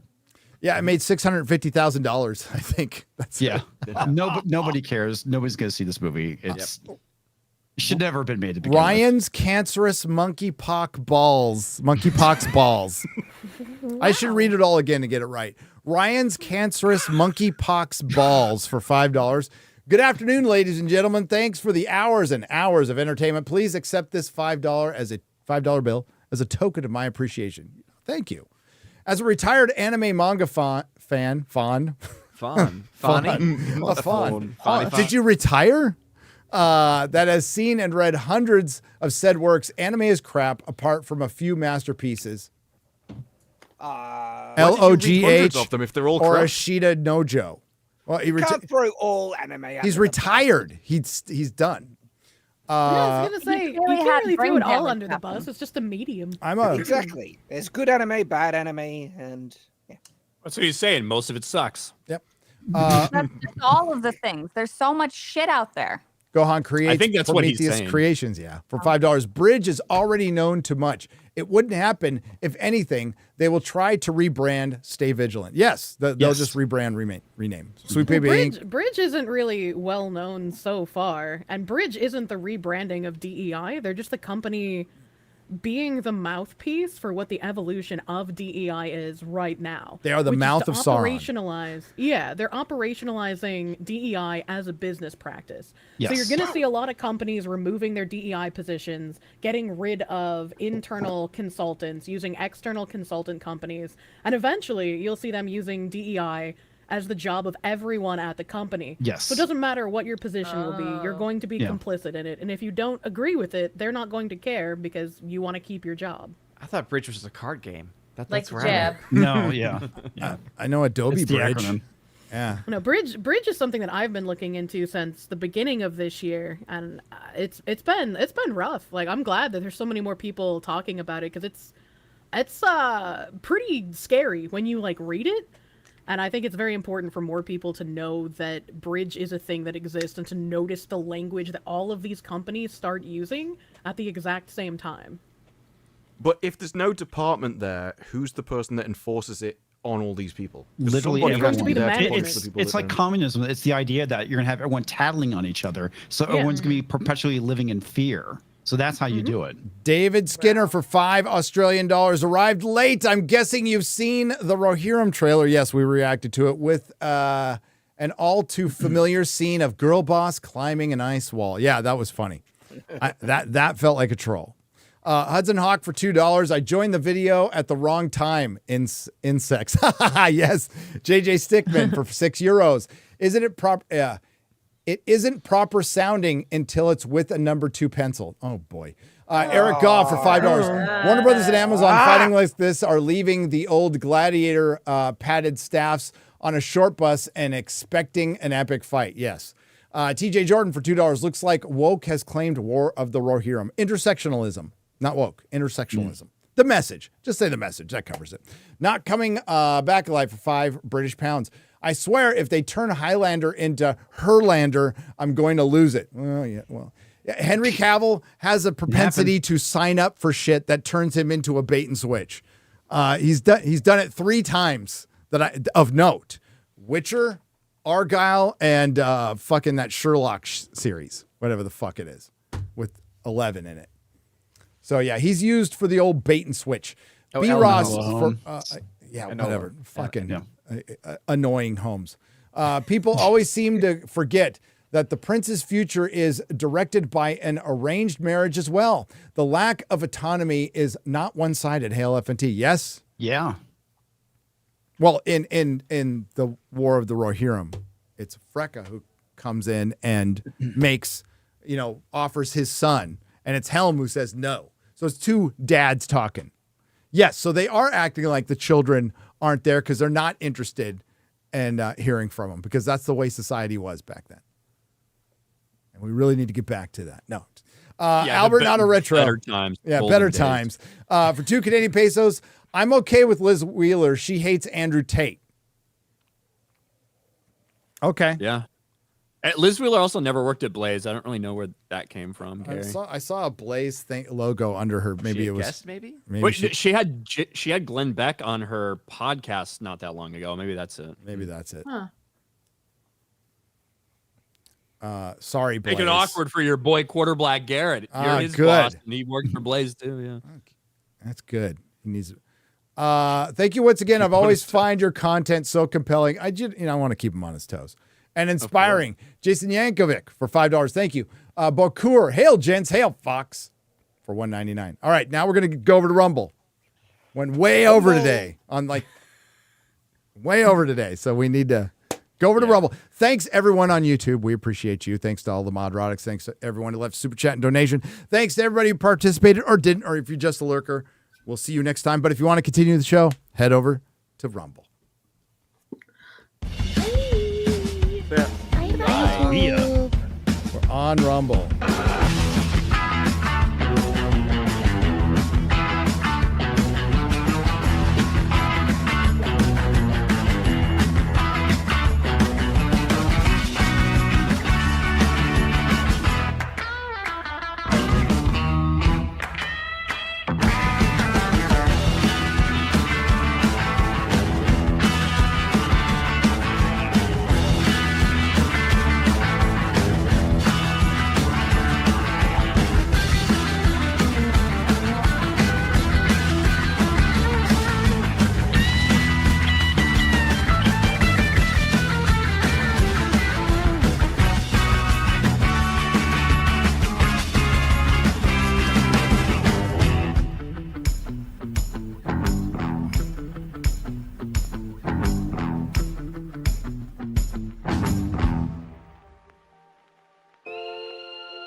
Do not come.